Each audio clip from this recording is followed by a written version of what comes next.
believe it? Johnny Bench has tied it up. The Cincinnati Reds win the World Series in 4 straight. It was a sweep. In the dirt, it's a wild pitch. Here comes Walker. The Reds win the pennant. Larkins won the game. That ball is fair.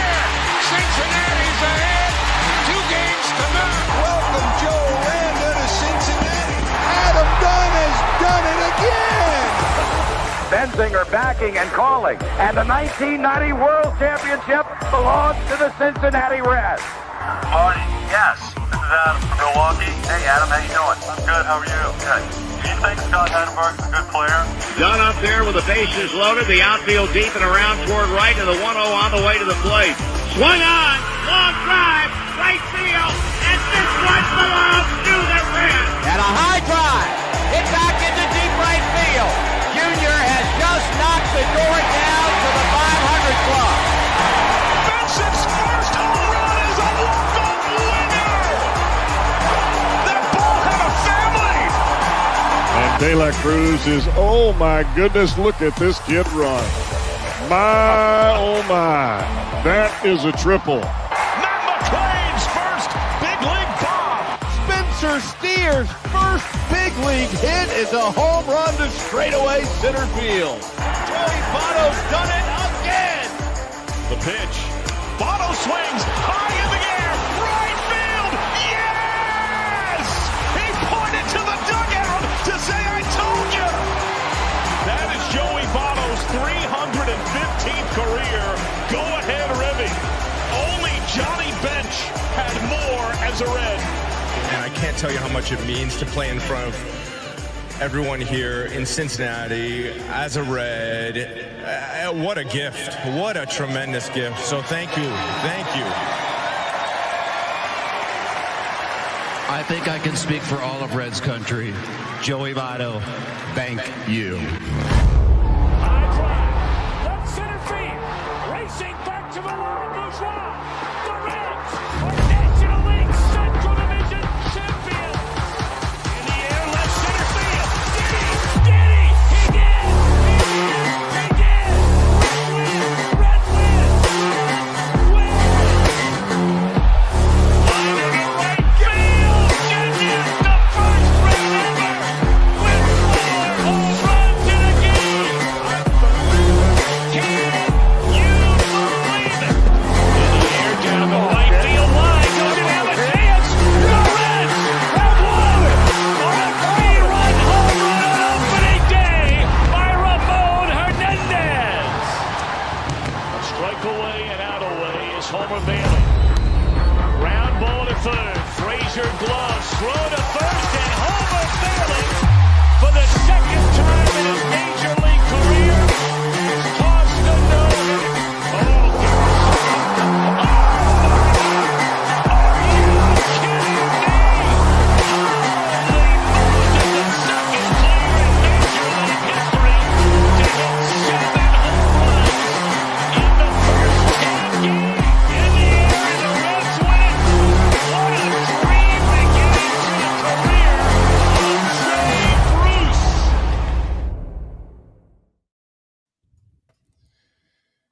Well, fellas, I decided that I was going to try out a new microphone well, not a microphone, excuse me, a new speaker, considering that we might be on here for 3 hours, and I just was going to try to ditch the headset for the short time.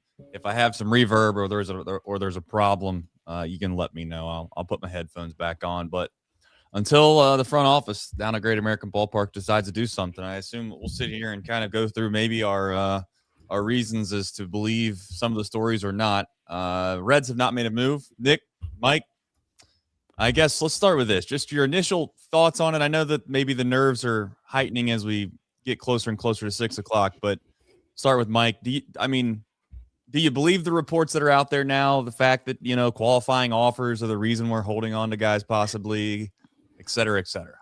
I like that theory where we say qualifying offer because we didn't like the price for Brady Singer. The idea being like, well, we could keep him.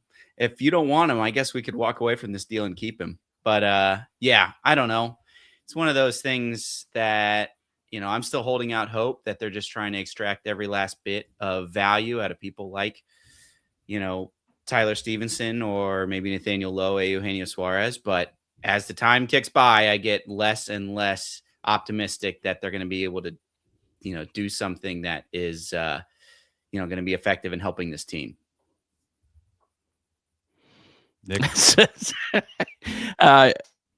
Behind the scenes stuff here. I tried to get us streaming up on Instagram, and I have no idea. I think it's just me. It's just Mike's face. I can't get the rest of it. So. Is that what this thing on the side is? Because I had no clue what that was at the first, and then all of a sudden now it's like Instagram used to like just copy your whole stream and make it smaller, but it's only Mike, and I have no idea how to fix it. What's up, Instagram?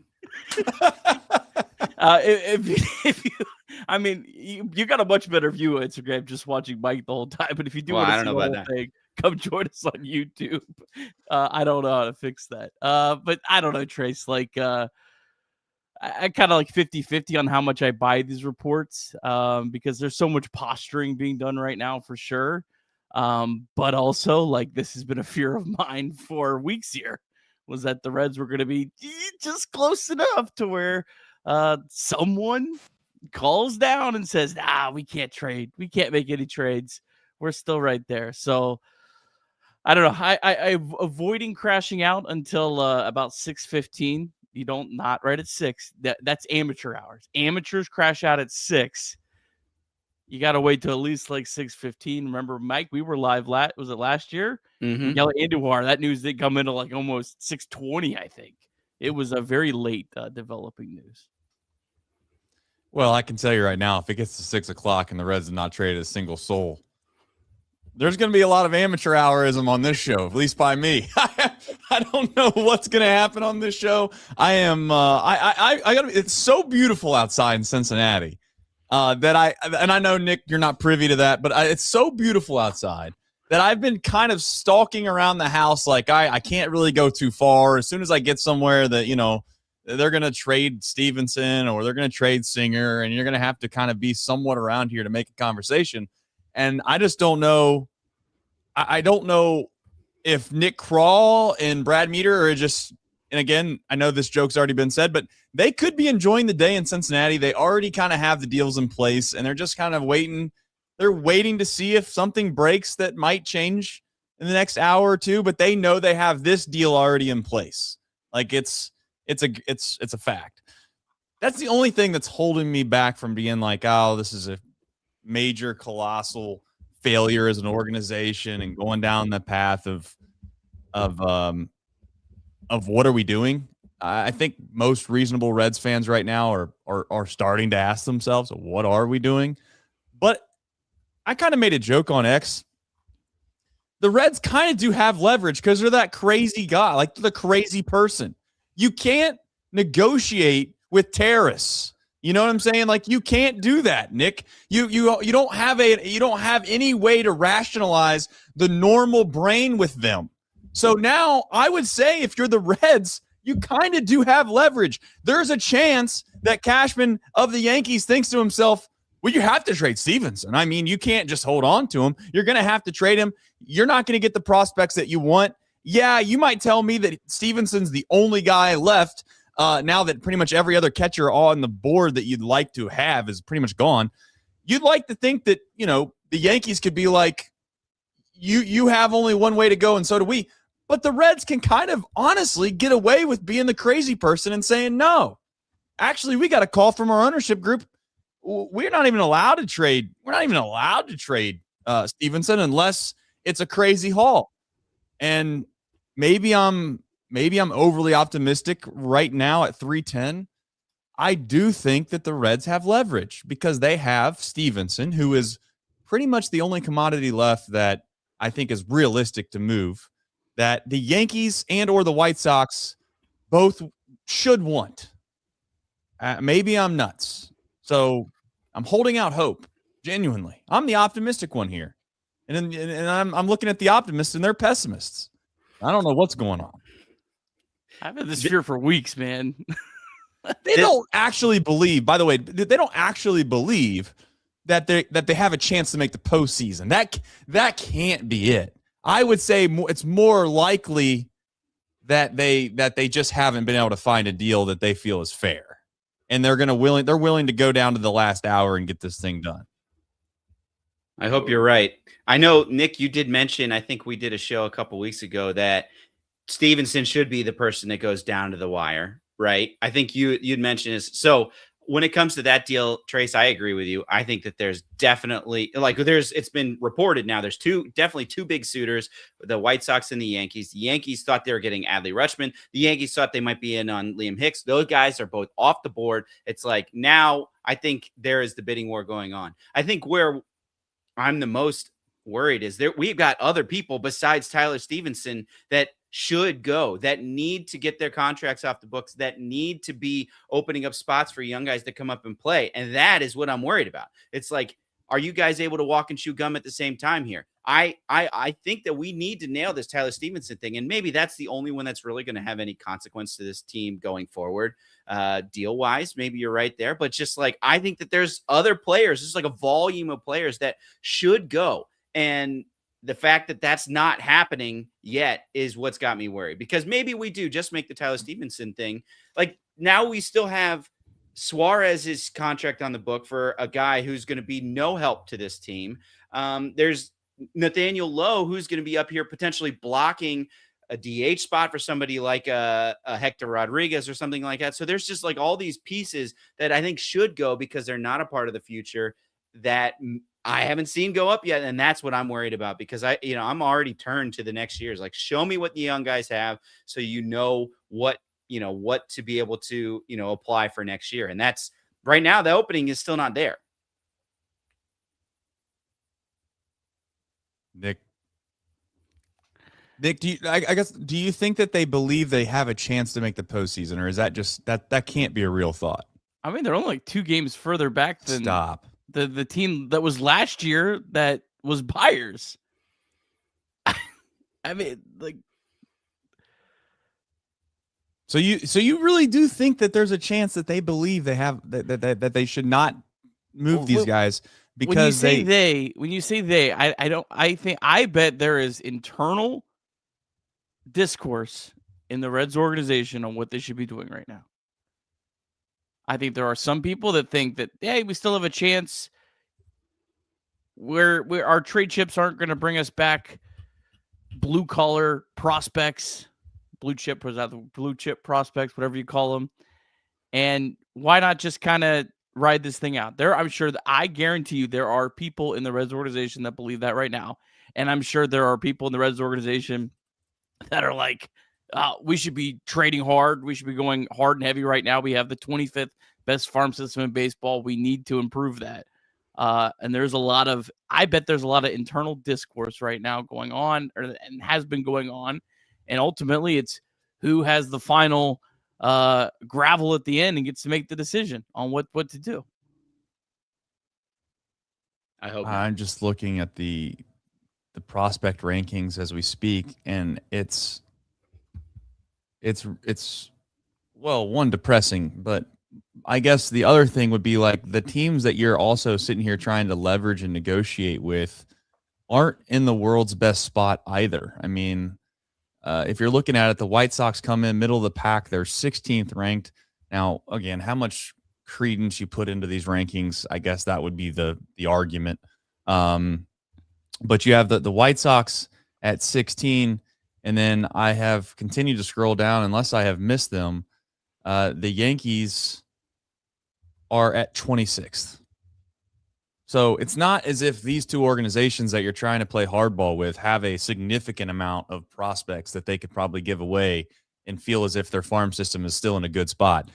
The Yankees, as I was kind of doing a little bit more research on their prospects than I have in the entirety of my life, because I think at this point, I feel like of all of the organizations that probably have the most pressure to get something done, it feels like it's the Yankees.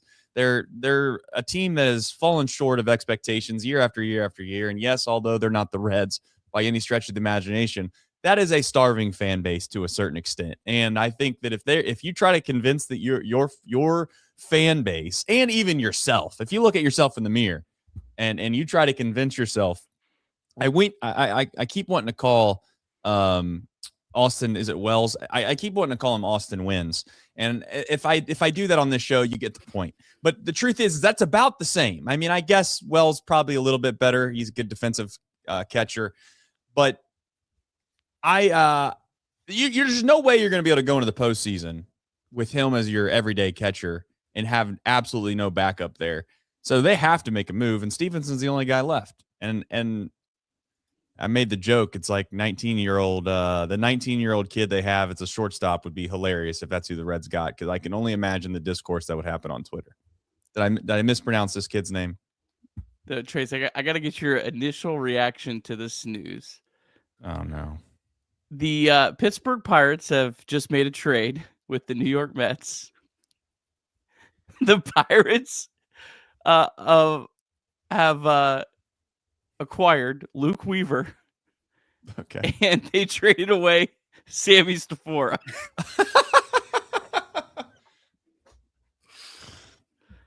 What a world, man. Wow. Basically traded Key Brian Hayes for Luke Weaver, a half a season, or I think he actually might be under control for another year. Yeah. I mean, we also got the contract of Brian Hayes, which is so advantageous. You can't lose sight of that. $8 million. Right.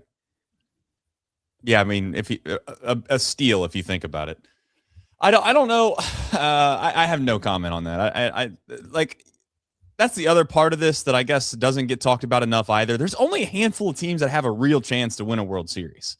So it's kind of like, no offense to the White Sox, and no offense to the Rays, and no offense to, the Red Sox, and I don't know, the Pirates. Are they sellers or buyers? You're basically telling me they're buyers, right? Is that what I'm hearing? I've seen a lot. They lost 3 of 4. Right I mean, they lost 3 of 4 to the Reds, and they think that they're going to be able to go up against the likes of the Los Angeles Dodgers in the postseason and do anything. I get it. Yeah, we made the postseason. Yippity doo dah day. I did the song and dance last year. I got to be honest. It ain't that great. I mean, everybody wants to sit here and be like, I just want to make the postseason. Well, we did it last year. We got bounced in 2 games. It didn't feel like we did anything. It felt like we were the play-in game of the 16 seed. But it's probably even worse than that.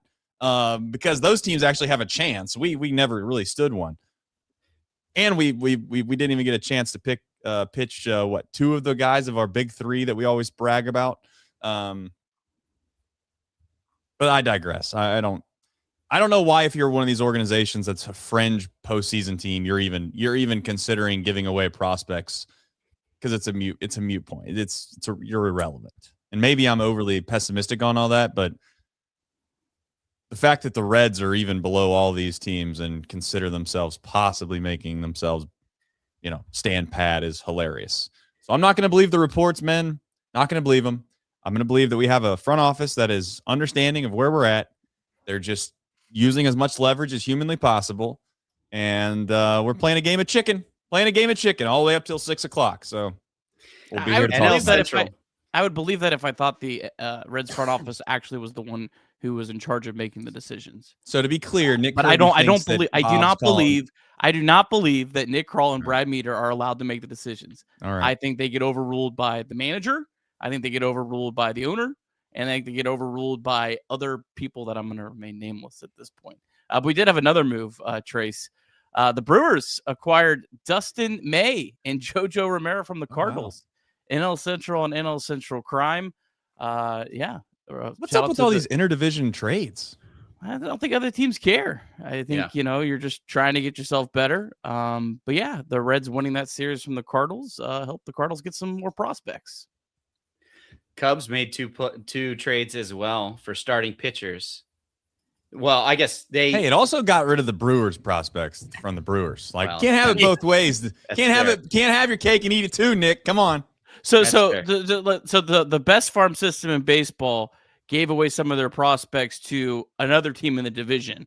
I don't think that's a great idea. I think the Brewers can replace those. Now the Cardinals are better. We're cooked. The Pirates got Luke Weaver. Cubs got Braxton I don't know Garrett. what the Pirates are doing. They're clueless. They're just like us. They're literally our brother. The Pirates are literally the 2025 Reds right now. They're the brother of the Cincinnati Reds. We both sit here, as I said earlier this year, the Reds and the Pirates fans who have a pissing match on social media crack me up. It's like we're the two doormats of Major League Baseball, and we're sitting here arguing over who's better. It's like we're both twos, okay? We're both twos. They're both franchises that have lost for so long and made so many mistakes along the way that they're not able to actually see through the steps that you need to do to get back to being that, like the Brewers have done, because they're just their fans are telling them, you've sucked for so long, you gotta go for it, and they can't get out of their own way. Both these teams, they're the exact same spot where they're just, you can't rush this stuff. You can't. If you're a small market, you have to like follow every single step. You can't be like, well, maybe we can have a shortcut there. And when you do a shortcut, just put you 6 steps back.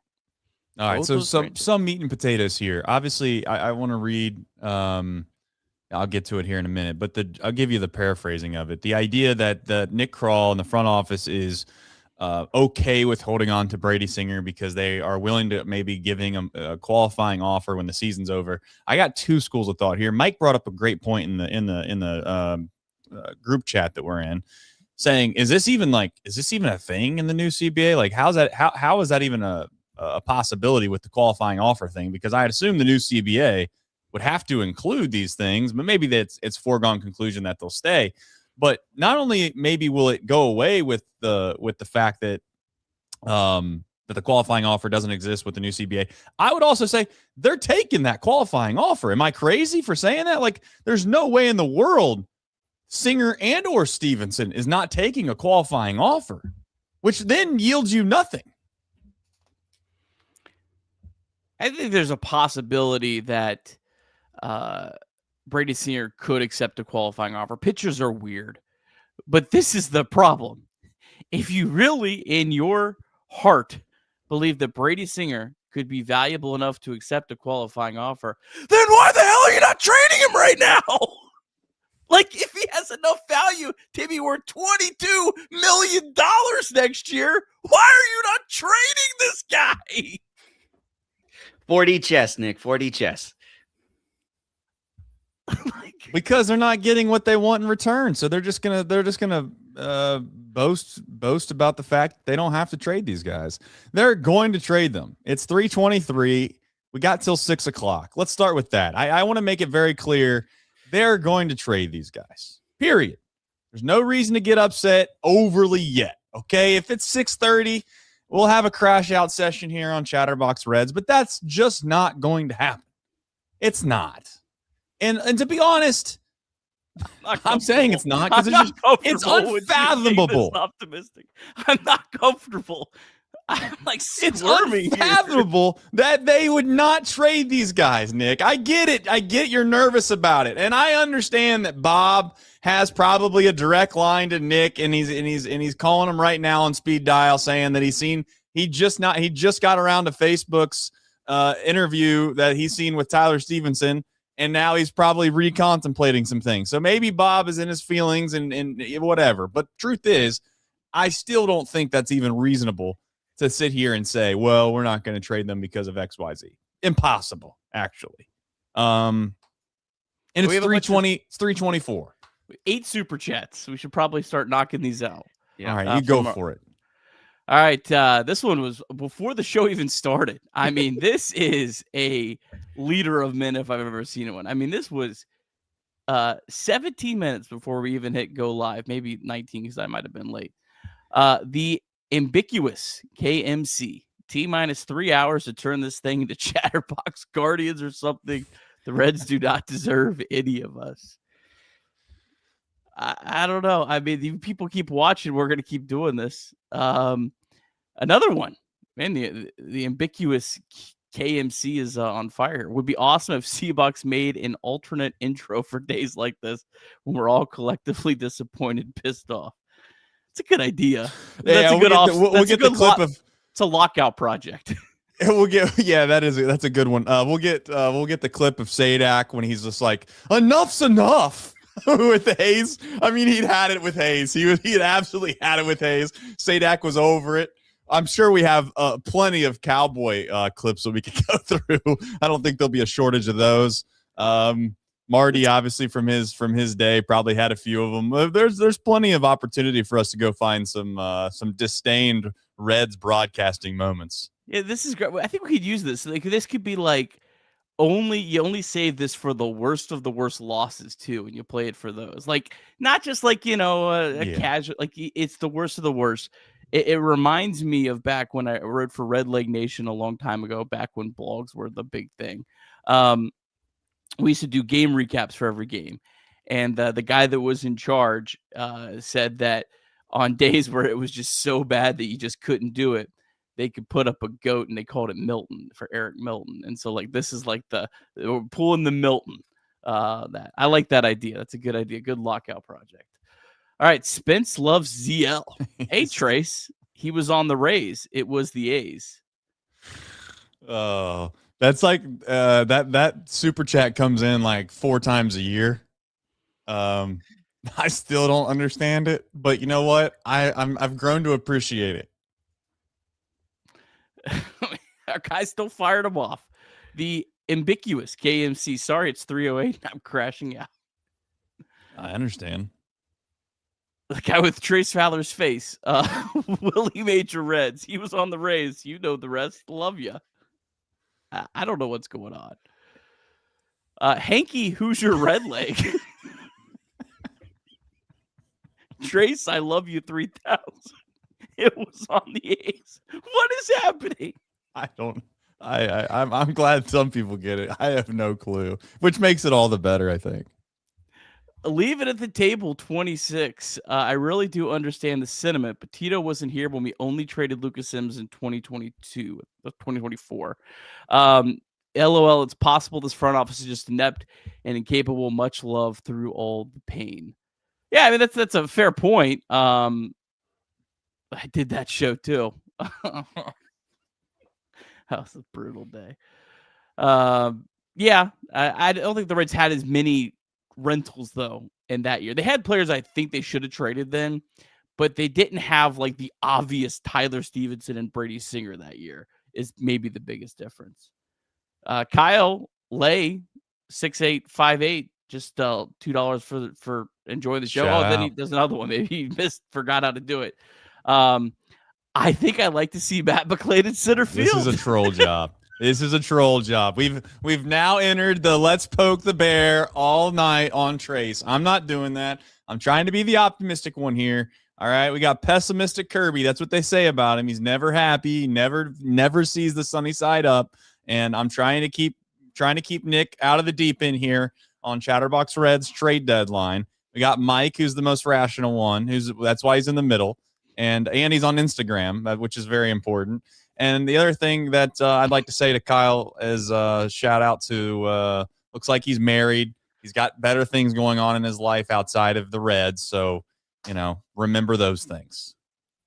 MLB is the best thing to watch. Just gave us $1. Thank you. Shout out to Manfred. I'm glad Manfred's watching the show. Keep it up, Manfred. I appreciate the salary cap, the stick-to-itness with that. He didn't let Bryce Harper tear him down. Live Long Gaming 1804. Does Brady Singer have a bobblehead day? I don't think so. No, that might be why.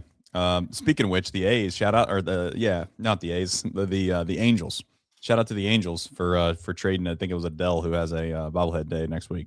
Yeah, that's big league. And Quilla the Great, it's my dog's birthday. Happy birthday to Mango.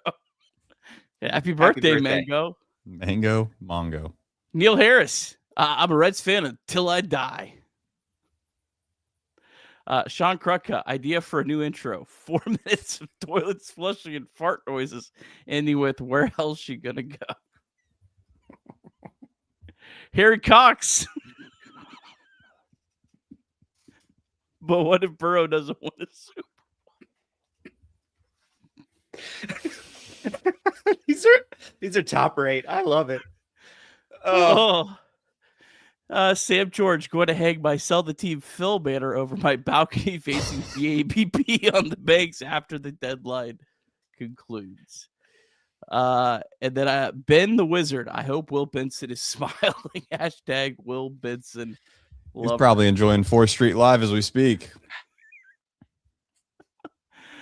Oh, Is that it? We got through them. All right, good. All right.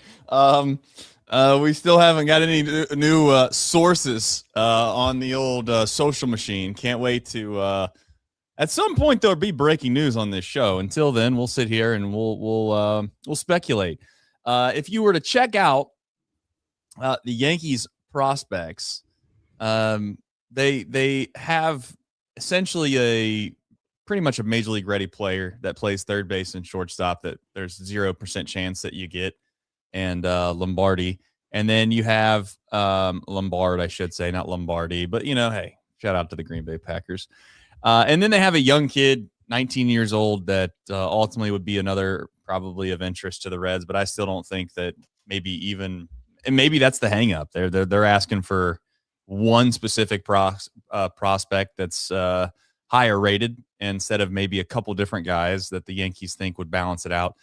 What does a Stevenson yield back, in your opinion, if the Reds decide to try to hardball this thing all the way out? With not that whether you want to use the Yankees or the White Sox organization as a specific example, but essentially that's like the only two logical places he can go at this point. I think it probably does include the other two, the number 3 and number 4 prospect. Probably not both, but one of those. They're both pitching prospects that are in AAA that have made major league starts. In fact, Elmer Rodriguez actually played. I think he started one of the games in Yankee Stadium against us. So they have 4 prospects ranked in the top 100. Dax Kilby, I would imagine. That's the 19-year-old shortstop. Yeah, yes, that guy is rated above Elmer Rodriguez and Carlos LaGrange. But I think if you're the Reds, you're shooting for one or both. I don't know, for a rental, you might not get both, but a almost major league ready arm, and to be honest, maybe major league ready, and you bring him into the Reds farm system or the Reds organization, that you're able to have far more control over, and adds to the depth, which has really been depleted of pitching in the Reds farm system. So I would imagine it'd have to be something here. Those are almost major league ready arms that are high upside guys that I think that could be. Those are the people that I'd like to see. Maybe I'm being too wishful on that, but that's kind of how I see where. And then maybe there'll probably be some throw-ins. Some guys that aren't ranked, but I would like something centered around one of those two. I know the Reds fan base is not going to be pleased if they do get like a Dax Kilby and that's it, because ultimately they're going to say, oh my gosh, another 19-year-old shortstop. If you did read through, as I did earlier, kind of the scouting report on him, a lot of people don't know if he's really going to stick to be a shortstop. Anyways, he'd probably wind up being a second baseman, or as some have suggested, perhaps even be a center fielder. I'm not opposed to the Reds, and I listen, this is coming from a guy that has how many times on this show said you need to stop trying to make outfielders. But at 19 years old, you can develop into being a pretty damn good outfielder. I get upset when you try to take guys like Matt McClain or Nick Senzel or Jose Barrero or Espinal, and you stick them out in the outfield like on a whim, and you just assume it's going to work. But it's not, he's got an expectation of maybe 2028 for those that are wondering. Dax Kilby, that's the guy I'm most interested in. I got to be honest. I know that you have Elmer Rodriguez and you have Carlos LaGrange there. They could probably help be at least depth pieces. And at this point, I think it's safe to say that you might need that if you're trying to be somewhat serious. But it seems like the Reds are at a crossroads where I don't know if they feel like they're like within striking distance next year or the year after that, or if they think that they're going to have to start maybe rebuilding some stuff and then rearrange this thing around a Burns, Sal Stewart, maybe Duno, and then a couple other guys they can get at this deadline to try to fill out that next core, which as I've said on this show, and I'll continue to say it, I know the Reds are tired. Reds fans are tired of hearing that because it's been said for how long and it has not panned out. But I genuinely think the Reds are in an awesome position with Stevenson. And maybe I'm just too overly optimistic, but He's the only guy left, guys. He is legitimately the only guy left that I think can move the needle if you're the Yankees or the White Sox. And the Yankees, in my opinion, the Yankees have to make a move. If they don't make a move, and I guess you shouldn't care about the fans to a certain extent when you're making moves in the front office, but they are under more pressure. Cashman's under more pressure than Nick Krall is, period, just because of the market size. And also because the Yankees are in a position where they actually could legitimately win. And you're going to try to go out and say, well, we didn't really want to trade. These guys aren't top 10 prospects in baseball. I'm not saying they can't be good players, but it's not like they're, like Ellie De La Cruz a couple years ago for the Reds. They're not budding superstars. I think you're a little too optimistic here on the return for Tyler Stevenson. Maybe that's what they're telling Nick Krall right now too. Liam Hicks was traded earlier today, got to the Rays, got the Rays really good farm system. They're number 16, 26, and 27 ranked prospects. Liam Hicks is not viewed, I don't think, as much of a catcher as Tyler Stevenson. He's like split time between first base, DH, and catcher, but he's not a rental. Like, he's still under control through 2030. And I mean, he didn't even get the Rays top 15 prospects. So I don't know. It's hard to evaluate because Hicks doesn't have like the track record of Stevenson, but Hicks has a 124 a 124 OPS plus right now. So offensively, I mean, he's been better than Stevenson. I don't know. I would be pretty satisfied if you got anyone in the Yankees top 10. I think that would be a win. I don't think you're going to get that much for 2 months of a guy. I mean, another thing we can do is also look at the trade haul for Adley Rutschman. Now, I get that's also different, but that's a catcher with all kinds of control left. I think maybe 2 years of control.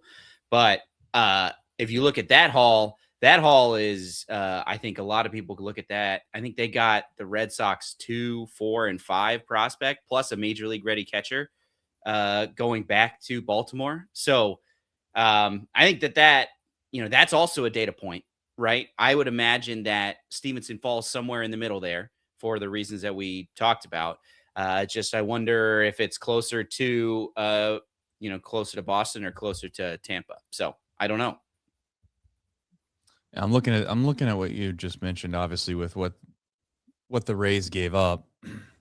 I wonder how much value, though, is considered when you're giving up 3 prospects versus just getting 1, because that has to have some weight to it, right? Yeah, I mean, yeah, I get it. You don't get maybe the top 10 prospects within the Rays organization, but you do get 2 middle of the level guys, and I would assume that there's like a huge cliff, right? You have guys that almost the entire league would have a consensus major league type prospect where it's like, if this guy doesn't make the major league, something catastrophic has happened, either an injury or just really that's the only thing that could happen without them making the big leagues.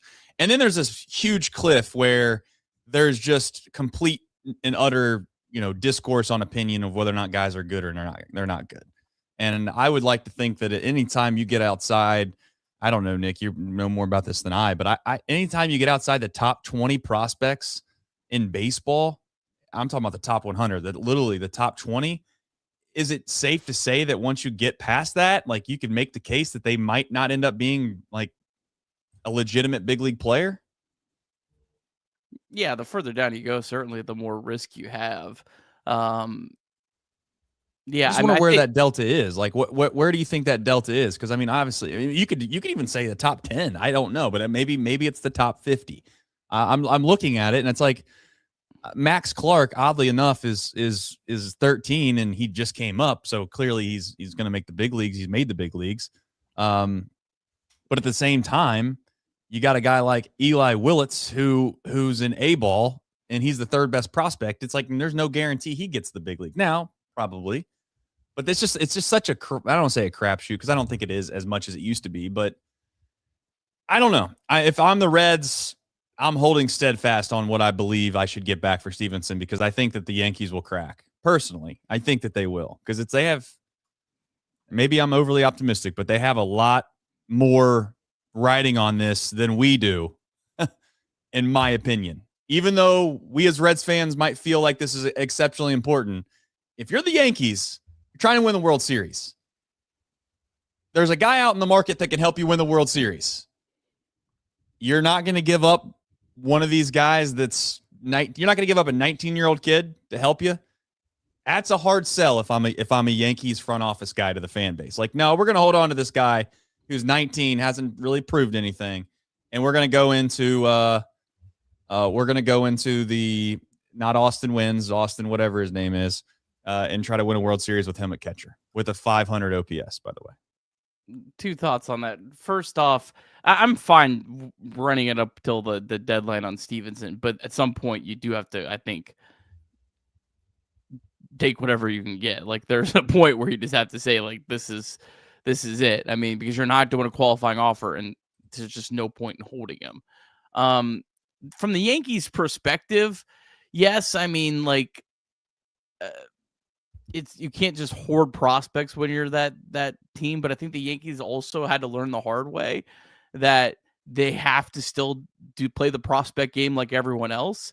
That's the reason that there's such a large gap between the Dodgers and the Yankees, because the Dodgers had the great farm system and the Yankees didn't, and your money runs out. That's what the Mets are finding out.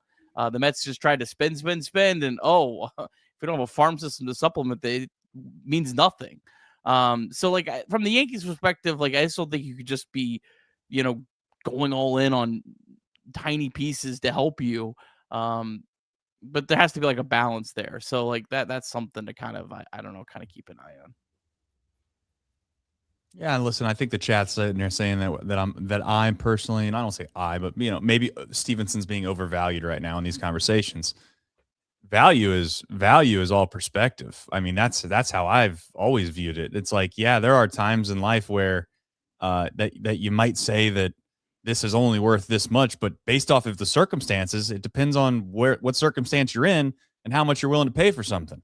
I mean, how many times are you going to pay for a $20 ballpark beer if you're not at Great American Ballpark? If you don't have any other options, guess what? Sometimes you just make that decision. Now, that might not be a great analogy, but I'm just saying, if you're stranded out there in the Sahara Desert and you need some water, and somebody comes around on a cart and says, I'll give you this water, and you got $400 in your pocket, you going to give $400 for the water? Hell yeah, you're going to get $400 for the water because you need the water.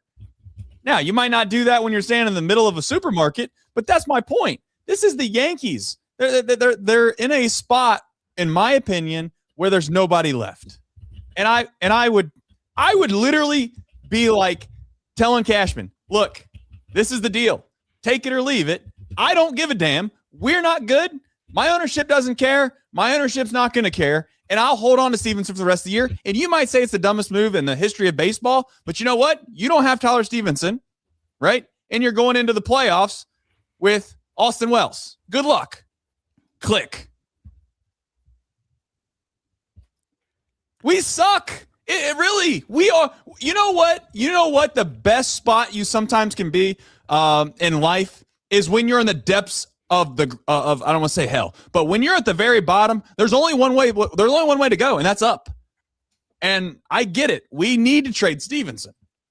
But if I was the Reds front office, I'm taking that thing all the way up till 6 o'clock unless I get exactly what I want. And then at that point, maybe I'll concede a little bit. But I'm going to see who breaks first. And I might, if they are really, really, really good, which I don't think they are, they could probably start to try to do a little bit of leverage on both sides of the aisle, which I'm sure they're trying to do, and they just can't come up with something they feel good about from one side to force the other side to see if they want to play ball or not. I don't know. And I guess that's the other thing, Nick, is Cashman might just think that the Wells guy could be just as good as Stevenson over the course of 2.5 months. And that's, do you think the Yankees are in as bad of a spot as I think they are, or not really? I think I did a little bit of, I listened to the John Boy guys for, what they would do at the deadline, just because I was like, I don't know, that's not necessarily representative, but they were all in on Jeffers, the catcher for the Twins, but he seems like he's not getting traded. They were also all in on trying to get relievers like Luke Weaver. Both of them wanted Luke Weaver back.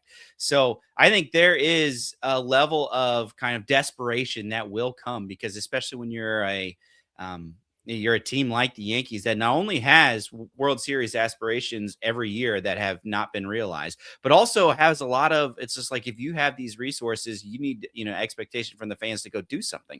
So I agree with you that there is the leverage there for them to do that. I think that at this point, even their fans would be fine with a little bit of an overpay, just because it's like, hey, let's get something in here. Let's do something. Like, they feel the same way as we do, just on the other side. They're like, do something, please. Right. Yeah. Go get people for us. And ultimately, if you think about it, leverage is kind of why that Gavin Lux trade ended up happening, right? The Reds were in a really tough spot, needing, somebody to come in and for this lineup. And the Dodgers were like, well, we got excess people. Here you go. Why don't you give us this? And ultimately, that's why that price tag was so high.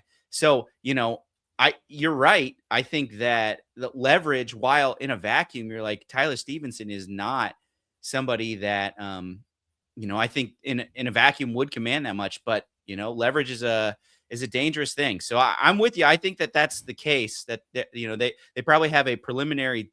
It's like, all right, we have your offer, we're waiting to hear back from this. And we still got 2 hours back and forth to determine whether that's the case. It's just like, but I think that there needs to be more than that done. Looks like you had some sort of rebuttal to what I had to say. No, I don't have a rebuttal. Some people in the chat are saying, is there really that big of a difference between Austin Wells and Tyler Stevenson? Brother, if you were a Yankees fan, you'd be looking at Austin. Austin Wells is look at Brian Hayes. He's literally horrific at the plate. The guy's got a 51 OPS plus. Tyler Stevenson would be a significant upgrade. And it's a position that you aren't going to be able to go out and be able to find someone like Tyler Stevenson all that often. It's just not. Like, all of these other pieces have left the table. You just watch the Rays, the Tampa Bay Rays, the team that has to play at Tropicana Field, and you're an organization that had the likes of Lou Gehrig and Babe Ruth. You play in Yankee Stadium, and then you're in New York, and you're going to let them guys go out there and go and get a catcher at the deadline when they need one, and you're going to sit back and take this guy into the World Series, Austin Wells, who's hitting. Let's go through it. If everybody doesn't really understand, the guy's got 217 at bats, 35 hits. For those that are wondering, his on base percentage is 260. He's slugging 270. He's got an OPS of 530. He's horrific if you're a Yankees fan. So yeah, damn yeah, yes. I want the 19-year-old kid, and if you wait another hour, I'm going to ask for someone else. Your move, Cashman. We're the losers. You're not. You decide what you want to do. It's your city. You live in New York. Good luck. Have fun living in New York, taking Austin Wells to the playoffs. Have fun with that. You're 2.5 games out. You just watched Liam get traded over to your rival in the division, who, by the way, plays at Tropicana Field, and you're telling me you don't want to come off of a 19-year-old kid who doesn't even have an arm that can play shortstop? I'm going to have to convince my fan base that he has to play second base, or convince him to go to the outfield like I have 19 other prospects. How do you think that's going to go over in this town? That's what I'd be saying. Or we could just not do business and we'll move on, ho-hum. It doesn't matter. Well, we're going to finish in last place regardless.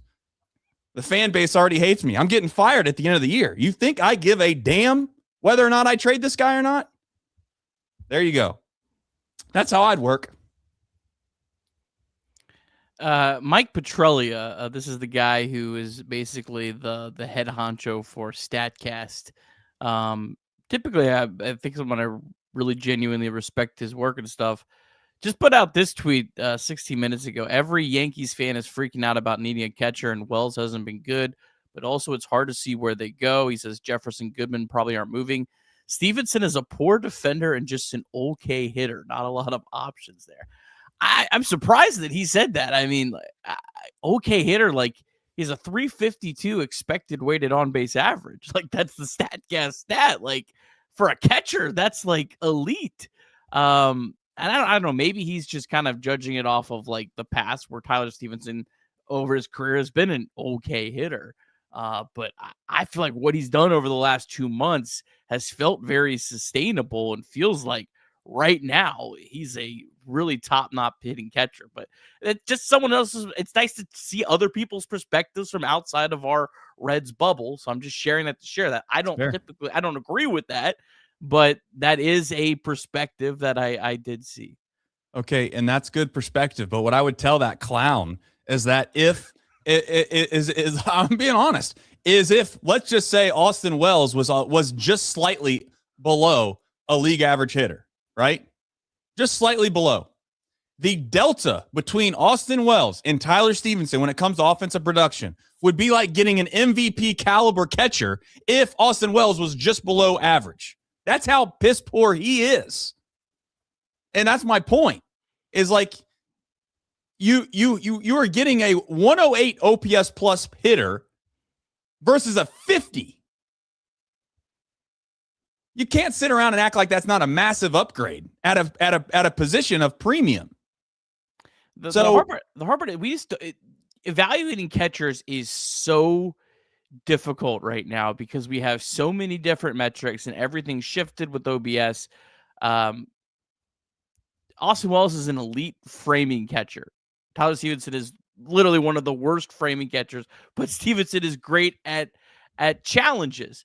But you have some people that say that the challenges and how much you're winning, that's overrated. It doesn't feel overrated to me as a guy who watches the games every night, but you do have that feels that. So it's hard to evaluate these catchers, like, because and I bet there's a lot of teams that have very different opinions. It's not just like you have a first baseman, you either hit good or you don't hit good. It's pretty like everyone pretty much uses the same metrics for that. With catchers, I think there are so many different wild opinions on what teams value and what teams don't. So I don't know, but the Yankees have reached out about Tyler Stevenson. We know that, so there is some level of interest. The question is not would the Yankees like to have Tyler Stevenson. I think that answer is clearly yes. The question is how far would they go to get Tyler Stevenson? I don't know the answer to that. And I wonder they're also one pitch away too. I'd also bring this up. They're one pitch away from carrying Ally Sanchez into the World Series too. So good luck to you. Yeah, I think, and I mean, one other thing that he failed to mention too, which is weird because he's one of the people behind StatCast. Well, and one of his brand new stats that he has, the blocks above average, Tyler Stevenson is literally the best at it. So I'm not saying that he is an amazing catcher. There are lots of catchers that I would say are better defensively, but yes, he is bad at framing, but he's the best at blocking and one of the best at getting ABS challenges. And this is kind of why I thought the Yankees would be an interesting candidate here, because their catching instructor was brought over from the Twins because of his specific job at teaching people how to frame. And so I thought that the Yankees would think of this as like, let's go get Steve-O, who everyone else sees as this liability with him of like that he can't frame it. And we'll be able to give up something for him, but then be able to improve his framing. So maybe he's not the worst in the league, but he's not, he doesn't need to be the best, which I think Austin Wells is one of them, but, be middle of the road. But maybe they think that that's something that can't be done midseason.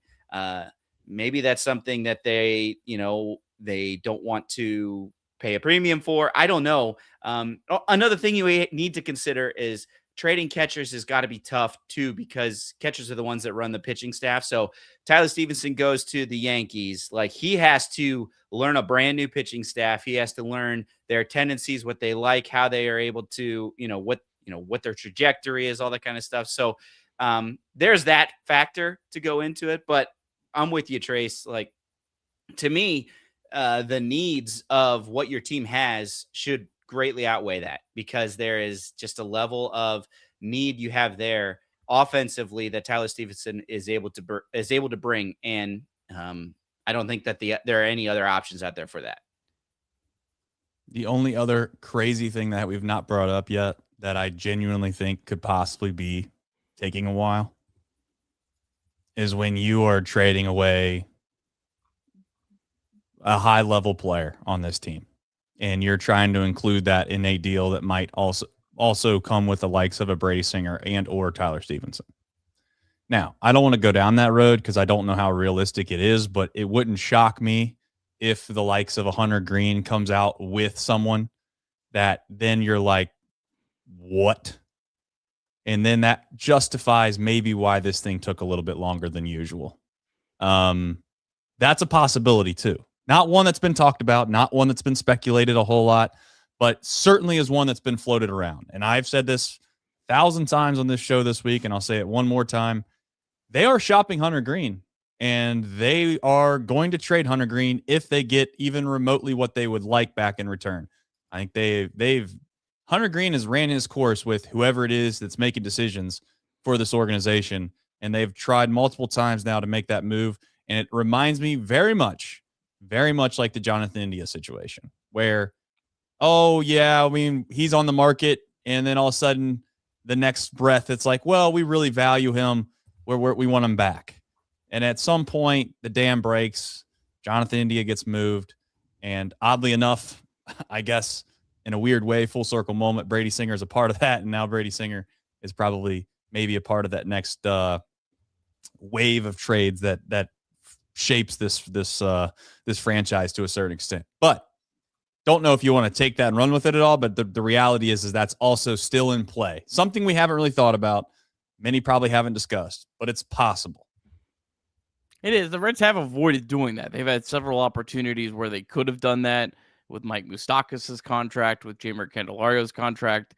And that's one of the few things I think the Reds have done right over the last few years is not make the mistake of giving away prospects in order to get rid of a salary. In this case, it would be limiting, not getting prospects back to get rid of a salary.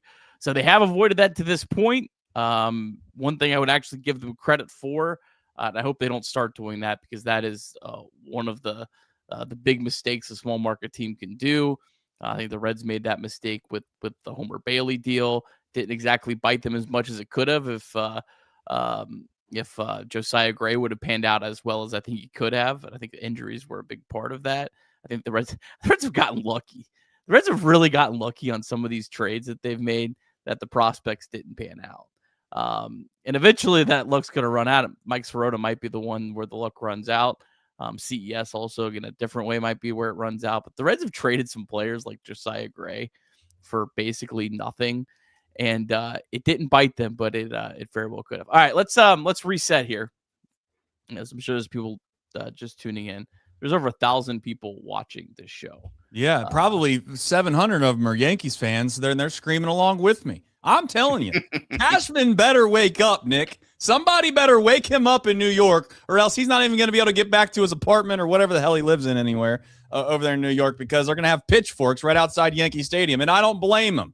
Trying to take Austin Wells to the World Series. No disrespect, of course, to Austin and his family, but that can't be a serious game plan. You spent all this time talking about Tyler Stevenson, and if that's the only move the Reds make, I would be so disappointed. I get it, but what if they make none? You got a heat press, so you got a shirt heat press with a fire crawl decal ready to get stamped on the shirt, Nick, because I still remember you saying that last night. Yeah, this is nuts. All right.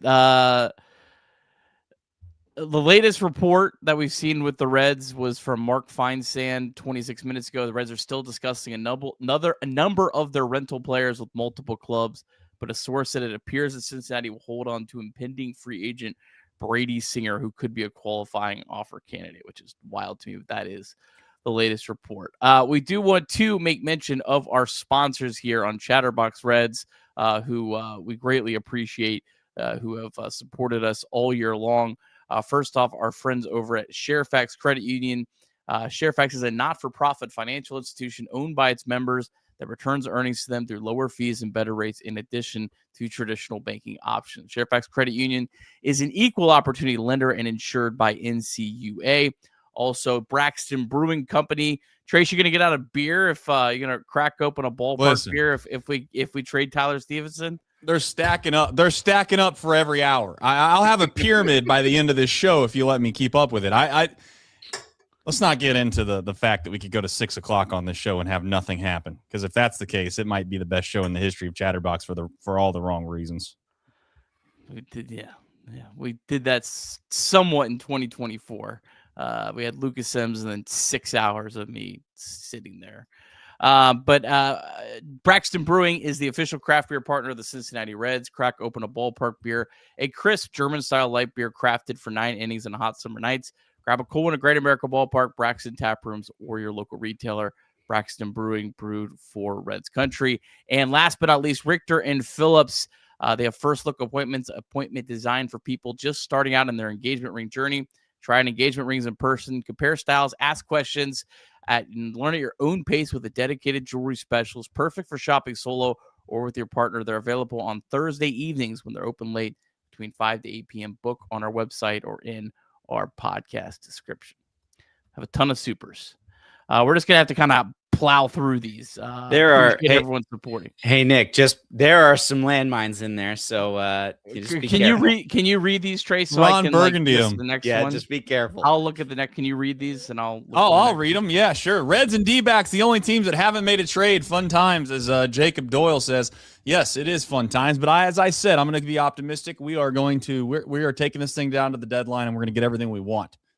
Brian Swanson said, Trace, would you rather have McLean or Candy in center field? Candy's still in the books. No doubt. I actually got sick to my stomach earlier as I was going through the Yankees farm system, and I seen the name of Scranton pop up, and it just reminded me of that bum that we used to employ, and we still do pay. Devin 6099 says, could Benson play shortstop? Some are asking. Reds Buckeyes says, it's my first year really paying attention to the Reds. That's terrible luck. After being a casual and I listen to you guys every day, is it always this painful being a fan? That seems like a bit. I don't know if this is a true super chat or not, but it's not always this painful. But buddy, this is a good primer for what's to come. We'll see maybe if things change here soon, but I don't have. I would say this is up there. This is up there. If they don't make a single trade at the trade deadline, this might be the most miserable season that I've ever had as a Reds fan. I would say this season's worse than 2022. I would rather have lost 100 games because at least that year the Reds acquired some prospects.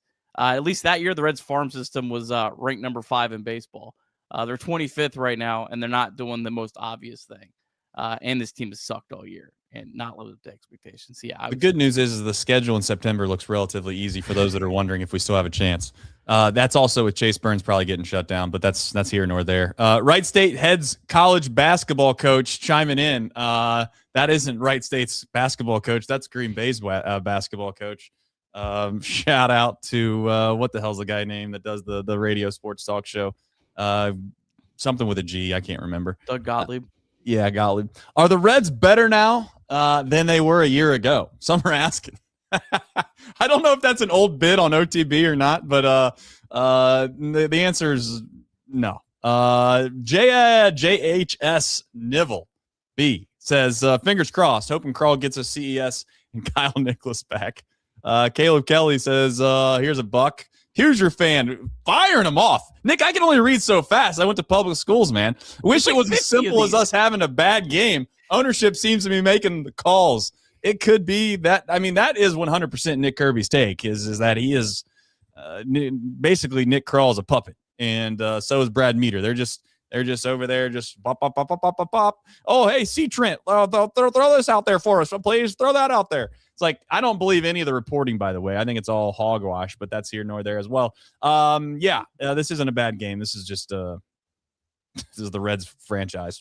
We're here to live it. Next one. You have another one? I would be a lot more optimistic if it was as simple as fire Nick Krall and everything would be fixed. If I thought that was legitimately there, I'd be a lot more optimistic right now. Yeah. Well, it was David Bell. It was David Bell's fault too, if you remember. That was a take at one time as well. Reds are cooked.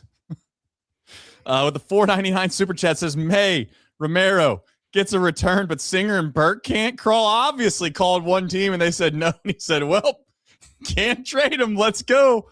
Let's qualifying offer him. That's what he's saying. Those reports just can't be true. I am really trying not to be a sheep when it comes to this thing. You know, it's like, you can't believe these reports, right? Like, these are just posturing. It's gotta be. What would be worse? What would be worse, Trace? Would it be worse if they keep Brady Singer and then 2027 happens and it goes away and they just lose him for nothing?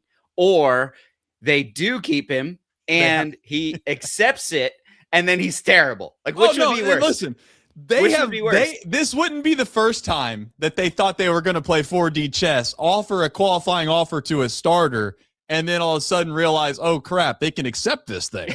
Never really considered that part of it. And listen, I know that Nick Martinez was your guy, Nick, and he wound up being okay for what he is. Good for what he is. But qualifying offer, I mean, we're stretching it a little bit here. And now you're going to tell me that Brady Singer's a qualifying offer candidate? I mean, come on. Nick Martinez was an all-star this year.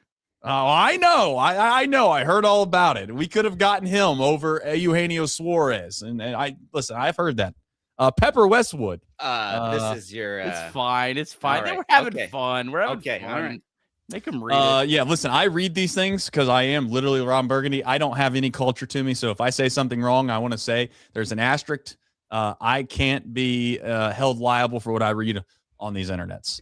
Pepper Westwood says, hey, you missed a super chat from Haywood Jablomi.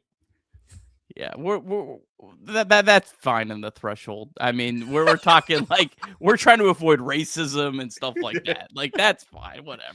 Well, I don't even know what you guys are referencing right now. I don't understand what you're even saying. You got to read names. Caleb Kelly says, I'd like to suggest trading Sadak. He's broken up more no-hitters than any MLB player could dream of. That must be a superstitious person. How am I supposed to read that? Paltiel Ratzenberg. Let's talk about Paul Wilson. Let's talk about Paul Wilson. He misses his first half stats. The ubiquitous one back again says, Supers today were fire. I see why C-Box doesn't do call-in shows on occasion. Us chatters are hooligans. I'm done. Wife's going to kill me. Yeah, she's going to see that. Why do we have $100 from YouTube on the credit card bill? It comes from Ubiquitous. Do you know who that is? Like, I don't know. You got to report it to fraud. I am skipping one from Pepper Westwood, but I appreciate that one. That one is not going to get over the threshold. MD and JD says, Duno is an MLB bat, but he'll never be QB1. Reds need to look outside. Nick, what are you doing here? Golly day, dude. Look outside for the QB1 unless Jay Murillo has a meteoric rise. Black hole at catcher incoming. I don't think there's a black hole at catcher incoming because the Reds can go out and find somebody, in my opinion, in free agency that could help fill that void. And maybe they even overpay for a year or two contract. Some are saying next year isn't going to matter anyways because of a CBA. If you've ever heard of that or not. But then on top of that, I'd also offer the fact that they can go out and get Stevenson again. Burns Burner, I should say, says, I still believe Green gets shipped in the last 30 minutes. We'll see. That'd be crazy. A dirty stick says that we need a live camera in Carl's office. That would not be fun. Shut up, Pepper Westwood. I'm not going to read that next one because I don't. Sal Stewart didn't know he was watching. Shout out to Sal. He's having a great year. He says, do you think Tyler Stevenson? Come on. Is this humiliate Trace Day? Do you think Tyler Stevenson can get us some guy named Mike back from the Yankees farm, top 25 prospect in their system? It started out so innocent. I thought it was legit. Come on. My guy behind the scenes is letting me down. He's just throwing me out there to the wolves. Mike, you said, hey, Nick, forewarning, man, you need to go through these super chats and read through them and make sure. And then all of a sudden, Nick's like, yeah, I got it. Trace, will you read these for me? And then next thing you know, boom, he's just throwing them all out there. There's dynamite everywhere on these super chats. Can McLean catch? Trace says yes. Listen, I got to be honest. Matt McLean's the best option we got right now at that position. I don't know where else we're going to go. Maybe we get someone at the deadline here that could help us out. I don't know. Just a thought. Matt Gibson said, is the lack of trades being made by the Reds show the lack of confidence ownership has in Carl going forward? Maybe that's the silver lining. But I would like to think that we could have at least gave them like a white list of all the players that they're allowed to possibly trade and Singer and Stevenson would have been on the list. They can't possibly kind of What does it matter with players that are rentals? Like, I get maybe if you say, well, we don't trust Krall, we're fired of the offseason, he can't trade Hunter Green. I can understand that logic, but these guys are leaving at the end of the year. Like, I'm with you. It just doesn't. That's why they should be on the white list. You're allowed to trade these guys, not allowed to trade them. True Crime says, I'll always have 1990. Well, we won't, True Crime. That's the problem. We don't. Too many of us in here that are clueless about anything historical from the Reds. Trust me. I love the Big Red Machine. I love them. I've heard all about them. It's like little kid books when you grow up in Cincinnati. They tell you all about how great they were. Never seen it yourself. Olbermann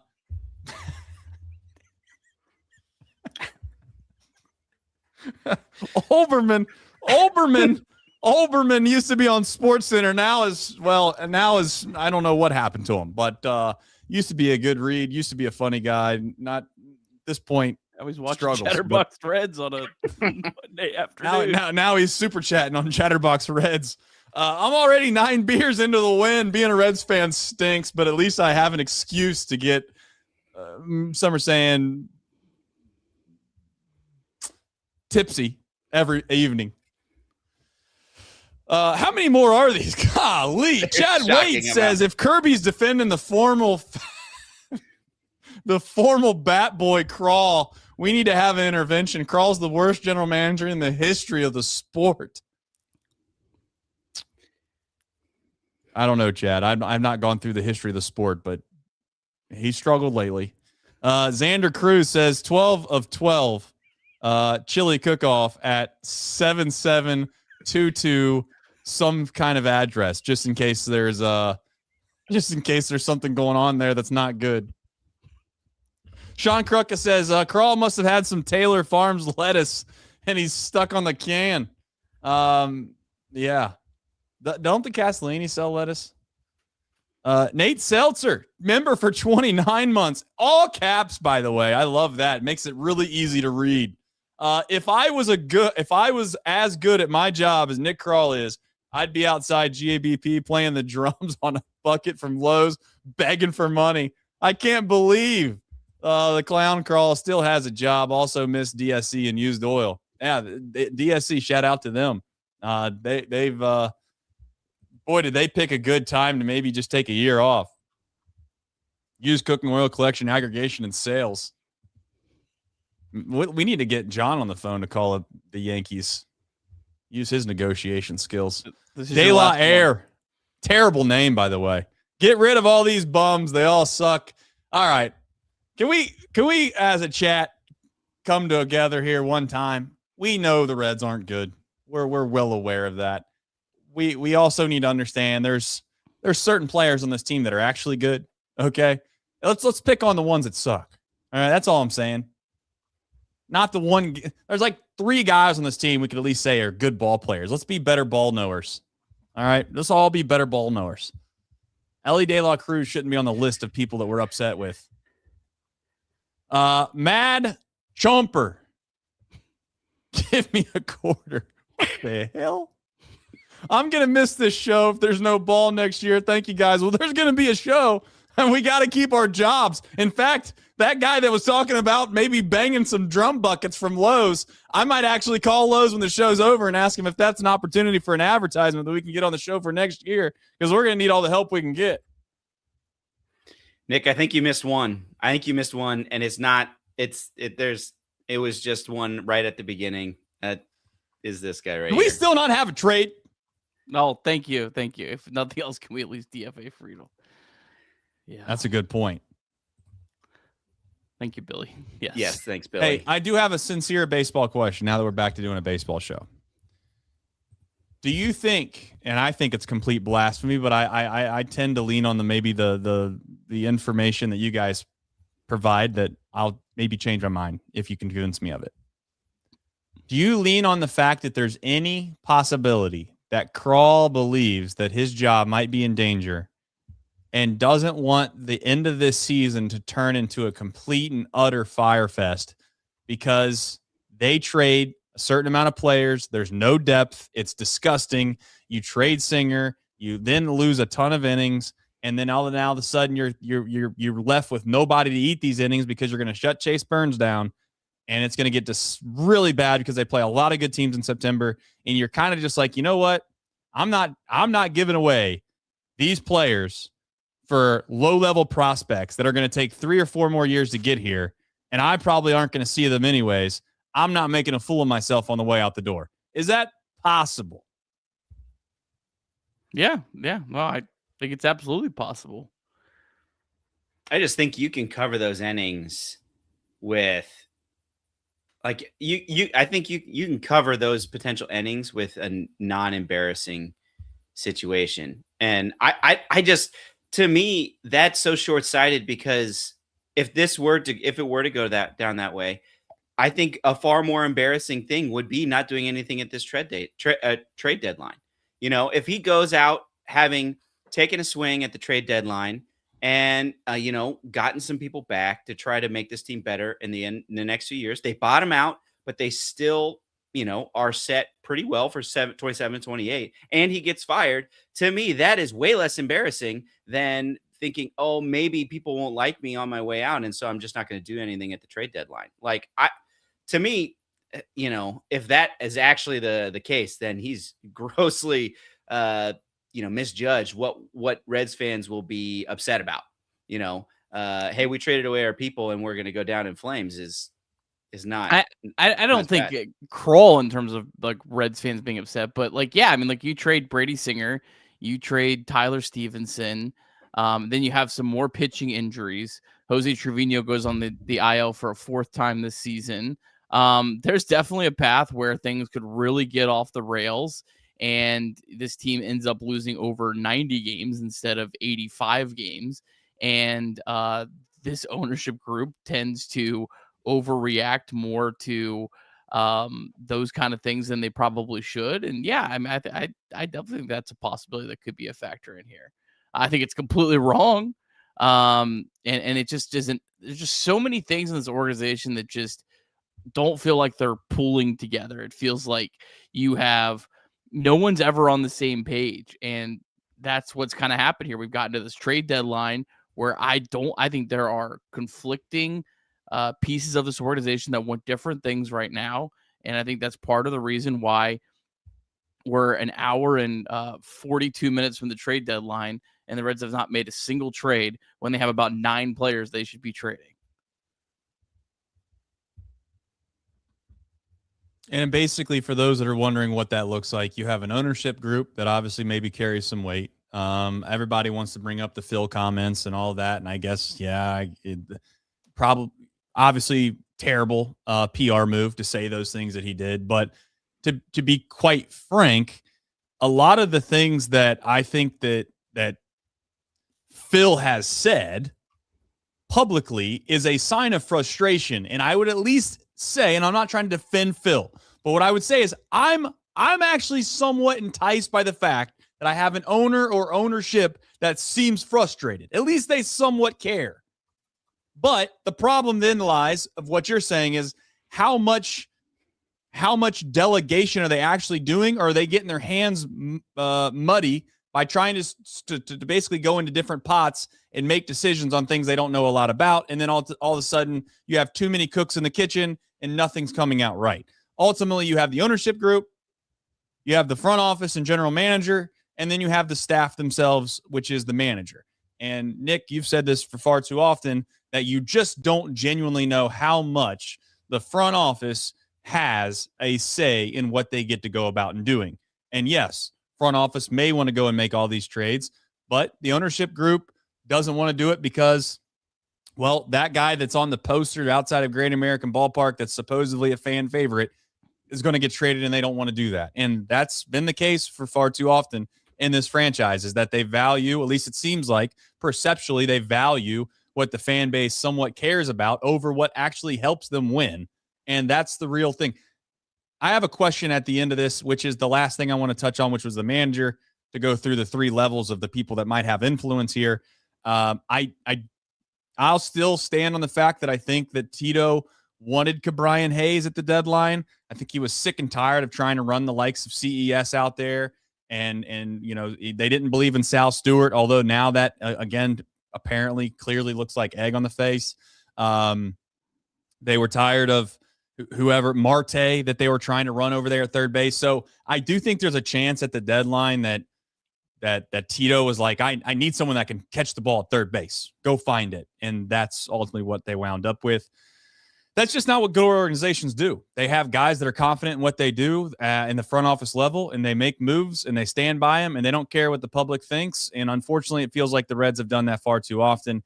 And at this point, again, I'm still holding out optimism that they're just, they're going to make a bold move here at the very end. But to your point, Nick, you're not happy at all because inevitably to make as many moves as you would like them to have made, that is almost impossible at this point. Seemingly 7 or 8 moves is probably likely out the door. I would rather just say it's not a disaster if they get back a great return on Tyler Stevenson and they find a way to maybe move Brady Singer and hopefully maybe Burke and get something. That wouldn't be the world's worst day. The world's worst day, though, is about an hour and a half away from happening, which is the Reds decide to do nothing because and I'm going to tell you right now, people think this is hyperbole. I don't mean it to be. This is a promise. I don't know what Chatterbox Reds is going to be. These guys might do the show the rest of the year. I personally, if they come out and they try to bolster and pump their chest out that this team has any chance in the world to make the postseason, I'm out. I'm out, dog. I'm genuinely, I'm out. You have to be brain dead if you think that this team's good enough to make the postseason. They suck. And I've said it time and time again. We got to come to grips with the fact that this team sucks. And that's okay. We'll move on. But this posturing of, they've won 5 of the last 6 series. They got a chance. Look out. They're only 5 games out back in the loss column. Have you looked at their schedule in September? We're killing ourselves. And people are going to say, well, you're not a real Reds fan. Yeah, I am. I want them to make the right move so we can actually win at some point, not keep being stupid and act like we're good when we're not. Anyway. You got to remember too, baseball is so cyclical, right?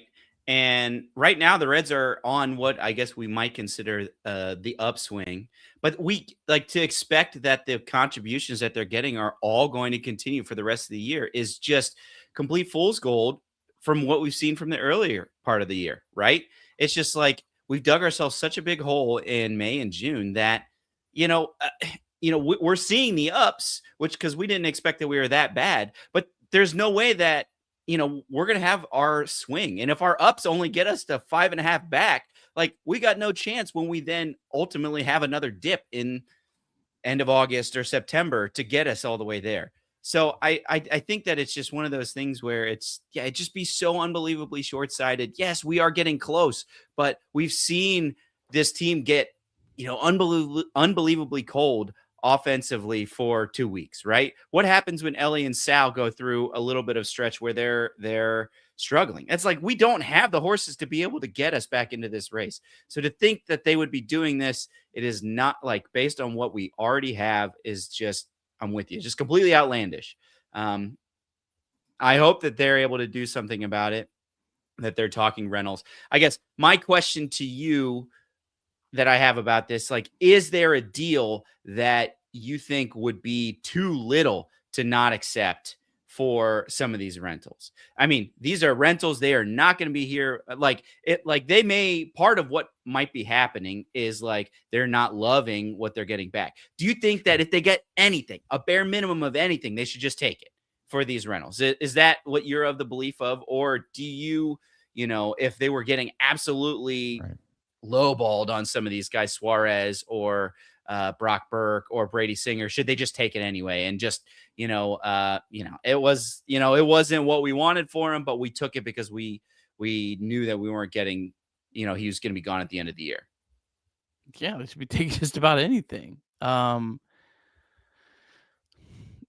you think back over the last decade of Reds trades and Reds moves, the ones that have panned out the most were the ones that were the least heralded. Like They got Luis Castillo for Dan Straley. They got Eugenio Suarez for Alfredo Simon. They got Hector Rodriguez, who's now the Reds' number 4 ranked prospect, I think, for Tyler Naquin. I mean, we're talking some pieces that at that time would have been viewed as inconsequential pieces. Dan Straley is like in this exact same boat as almost like a Brady Singer. And that returned Luis Castillo, who had one of the greatest runs in the history of this franchise as a starting pitcher. Alfredo Simon's probably also viewed like a Brady Singer. Returned in his guy had 49 home runs in 2019. I think he was a 5-win player that year. Like, there is no trade too small. That the whole talk about how, well, he might not bring that much is no, that's baloney. The Brewers don't believe that. The Brewers make all these trades. They just completely look, and this farm system sucks. It's 25th. Like, anything you can add to it is important, and you have an opportunity right now to do it, and you have to capitalize on it. I think it's realistic to say that the Reds would have, if they trade Stevenson, would have a really good chance of, even at the bare minimum, having one of their top 5 prospects in their organization come back in a return. I don't think that that's unrealistic to say. So I get with the sentiment, Mike, of saying like, well, at some point, do you just say, screw it? Like we're getting such a bad deal that you can shove it. We don't need it. That tells me, Mike, that you have not been doing the legwork on the front end in the first place. You have a terrible, like, your front office has just got to be better. And it's 427. I'm going to keep doing that until we get to 6, probably 30. And I'm hopeful that we're just, again, using as much leverage as we can. And I'm with Nick. You get back whatever you can get back at the end of the day, and that's at least something that's better than nothing. Like, you're basically asking me, are you willing to not walk away with $5 with a businessman special ticket in your hand in the 6th inning of the game?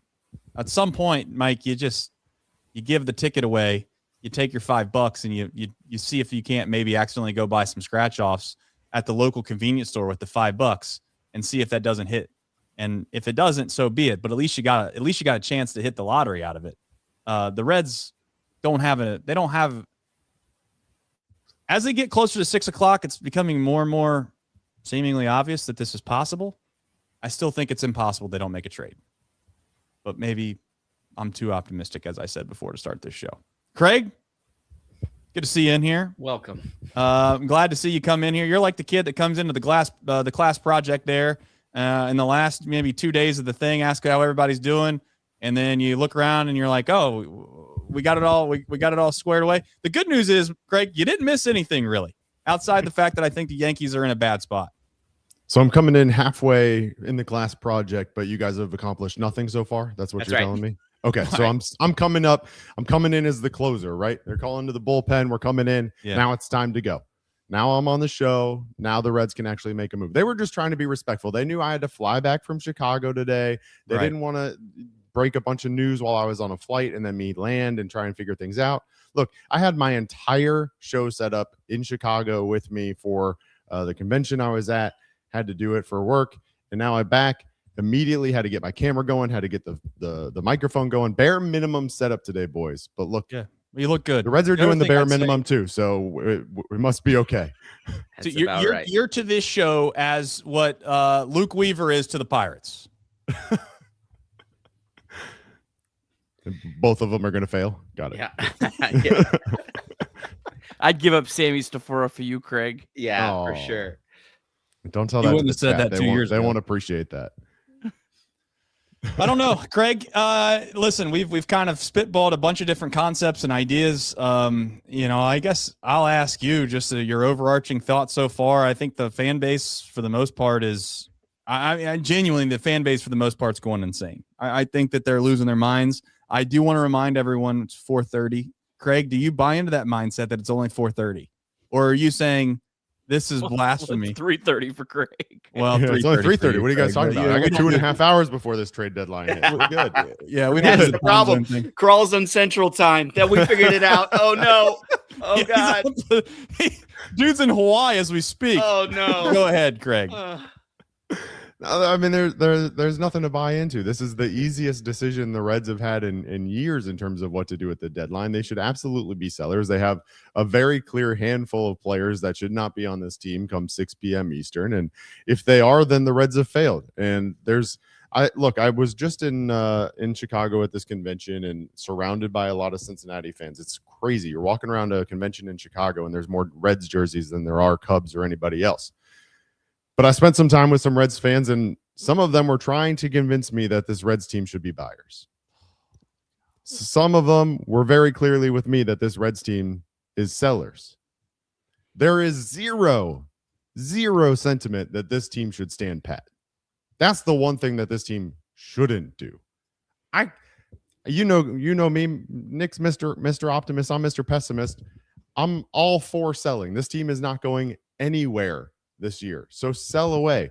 But if they randomly decide that, hey, we're only 5.5 back, this is a good opportunity for us to maybe add some pieces, not only to get better this year, but to get better in 2027, so that when Eugenio Suarez is off the books, when Jamer Candelario is off the books, when some of these other guys are off the books, that, hey, now we can go spend some real money, put some pieces in place around a good core to actually make a run in 2027. And in order to set ourselves up, we're going to add some controllable pieces here at the deadline.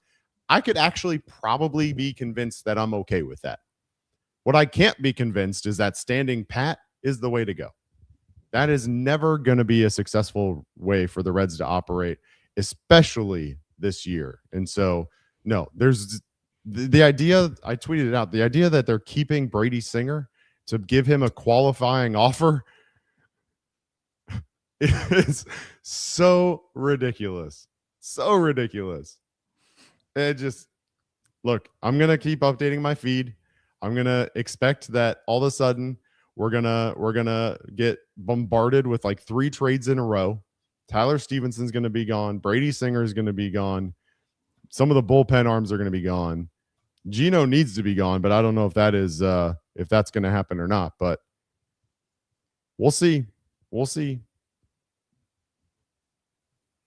Who cares who takes Brady's spot? This is the argument that everybody wants to give me. Who's going to take Brady's spot if we trade him? The minor leaguers, there's nobody there to take his spot. Who are you going to do? Who cares? The Reds aren't good. It's fine, people. It's fine. The Reds have Nick Lodolo making a rehab start on Wednesday. They have Brandon Williamson making his second rehab start this week. Like, those are 2 starting pitchers. Like, they're actually legitimately going to get in a spot next week if they keep Brady Singer, where they're going to have to take someone out of the rotation. Don't worry, Nick. Chase Burns is on an inning limit. He's got to go to the bullpen anyway. It's fine. What do you think odds? What do you think the odds that Brandon Williamson and Nick Lodolo don't have another IL stint in them later this year? Very low. Very low. I'm just leaving that graphic over. To be fair to Nick Kroll, Williamson and Lodolo probably will make up about a quarter of what Singer's innings will be for the rest of the year. So, whoa, you just did something to make Instagram look better, Nick. I don't know what you did, but it's still going. Oh yeah, Instagram's still going, and yeah, he's got like a quarter. He's got a quarter of the box for all the Instagrammers. If you're on Instagram, you probably should move your way over to YouTube, but that's here nor there. You used to just have my face. Now you've got my lower half and Trace's lower half, and the ceiling of Nick and the ceiling of Craig. So yeah, we're on YouTube. It's a good Come look. on over. Yeah, it's a good look. All right, I guess. We can just wait and see. I'm still waiting for what is going to be the media drop. I want to prepare everyone for that. There's going to be some kind of media drop here within the next 30 minutes of, I think it's just going to be basically like peacocking. I don't believe it to be true. I think that the Reds are wise to a small extent of trying to go out and find media reporters to say things that they want other people to see or want to see the reaction to certain things. I don't believe any of the reports so far today to be true. I don't mean to be a conspiracy theorist, but the reality is that there is 0% chance, and I mean 0% chance, that the genuine thought of the Cincinnati Reds front office is that they're going to give a qualifying offer to Brady Singer. That is impossible. And I guess if it is possible, then all of the people that want to lecture all of the fan-led podcasts about how you don't do this job or that job, I'll be honest, there has not been a more clear picture of us on this show and what something should or should not be done than Brady Singer being traded and Tyler Stevenson. But they're not putting out the boisterous topic of maybe giving Tyler Stevenson a qualifying offer. At least I haven't seen that one come out yet. Maybe that'll be the next one. But the truth is that they are going to get a deal done. We gotta believe that. Like, if we can't believe that as Reds fans, I gotta be honest. Like, what are we doing? Is that being too? Craig, can you even believe this is coming out of his mouth right now? The optimism. Is that being too optimistic? I mean, genuinely, we can't be that stupid as an organization to not trade anybody. That is impossible to believe. That's literally impossible to believe. It's how I started my segment. This is the one thing you can't do is stand pat. It's the one thing. I for better or for worse, I can be sold on either direction. I don't know if Nick, if you could do some research as we sit here and gab around for a second, but is there anyone that is the White Sox? They have a plethora of outfielders, I've been told. Is there anyone that we could go pick off the apple tree there? I need names. I need hope. I need hope and change. I don't need names. It's just anyone. Well, I can't don't be even anyone. care. We got an hour and a half left, Nick. You'd be a bad negotiator. You can't say anyone. We want their best until it's not their best. They have their number 5 prospect is a outfielder in A-ball who's 19, Jaden Foskey. Billy Carlson's a shortstop, also an A, if you want to think about potentially moving them out. But they have their Craig actually may, I don't know. Hagen Smith's the guy that you want to go after, a pitcher, but he's though. Left-handed pitcher. He's going to be really expensive. If you're really looking for an outfielder, I don't know that the White Sox are really the answer.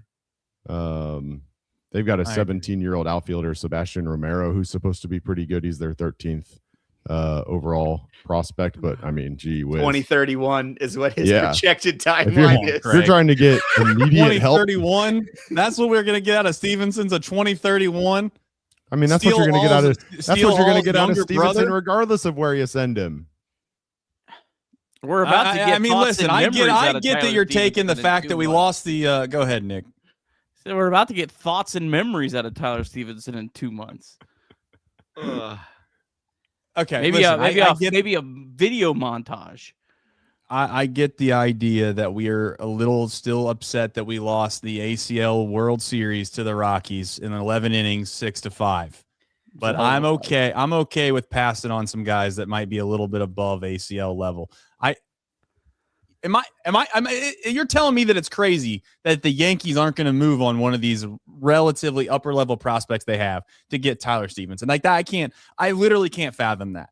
And I'm not, this isn't me trying to be like, oh, I'm looking out for the Reds' best interest or something. I'm trying to put myself in the Yankees' shoes. I'm trying to say, if I'm the Yankees general manager, I'm really, really going to hold on to guys that have an expected ETA to the big leagues in 2028 and 2029 with a new CBA.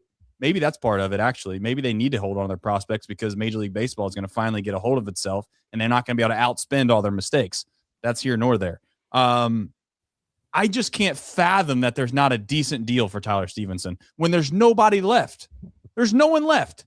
Am I speaking out of the side of my mouth right now? Is there anyone outside of Tyler Stevenson that literally is on the market? Here you go.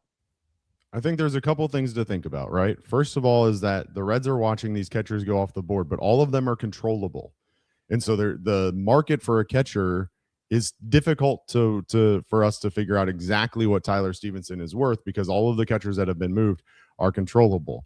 The Yankees are desperate for a catcher, but because they're desperate, they're probably more willing to overpay for someone like Hunter Goodman than they are to go after Tyler Stevenson on a rental deal. So that's the part that I don't know the answer. I don't know if teams are actually ready to go on Tyler Stevenson or if they're still trying to pry Hunter Goodman away from the Rockies to see if they can actually get that piece going rather than settling for Tyler Stevenson. That'll be the thing that's kind of dictated here is how strong is the hold on Hunter Goodman for the Colorado Rockies? I'm still with you, Trace. I think that I'm still over more likely than not they get a deal done with Tyler Stevenson. I still think that it just makes too much sense that they'd be able to do something like that. So I haven't given up hope, but I think that there's the fact that we have gone this whole time and nothing has happened is really what's kind of souring our mood on whether we can do that. I mean, at least in 2024, there was Lucas Sims and Frankie Montas. We did not enough, right? But at least we did something. There's absolutely nothing has happened. It's just, that is what is frustrating. I know we still got time, but boy. I think we're too late in the game at this point. The fact that nothing is not even Brock Burke, not even Caleb Ferguson, not like none of the pieces have moved. None of them. It's not like we're waiting for the big ball to drop with Tyler Stevenson or something like that. We haven't made a single move. Makes you think that this team thinks that they still have a chance. Impossible. Don't do it. What is the other alternative? Like, they can't believe they have a chance. We got a ton of super chats, but we got one here that I want to get to because it goes with what I wanted to talk about here. It says from M. Dean, don't worry, ownership is too cheap to not trade this expiring contract. They'll pull the price stickers off and move our junk to the curb soon. Like, that's what I don't understand. Like, that's why I think so much of the conversation about like Reds ownership is so misguided, because like this is an opportunity where they could easily save themselves $10-15 million and they're not doing it. Like, and it actually would benefit them long term. This is just like what is so mind blowing to me. It's like, this is the one time where as an owner, you're allowed to be cheap. Like, you have a legitimate excuse to be cheap and save money, and no one's even going to be mad at you that has a brain, and you're not doing it. I just don't get it. Nick, we talked about this in text messages, and maybe you guys have already talked about it on the show. I apologize. Obviously, didn't get a chance to watch the first part of this. The conversation that you and I were having about Gino Suarez and what, if anything, the Reds are going to have to eat as part of that contract. We all are in agreement that we would take a bag of peanuts for Gino Suarez at this point to get him off the books. Do you think even for a bag of peanuts, you're going to have to eat some of that salary despite him kind of warming up a little bit at this point? The entire major leagues told you that Eugenio Suarez was not worth $15 million 4 months ago. The Reds were the only team willing to pay that. And he's been bad. Like, he's been worse than anyone thought he would be. I don't think he's going to be able to get the full contract back. I don't think a team's going to pay it's prorated. Like, you're paying the same. So like the Reds would have to, I think, at least probably eat half of his salary. That's like the bare minimum. And that's to get nothing back. That's to get cash considerations, or maybe the classic PR where you get the reliever in A-ball that's having a nice year with a 2.63 ERA, but he only throws like 88 miles per hour. And it looks good at press release. Hey, we got this reliever back that's having a good season. Like, that's what you're talking about worth. But that's fine for the Reds because it's going to open up playing time and opportunities. Like, you have a guy like Michael Toglia. Who is Michael Toglia the answer for the Reds? Probably not. But at least he's a guy that's young. I believe, Mike, do you have him under control? Yeah. If you show, I mean, like, I double check that, but yeah. Give some of these guys some opportunity. There's just no point in playing Suarez the rest of the year unless you're literally doing it just because you don't want to admit that it was a bad signing. That's the only motivation for keeping Eugenio Suarez, is if you do not want to admit that it was a terrible signing. And it's fine that you made that mistake. Like, I'm not holding that against the Reds. I wasn't high on Suarez. He was not my first, second, or fifth choice this offseason. But it was a one-year deal. It was you're trying to do something. It didn't work out. Like, that's fine. But, like, just admit it and move on.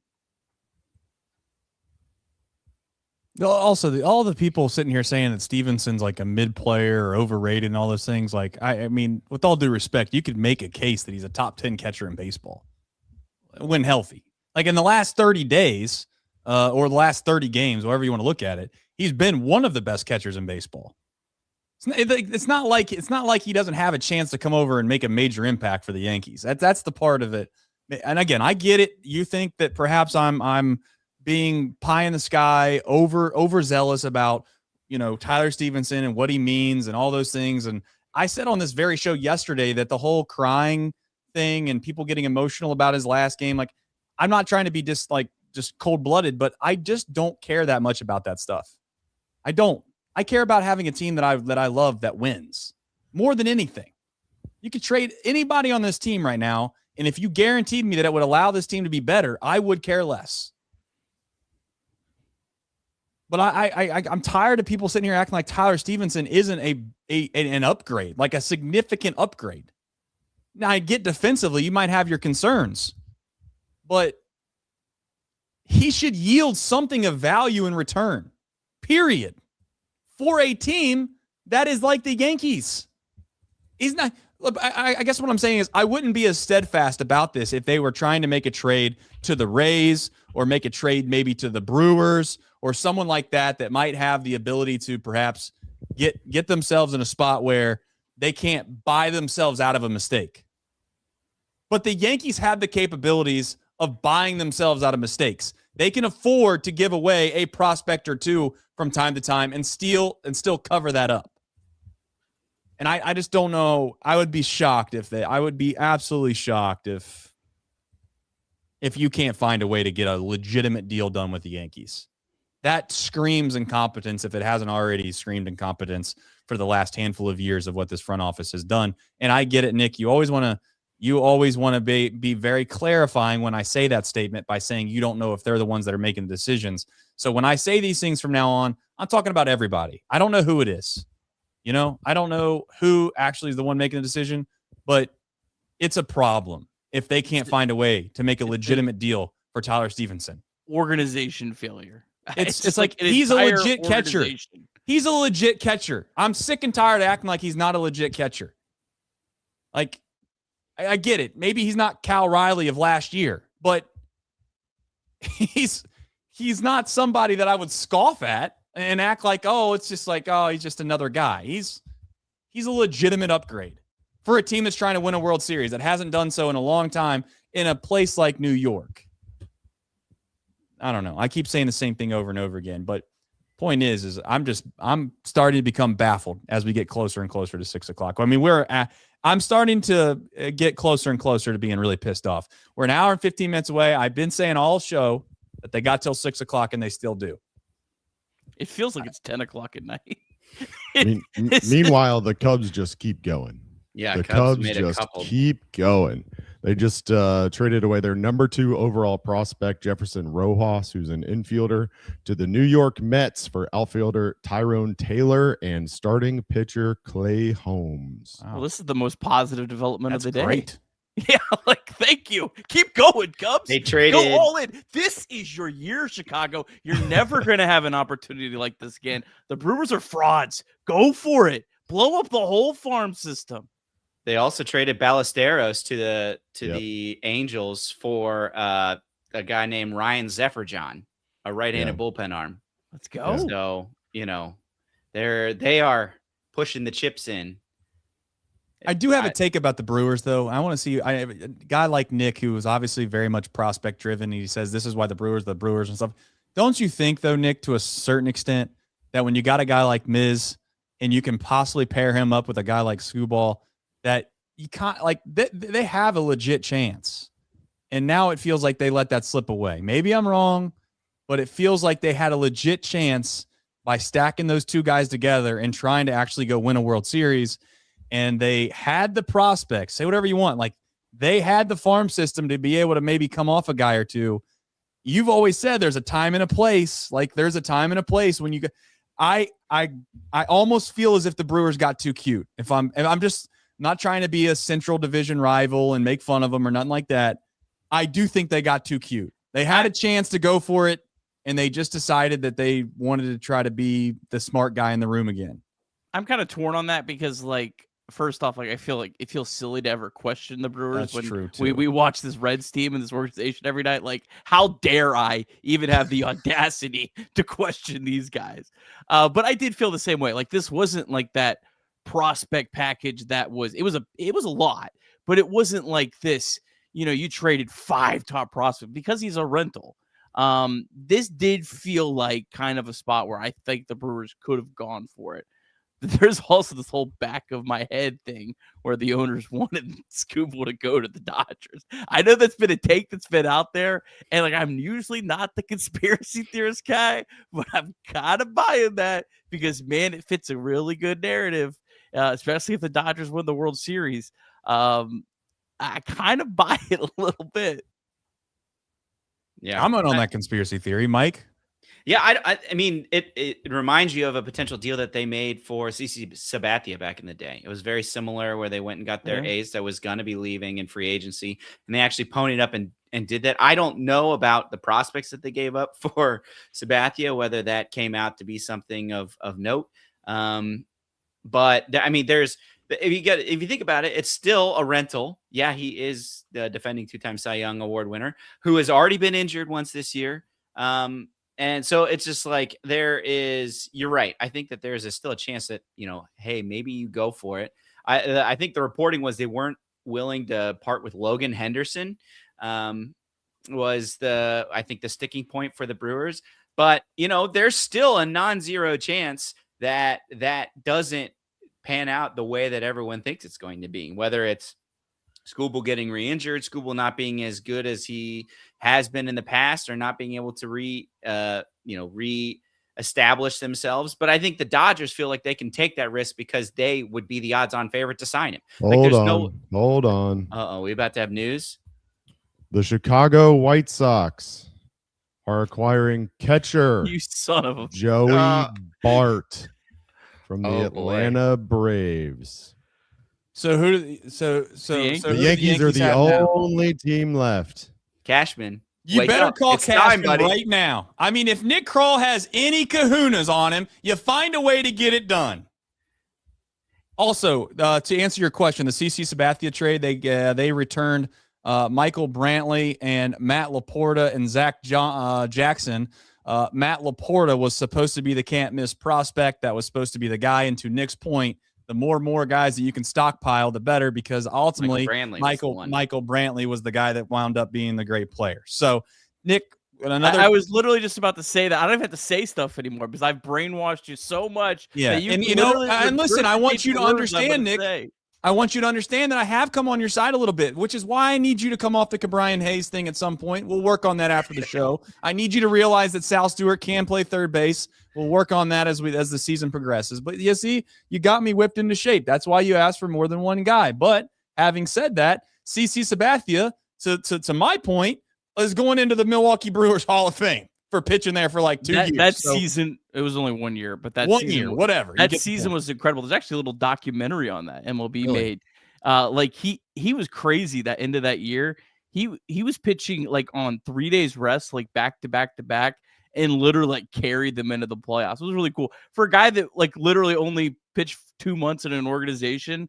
Like it's gonna be hard to ever find a guy that had like a bigger impact than CC Sabathia had. It was a really cool trade, really cool move. But yeah, it is wild how like Laporta was the can't miss prospect, and Michael Brantley turns out to be a multi-time All-Star. Was incredible. He was the face of the Cleveland Indians for at least a half a decade. He was a part of the trade to Houston too. Like when he went helped to Houston, them win a World Series. Yeah, exactly. Yeah. So, no, I mean, he's a great player. I was actually in Milwaukee for 2 unbelievable moments in my life. Now that I come to think of it, one of them was when CC Sabathia hit a home run in his debut there. That's back when they let pitchers hit. And then also, obviously, when Ellie stole every single base and slid it home, I was there for that as well. So some fun times, I guess, in what was Miller Park and also American Family Field, I think is now. I don't know, but nonetheless, we obviously have supers. You want to get to those? I'll let you know what, Craig. Welcome to the show. I'm glad you're here. Before we do that, I think we should talk about this Bart trade a little bit more, just because. Okay, again, fair. Joey Bart, not like some blow me away kind of catcher, right? We're not talking about Adley Rutschman, who many people thought was one of the top catchers available. We're not talking about Hunter Goodman, who's having an unreal season this year. We're talking about Joey Bart, a dude who's somehow turned into a little bit of a journeyman here early on in his career. He still has 1 year of control under his belt for the Chicago White Sox, and they are getting right-handed pitcher Duncan Davitt in return for him. That is the package. Duncan Davitt. So do what you will with that information, but I just want to give a little bit more context to that trade, knowing that Tyler Stevenson seems to be one of, if not the only real catcher that we know of that's available on this trade deadline now that we have an hour and 4 minutes remaining on. Joey Bart, pride of the Georgia Tech Yellow Jackets, going back home, if anyone cared. Somebody did. But I did hear from someone that the Stevenson to the White Sox was a real possibility. So that does hurt. So what you're saying is your sources made you believe that you had basically Craig Sandlin getting ready to tell you that they acquired Tyler Stevenson, and as soon as you heard that they didn't, your heart sank. I went to Twitter before Craig could get the words out, and I saw it as and I knew I could. Sickening.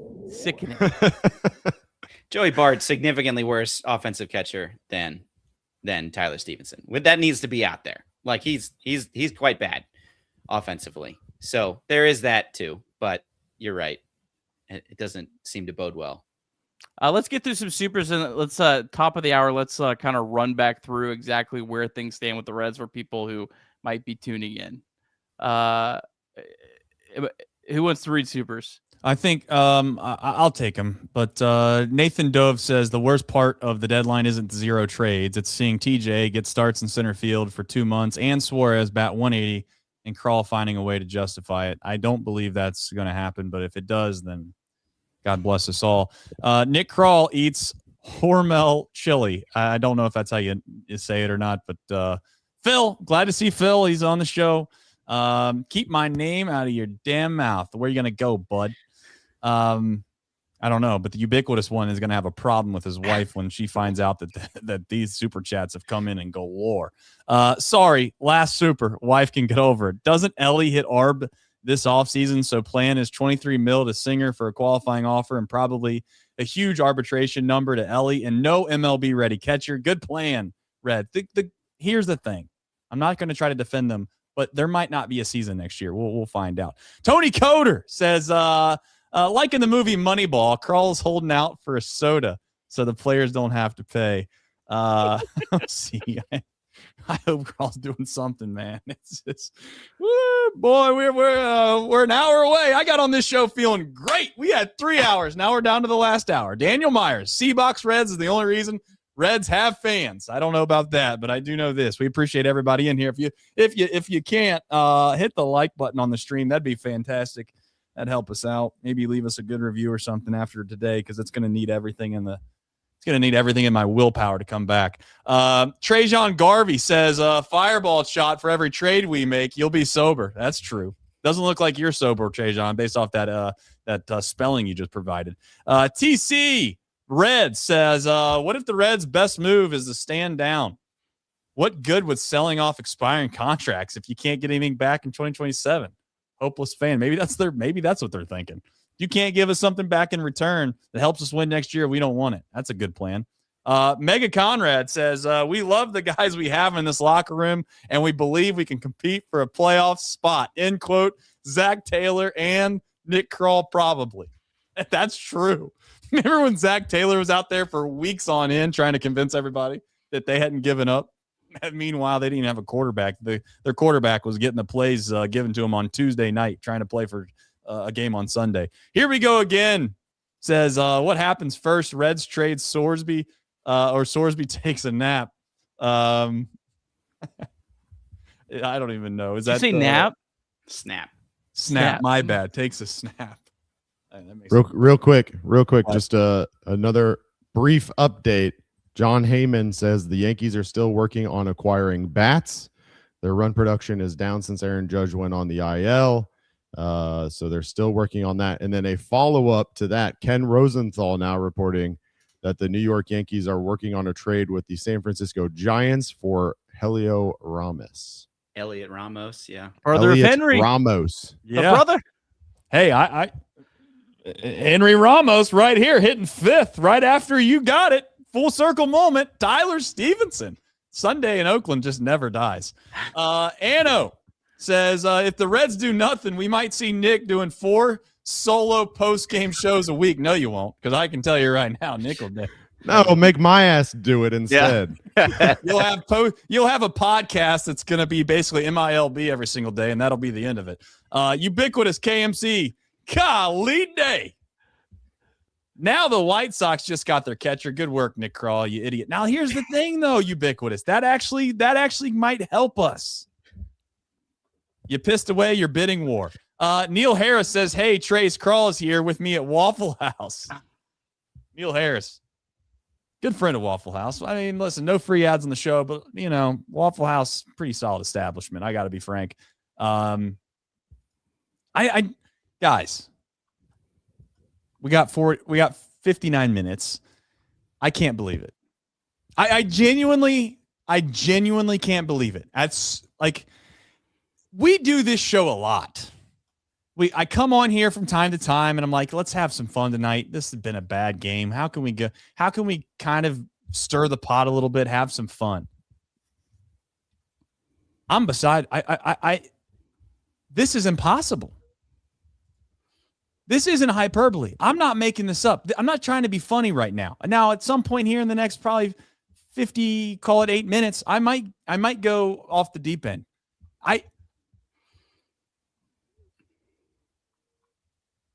It's just impossible. It's just impossible. All right, let's run back through kind of where we're at today. Ned Flanders, if you talked about this already, my apologies. The Athletic says the Reds are not trading Singer. They will make him a qualifying offer instead. So that was part of the news that we've had so far from today. The news started off with the Reds likely to hold on to Brady Singer, potentially extending him a qualifying offer this offseason. C. Trent Rosecrans reported earlier today the Reds seem to be everyone's backup plan at the trade deadline. We did have Tyler Stevenson was receiving interest from the White Sox and Yankees. Obviously, the White Sox have acquired a catcher, so it's probably just the Yankees. And then the last real report was Mark Feinsand. The Reds are still discussing a number of their rental players with multiple clubs, but a source said it's likely Cincinnati will hold on to Brady Singer. Just real quick, kind of our thoughts again on the Reds deciding to keep Brady Singer. I think it's a massive mistake. I mean, if you think that he's going to be valuable enough for a qualifying offer next season, then how does he not have enough value right now to get something at the trade deadline? Like, I mean, qualifying offer is a $22 million contract. If a guy's worth $22 million potentially in a couple months, how is he not worth something to bring you a return right now? We also talked about Nick Lodolo's making a rehab start on Wednesday. Brandon Williamson's making his second rehab start this year. You have 2 starting pitchers coming back. Yes, you're going to lose Chase Burns at some point, but like you're probably going to have to kick someone out of the starting pitching rotation here soon. So I just want to send that. Craig, do you want to give some thoughts on the Singer aspect of this? Well, first of all, we've talked about this a lot, right? Starting pitching is expensive, right? So that part we understand. The number that I saw, and maybe you guys can correct me if I'm wrong. The number that I saw for qualifying offers next year is projected to be somewhere in the $23.1 million range, is what I heard. I'll say the same thing that Trace told me about Tyler Stevenson, is that First of all, I don't think Brady Singer's a $23 million a year pitcher. I love the fact that he pitches every 5 days, but like he's a average pitcher that just happens to stay healthy. But here's the thing. If you really like him, just like Tyler Stevenson, you can still make your team better by trading him away and then going and re-signing him this offseason. And Brady Singer is the same way, because whoever you trade him to is not giving him a qualifying offer. They're not allowed to, because you have to start the season at the beginning, because you have to start the season with him on the team. The Reds even better that would be able to do that. Yeah. So Singer will be available this offseason, unless this other team happens to sign. Well, they could offer him the same amount of money a qualifying offer would be, though. To your point, Craig, like.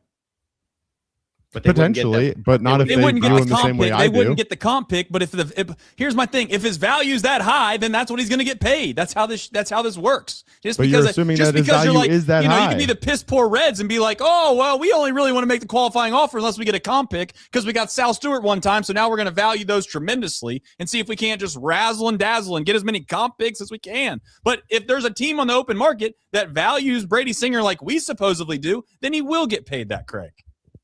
But you're assuming that a team does. Exactly, because he's not. Just like Jamier Candelario wasn't. Just like Eugenio Suarez wasn't. Just like Cabrian Hayes wasn't. Right. So we don't have to worry about the $23.1 million offer from whoever we trade him to then. I mentioned go and sign him for cheaper. Exactly. We could save the money and probably not even come close to a qualifying offer, and then turn around that money that we saved, and who knows, maybe actually get somebody that could help this team win. But what a novel idea that would be. But I'm going to stop. We got 53 minutes. I like this comment. I like this comment that just came through, and not for the reason that I think they said, but the mention of Tyler Stevenson's seemingly tearful goodbye to the city of Cincinnati last night after that home run late in the game against the Pittsburgh Pirates. For him to then not get traded today would be wild. He knows they are trying to move him, clearly. And then he goes on TV post-game. He hits a home run in his last at-bat, just like he hit a home run in his first at-bat. He's crying with Jim Day. Jim Day's crying. Everybody in the world knows the Reds want to move Tyler Stevenson. Why haven't they done it? They overvalue their players. They've done this for years. They overvalue their players. And as a result, here we are. All the teams that we thought were buyers of catchers, except for the New York Yankees, have gotten their catcher. And now it's just down to the Yankees. Will the Yankees pry Hunter Goodman away from the Colorado Rockies, or will they have to settle for their fourth choice in Tyler Stevenson?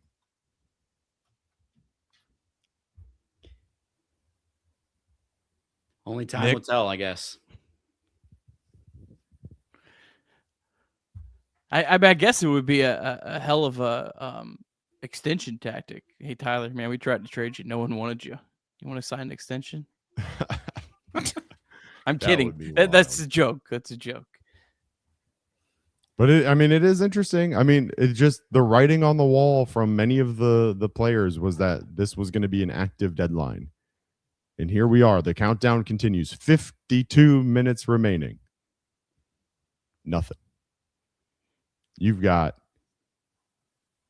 everything in the world set up for you to make somewhere between, I don't know what, 5 and 8 moves, and you're sitting here doing nothing. Really quick on the qualifying offer as I try to calm down is this. If he accepts the qualifying offer, what does that even get us? We get another 4th or 5th starter for a team that has too many holes to fill and ultimately probably isn't going to wind up being all that relevant anyways. And on top of that, you don't get a comp pick because the guy signed with you. And you probably overpay for him. Did I miss anything there? No. Or the CBA changes in there just isn't even is a qualifying offer. We're forgetting that path as well. I think, Mike, the qualifying offer, unless you've seen otherwise, I think it's established for this year no matter what, because that comes before the CBA. That they have to make those decisions. Remember, in November, the qualifying offer could go. It could be the last year. Brady Singer could be the last go round of a qualifying offer. one last merry-go-round. But I that still happens this year. Well, okay. Well, I mean, yeah. Just again, I think I've done this before, but just some context around what a $23 million a year pitcher is in Major League Baseball. Brandon Woodruff is making 22. Imanaga is making 22. Zach Gallen 22. Robbie Ray, who just got traded to the Padres, is making 23. Luis Severino, who cashed in on a massive year for the Yankees last year by signing with the A's this year, or was that 2 years ago? I don't know. $22 million. Aaron Nola, $24.5 million. Michael King, $25 million. Sonny Gray, $25 million. Nathan Eovaldi, $25 million. So like Ranger Suarez, $26 million. So you're talking top 20 money in the league for Brady Singer. Yes, I think that's probably too steep, but when you do have a player on a 1-year deal, it's you can't compare it. It's not apples to apples to a guy on a 4 or 5 year deal. Like overpaying for a 1-year deal where you have 1 year, no commitments. I mean, we're not even talking any options where you have buyouts the next year. Like there's significantly more value in that than like Ranger Suarez, where it's, I think it's like a 4-year deal where there's significantly longer risk. It's not even the qualifying offer kind of aspect of it is what it is. It's just, if you actually think he's worth that, then why are you not trying to capitalize on that right now? That's just what doesn't make sense to me. Well, they think that they can win the game of chicken. I don't think they think that. I think they think that they're going to be able to get Brady Singer to turn it down and get the draft pick. That's what they think. And I don't think they believe any of it. Do you think that, Mike? Mike, do you really think that this is true? I think so, because I think they thought that way about Nick Martinez, and obviously Nick Martinez proved him wrong and accepted it. But I think that the overwhelming majority of these qualifying offers get turned down. Now, granted, it's because it gets given out to players that are a lot better than somebody like Brady Singer. But I think that the Reds are like, well, we'll do it. Odds of him, actually saying yes. I know Nick Martinez did that, but Brady Singer's a little younger. He's somebody who is going to test himself out in the market. He's going to go out and say, look how many starts I make every year. And he's turning this down. I think that's what the Reds front office thinks. They're like, hey, we're willing to take that gamble because there's no way he's saying it, or a very little likelihood that he's going to say yes. Also, to add to Nick's point too, when you pitch in Great American Ballpark, I think that inflates the number a little bit as well. So to be fair to Nick, like, it is harder, like to a 1 year deal. A 1 year deal for a starter was not as egregious as it would have been maybe if a same amount of money with Brady Singer for a 4-year deal, like some of these other guys he's getting compared to. But it still just reeks like this organization at this moment, at this time, doesn't have a leader. I hate to say that, but that's how it feels. There's no clear sense of what they want to do. One day it's this, the next day it's that. And listen, I'd love to be optimistic and say that, wow, this team's playing better and, maybe they get hot and do, but again, like maybe I'm overly pessimistic from the standpoint of like, what is the point? What does even that get us? Am I that bad of a person for saying that even if the Reds got to a point where they were within a game or two the last week of the season, sure, it'd be entertaining for the next 30 to 40 days, but we know the end result. Let's not act like we don't. I feel like we're the Jacksonville Jaguars trying to figure out if we have a chance to go up against the Patriots of their prime or the Chiefs of their prime. If we can sneak into the wild card game, we can make a run to the promised land. We know the end result here. We don't even have Chase Burns. He's not even going to be available for the rest of the year.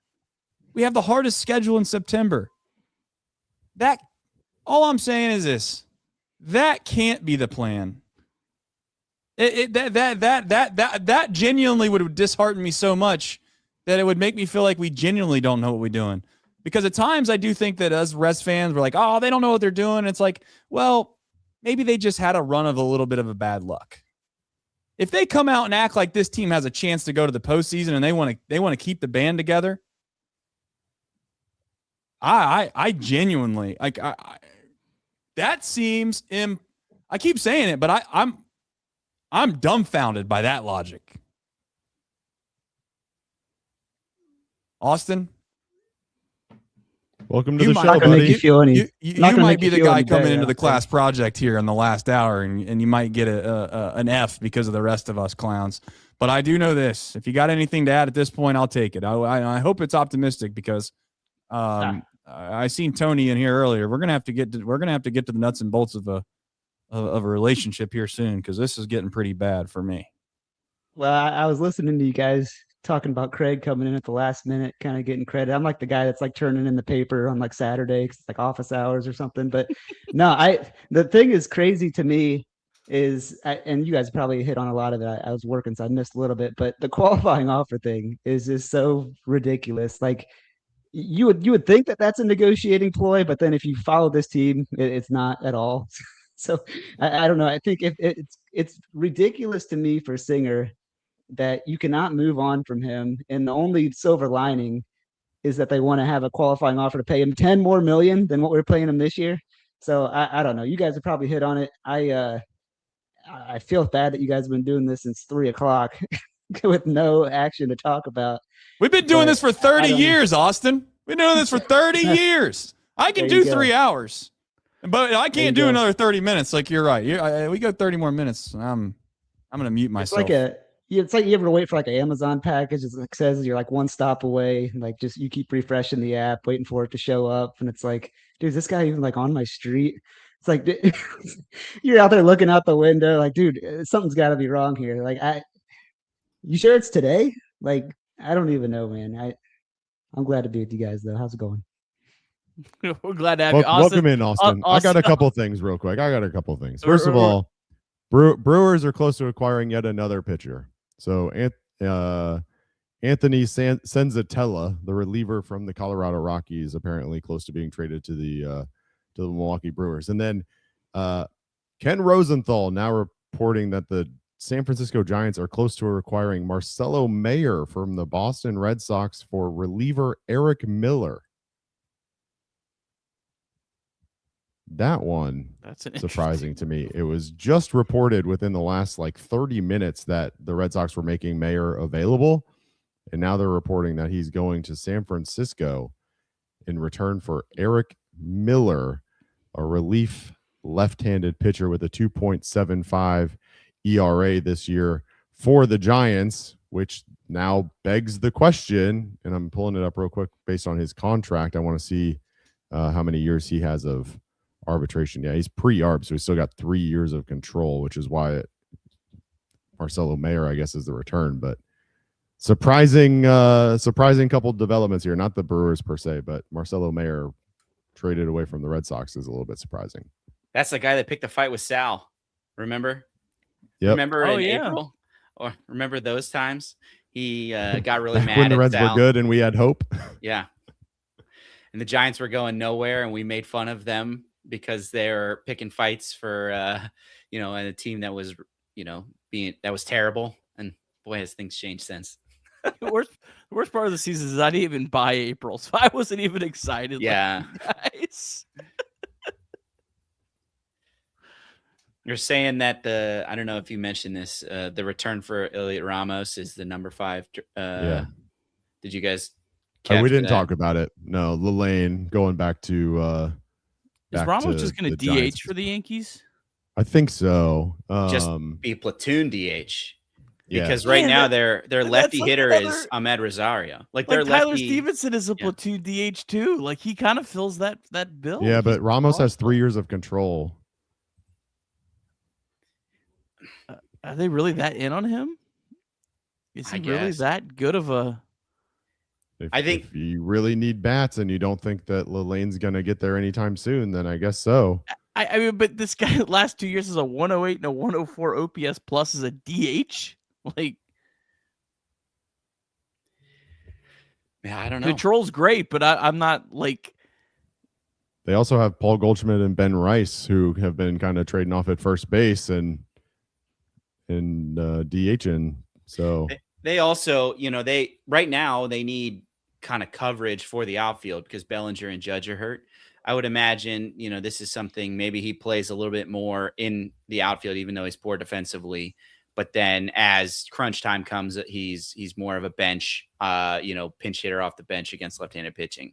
So it may be something like that. Another issue, though, that the Yankees are going to run into that I mentioned is they're going to run out of spots. Like they're going to have a big 40-man crunch, when these things are coming. So it's like you would think that they would maybe have some controllable pitchers that are in the 40-man roster that they would want to get rid of to, swap out some of these folks so that you don't have to have a crunch. That's what the Camilo Duvall trade was, right? Is they basically were like, hey, we're going to trade this dude who's clogging up our 40-man roster, has not been that good. Send him to the Pirates for guys not on the roster and see if we can get some gold to a team that's not really competing very much. So I don't know. I can't say that I'm in the head of the Yankees GM Cashman right now, but there's got to be something. We got to be. I mean, we'll do you a favor. All right, we'll take Elmer Rodriguez off your hands, get him off your 40-man roster. You can have Tyler Stevenson. It's fine. We'll make it work.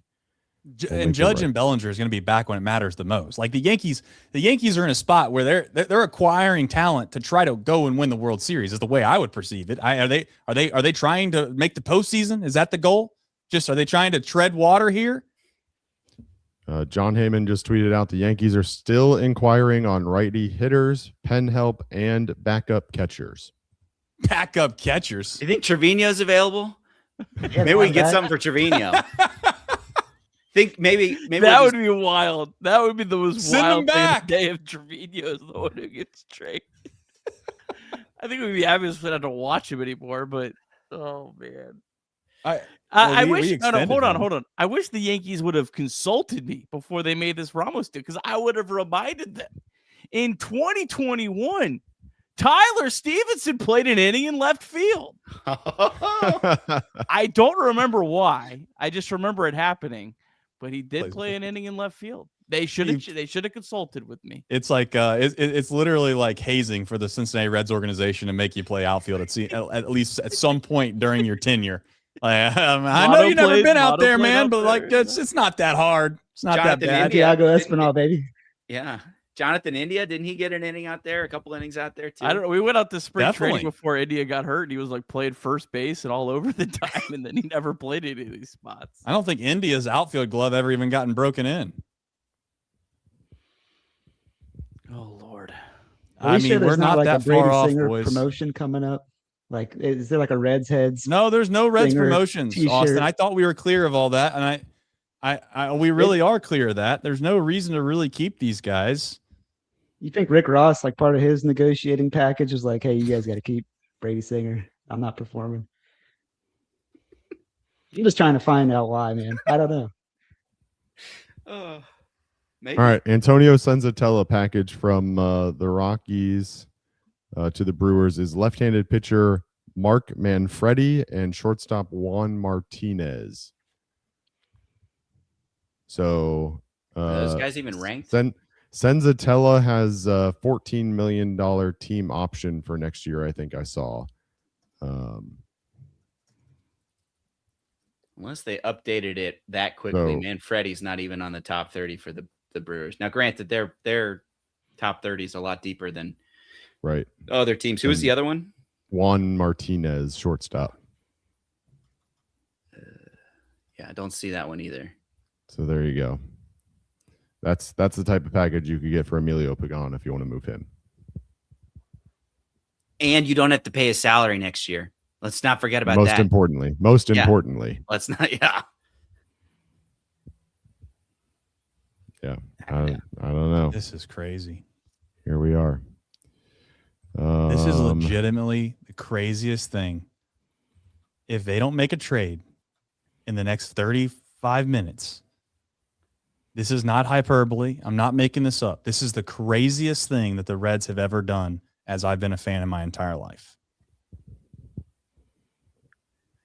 Where are you going to go?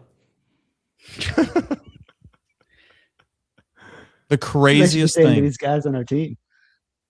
Where are you going to go? Unreal. Unreal. Okay, let me ask this question. I heard that, and that was funny. Not going to repeat it, but I heard it, and that was funny. Let's go around the horn real quick. We got 35 minutes left. Tell me the most likely Red to be moved in the next 35 minutes. Mike, I'm starting with you. You're in the view. You're next to me, so I gotta Mike, say, I'm coming to you. Stevenson. It still has to be Stevenson. Yeah, he was crying yesterday. Yeah. Look at that. Kirby, you sticking with Stevenson too? Then Yeah, I'll do it just to have. I would say Brock Burke would be my next because I do think teams are coveting a pitcher like him. I was gonna say Burke too, as far as like the highest value that other teams would probably want. I mean, I get he's a quote unquote rental, but if you're looking for bullpen help, you can't really go wrong there. But yeah, I mean, it's gonna be real awkward if Stevenson walks back into the clubhouse tomorrow.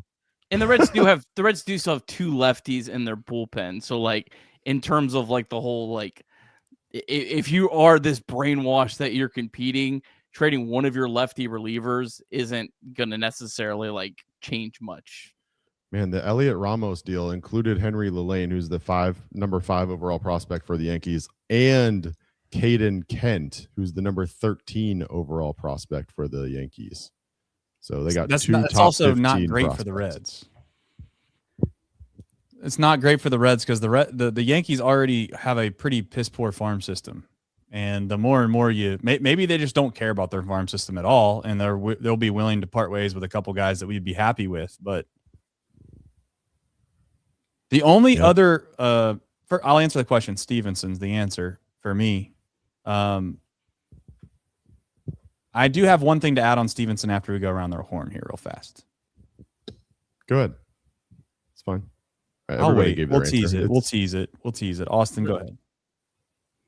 Well, I was going to say Burke. I didn't want to say Stevenson just because that's like the obvious one, but I figured Burke would get moved.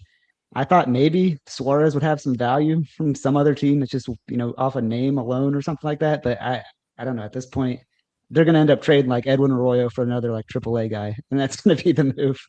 And then we're going to have to sit here and scratching our heads. The Helio Ramos move, though, doesn't it almost kind of feel like the Yankees might have been trying to get Tyler Stevenson and just said, we're running out of time. We need a right-handed bat or something. No, they still have to have a catcher. They like that's not a conversation. I don't think. Like the Yankees need a catcher. Thank you, Craig. Hell yeah. Come on, Craig. Keep it going, baby. They can't roll into the postseason with Austin Wells. That's impossible. I mean, they got a guy with like 120 career at bats, one pitch away from trying to start and go win a World Series for him. Dude's got a 537 OPS this year. I'll tell you what, Yankees fans aren't satisfied with just Elliot Ramos. That's for sure. And the other piece of this that we haven't really talked, Tyler Stevenson can go the opposite way. When Tyler Stevenson's hot, he hits the ball the opposite way. And guess what? Yankee Stadium's got a short porch out there in right field. Guy's got a good Those point. 9 home runs he's got this year, 10 home runs, whatever it is, that's 20 in New York in the Yankee Stadium. That's a good point. Guys making a lot of sense right now. From your mouth to Cashman's ears, baby. Come on now. Tyler Stevenson legitimately has been one of the best catchers in baseball in the last 30 games. That's not a joke. Been one of the best hitters in baseball for the last 30 games. All right, well, fair enough. Yankees need Tyler Stevenson. I need Tylenol. And a drink. But I have kids, so I probably better not drink at 5:30. I don't know.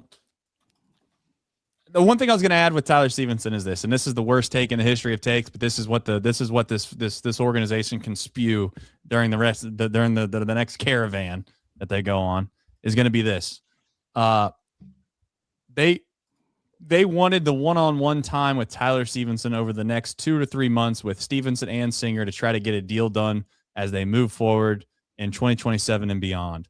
Otherwise, if they traded him, they lose the right to be able to negotiate that, and then therefore they would have been on a free market, open market to the public when those guys become available again. But in the interim, right now, they have the ability to try to get that done. That's that. And if I hear that too, all right, we're going to start making a list. If I hear that they've come out and said they have a chance to win this year, or that they really needed the one-on-one time as if they didn't have 11 years to try to figure this thing out, those are the two. I got to call it quits. I've come to my coming to Jesus moment with this Reds organization, and those are the two lines I can't hear. I think there's a lot of casual fans maybe that just kind of tune in every so often. They don't know how big of a just unfathomable thing that the Reds are about to do. And they got let me call they got 30 minutes, by the way. They do. They could get all this done in 30 minutes and it wouldn't matter. Yep. 30-minute warning. 30-minute warning. And gentlemen, I don't know how we're doing this. This is the craziest game of chicken in the history of baseball. 2,000 viewers right now on YouTube. Word's gotten to New York. 2,000 viewers listening to us complain about how inept this front office is. We appreciate you joining in. We really do. I hope we can give you some news here in the next 30 minutes. If not, I'm going to drop off at 6 o'clock and let Trace go on an epic rant because I can only imagine what that's going to look like if the Reds don't do a single thing. But 2,000 of you in here right now, we have to say thank you real quick. And I know we've got a lot more super chats that have been rolling in. Appreciate you all doing that as well. But man, Craig, how's this happening? Where'd you leave off? Do you remember?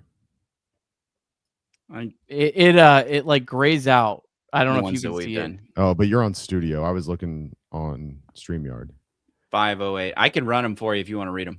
Go ahead. Yeah, Lane Jordan 0, $5 super chat. I just saw Nick Kroll at Montgomery Inn with Stuart Fairchild and Elliott Rearing. The zebra. Get the job done, zebra. Remind Nick Kroll it's the trade deadline.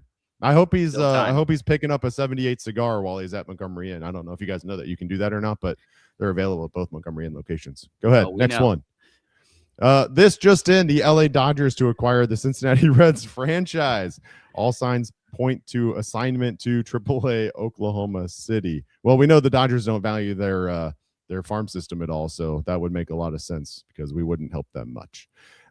Jacob Doyle, $5 super chat. 50 minutes until I start drinking heavily. Well, Jacob, the 20 minutes has passed. You have 28 minutes remaining. I hope you're getting that nice and cold. Braxton Ballpark beer. That's right. Get you a ballpark beer. You can get one at Great American Ballpark or the Braxton Tap Rooms or your local retailer. What is the percentage chance Kroll is fired if no moves are made? I mean, Christ, I can't believe this. At least Dick Williams had some what. Dick Williams is running Skyline Chili now, no free ads. So we know how that went and worked out for him. No, Nick Kroll's not getting fired. He's not making any moves because the front office or the ownership group probably told him it wasn't a big deal. Do you think the Adley haul was the same as Ellie's? What do you mean? So Adley Rutschman was traded earlier today. Yeah, no, I mean Ellie's way more valuable than Adley. Yeah, I think Ellie would be even more. And that's even with the fact that the Red Sox overpaid. So yeah, I think it would actually be more, but not going to happen. Singer will enter free agency in a shortened offseason with the likes of Skubal, Peralta, King, Gaussman, Bieber, Flaherty, Woodruff, Gallen. Of course, he'll accept $23 million qualifying offer and take up 10% of our 2027 payroll. Fair point. Fair point. And thank you to the ubiquitous, this is your maybe 10th super chat, so we appreciate that. Shout out. All right. Els Corchola. Jim Day. Nope. Jim Day. Comment about Jim Day. When Nashville gets a team, watch out, boys. There goes half the Reds fan base. The name's pronounced El Scorchola. Well, we appreciate it. I'm not going to make that comment about Jim Day. I like Jim Day. CB Reds Fire Crawl. Oh, Chatterbox Reds Fire Crawl t-shirts and clothing line incoming. Trace, you got that rocking and rolling? You get that? I don't know, but Nick said he would personally be wearing that shirt for the rest of the year if they made no moves at all. And boy, oh boy, are we close. Oh boy. That is going to be an insane thing to witness. All right, John Juan Crawl. The power of friendship equals playoffs. Look, we went out and we hired a vibes manager. It's fine. We got a good players manager. People like to play for Tito. We're good. We're going to make the playoffs. Mega Conrad. They need to do a Nick Kroll sitting on his hands bobblehead next season. Well, if they did that, they wouldn't be able to fire him before the bobblehead game. We know that. They'd make sure that they retained him until that bobblehead game if they were going to make sure to do anything. If we trade no one, how the F does it help this team? Well, if we trade anyone, how does it help this team? Look, we're not trying to help the team. The truth of the matter is the team is terrible. We're trying to help the 2027 Reds. The 2026 Reds are dead. And with that, the 2026 season has come to an end. I'll take a Seabox Fire Crawl shirt in lieu of the Seabox shirt I ordered a few months ago, says Big Tater 95. Trace, you got a comment on that? Just like the Reds, we don't make trades. All right, Chad Waits, 3258. The next problem is Crawl will get in front of the media after doing nothing, and none of the reporters will, you know what, to call him out on it. No, I think they'll get called out. I think he would get called out. He would have to explain himself. The better question is, will Nick Crawl have the fortitude to get in front of the reporters at all? Gabe Skaggs says, are the rumors true? Nick Crawl thought the trade deadline was tomorrow. Well, we've discussed this earlier. He's in Hawaii, so he's still got 8 hours until the deadline. He's got plenty of time. TVP. Yeah. If there's a 2027 season, great even point. more reason to sell. Even more reason to sell. Let's go. That's it. Believe it or not, that was our 77th super chat. I'm showing 78 starred. Oh, there's another one. I'm showing 78 starred. Pete, careful. Pete something. Pete something. Hold on. What did he say? Let's see if I know the name is whatever, but yeah, okay. No, we can't do that one. He just has to. He has to crawl Pax grilled cheese for lunch. Yeah, exactly. Well, that's what he yeah. said. Here's where we're at, everybody. Take the reference and run with it. This started out as a show that I had text Nick. First of all, they're really pissing me off Jeff because I've Hoffman's lost on the an move. entire beautiful day in Cincinnati. And as you know, if you live in this town, you only get about 30 to 40 of those a year. Okay, it's either hot as hell out there, freezing cold, or pretty much nothing in between. We got a beautiful day out here. I decided, you know what? I'm going to be a trooper here. I'm not going to go and do anything outdoorsy. I'm going to stick by my computer all day long and make sure that when this thing goes down, we're ready to roll. So we go live at 3:00, and I'm thinking, you know what? Let's just be optimistic. Let's go into this like we're going to have a new dawn to a new day. This is a different organization. We're going to find a way to get the deal done. We're going to negotiate like a badass. We're going to get some top prospects. We're going to have some guys in 2028 ready to roll because who cares about 2027? Maybe you count the NBA championship from the Los Angeles Lakers, a real championship in the bubble. But next year when they play about 22 games and they have their fake World Series, if the Reds win it, I'll claim it, but my guess is that they won't. So we're going to focus on 2028. And now, instead of what I thought was going to be maybe a somewhat enjoyable time, we're just not making ourselves better. And that's where the frustration comes from. I think a lot of people in here are like, how can you be a program and a show that does a live show after every single game and basically claim that the Red season's over and be so pessimistic about it? Because I think a lot of people don't want BS. A lot of people want God's honest truth as much as we don't want to sit here and say that this season is probably not great. It's not good for our business, yes, but at the same time, what do you want us to do? Lie? No. We all know if you have a semi-relative ball-knowing brain, you know this season's dead. And you have a chance to try to make your teams better in future years.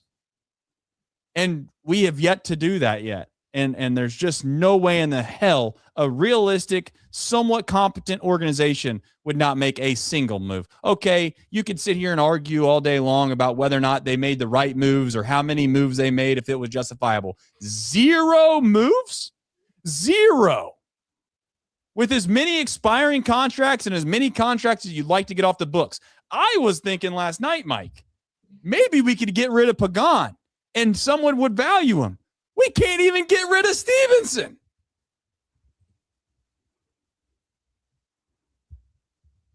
Twins acquired Jeff Hoffman. If you're wondering. Nick, everybody that listens to this podcast and watches this show knows that I say things that they believe are overzest. They don't maybe always are in the right frame of mind. I overreact. I say things that maybe the general, like normal front office person wouldn't really truly believe or feel. I'm asking the person that's the most level-headed guy that the public perceives, what exactly do you classify as what has happened today? There's still 20 minutes left to give him an out. But what has gone on so far? How do you classify it in regards to the level of incompetence that has existed? If the Reds do not make a trade at this trade deadline, I think it's the single greatest failure this organization has had in my lifetime. Period. It's that simple. And I'm not saying they haven't had plenty of failures. They've had their long list. But this is just so clear and obvious. It's kind of cowardly is what I would say. At least make a bad trade, time. Right? There's still time on the clock, though. Schmick schmack. Look on the right side, Trace. We still have Steele Hall, and he's bringing a championship soon. Don't you worry. Hey, well, we don't need what does Steele Hall have? Steele Hall has nothing to do with this disaster of a day. He's an independent property. He's doing a great job. He had a great season. He's already promoted to Daytona.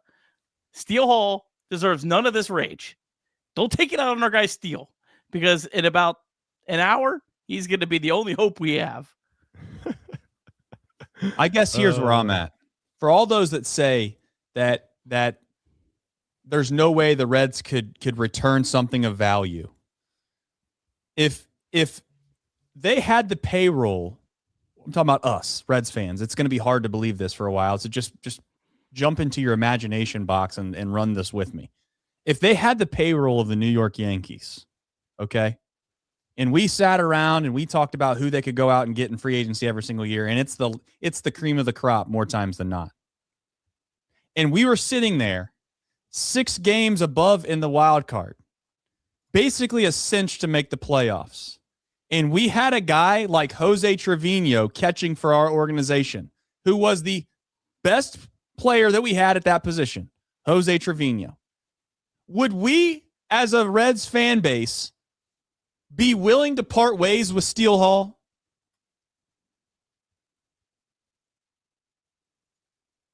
I think it's pretty safe to say the vast majority of the fan base would be pretty cool with that. And that's all I'm asking for. And people are saying that I'm overreacting and I'm asking for way too much. I think this is something that Craig had mentioned too, but it's just like, I think that a lot of people think that, like, they don't think about it this way, but inaction is a choice as well, right? And that is what is the frustrating thing to me, is that this team this front office would look at what you're doing and choose to not make a move is as much of a thing as a disgraceful thing as potentially going and making bad trades, or even going and buying at this point. And so that is what is just baffling to me. It's just like, how can you look at what this is and see that this is something that you can be okay with for the end of this year, and then potentially running it back in this next year, right?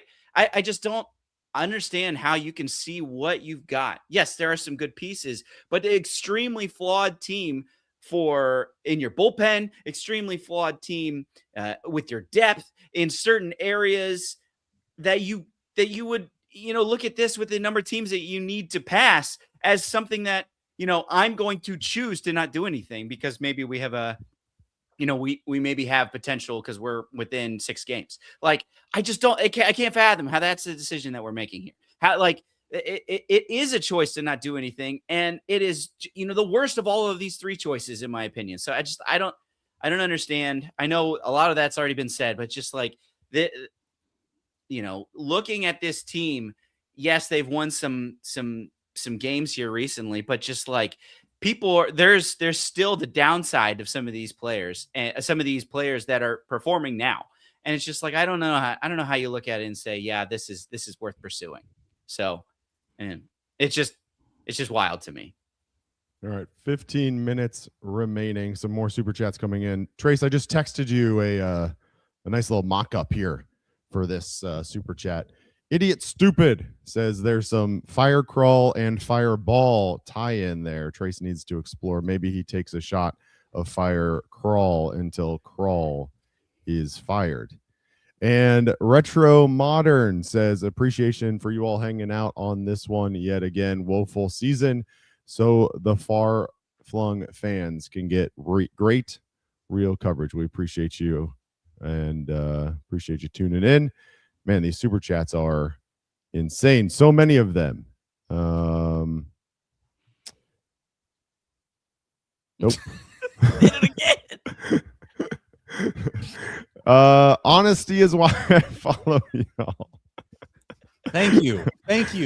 Yeah. Honesty is honestly, why I follow it's just y'all. like it's the only way that we can do this. I just don't understand why some people think that it's in our best interest to try to like be fake or act like everything's fine. That makes no sense to me. And I guess if it means that we discourage or tell people that they have better things to do than to watch the Reds, and that means our show is gonna end up being the downfall because of being honest, then I guess we'll just have the downfall. I'd rather fail and tell the truth than to sit here and lie about it. Like, and also, if you watch the games or you have somewhat of a brain and you follow the franchise, it won't take long for you to realize we're lying. I mean, anyway. Blue Jays have now traded more former Reds than the Reds have traded actual Reds at the deadline. Jeff Hoffman and Kevin Gossman have gone, and the Reds have traded nobody. So there's that. Clint, here we my go. question is, if you're keeping these guys, why not get some controllable guys? Why fence it and do nothing in a great buyer's market? I don't think it's a great buyer's market. I think it's a pretty solid buyer's market, though. You do? No, it's a seller's market. No, it's a seller's market. That's There's what not I mean. enough sellers here.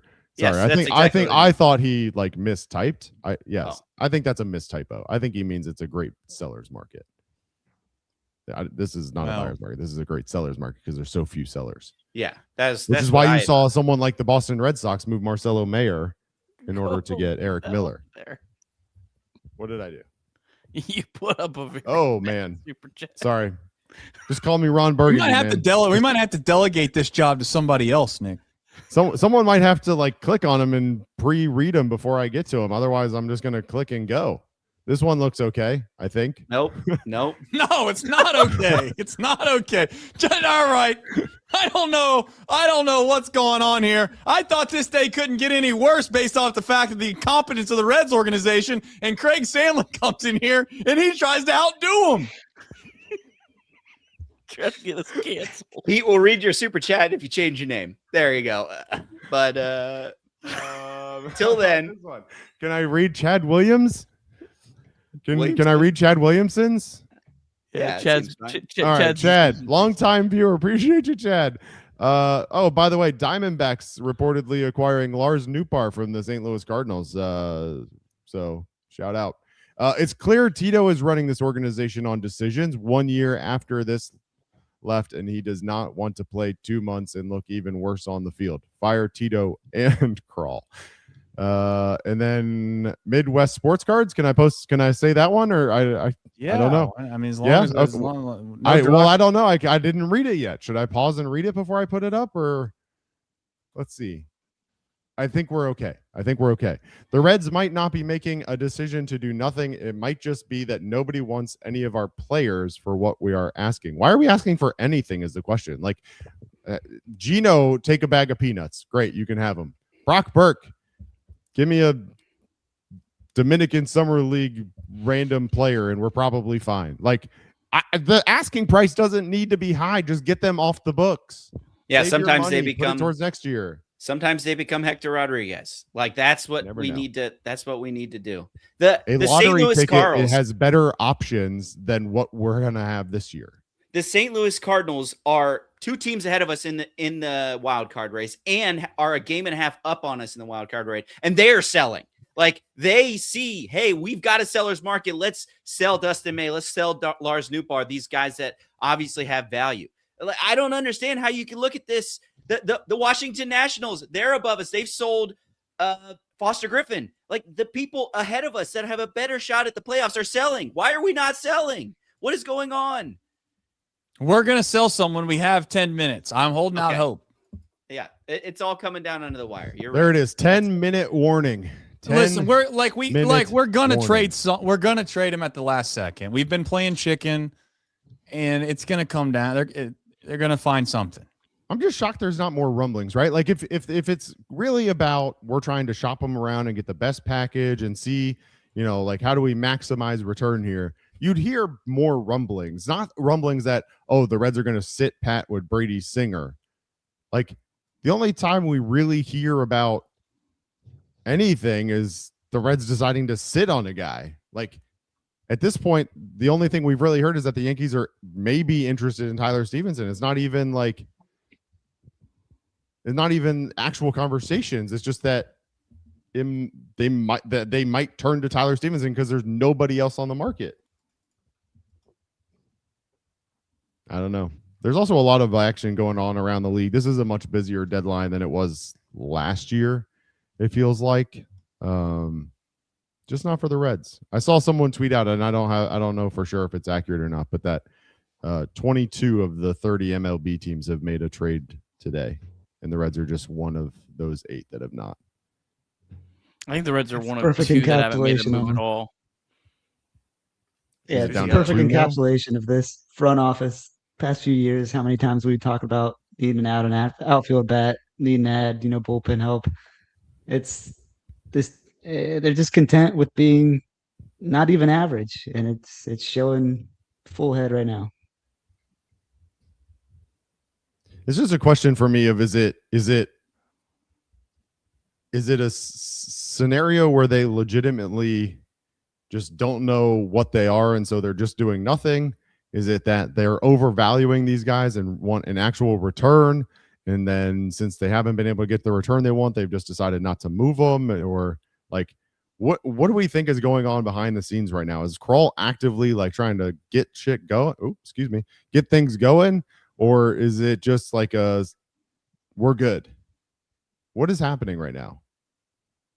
What happened to 50-50 chance we were trading Hunter Green, and now we can't even move less consequential guys? We got 7 minutes. We got 7 minutes. If we don't make a deal, alcohol is my future. Ballpark beer. 50-50 chance we trade Hunter Green. Should have been a 50-50 chance we trade anyone. It seems like so long ago. I totally forgot about that, man. Oh, man. I'll give you my best guess, Craig, at what happened today. It's that there wasn't a green light to trade whoever is the one making that decision. There wasn't a green light to make a trade unless you're blown away with an offer. That's the only thing that I can think of. Keep everyone else, and I don't know. But you can't be waiting for other teams to be more inept than us. You know what I mean? If we got a great haul for any of these guys, it would have been almost like a fleecing of the other teams. It's you're banking on front offices to be sillier, to put it lightly, than us, which is bad strategy. Brent Suter got traded earlier today. Yeah. If Brent Suter could get traded, there's got to be you can't tell me that there's no market for somebody in this Reds bullpen. Now, Brent Suter has been better than a lot of people in our bullpen, but he's 37. You know what I mean? It's just that. It's just there's got to be something. There's no way that there can't be. There can't be at least somebody wanting somebody in our bullpen for that. Yeah.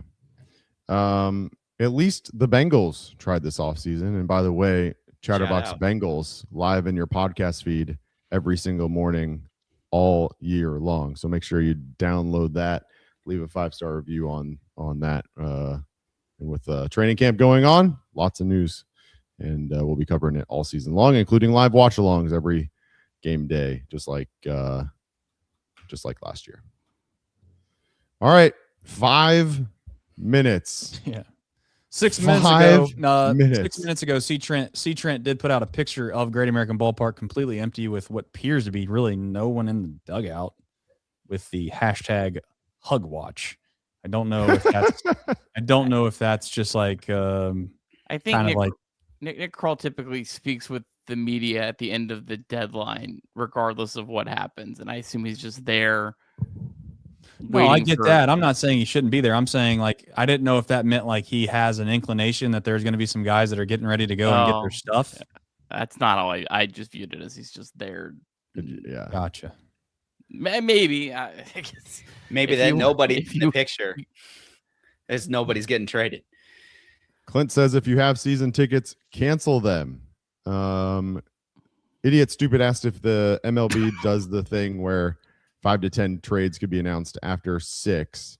Paperwork gets 6:30. Yes. Nick, go ahead, Nick. Nick, you had mentioned this at the very beginning of the show. Miguel Andujar was like at least 6:15 last year was when we first got news, I think. Whoa, we've got news. The Cincinnati Reds sending Nathaniel Lowe to the Cleveland Guardians. I don't have to wear the shirt. Jeff, there's Passan, of all the players that they could have traded. Guardians acquiring Nathaniel Lowe in a trade with the Cincinnati Reds. So there you go. We have our first crack open that beer, Trace. Crack it open.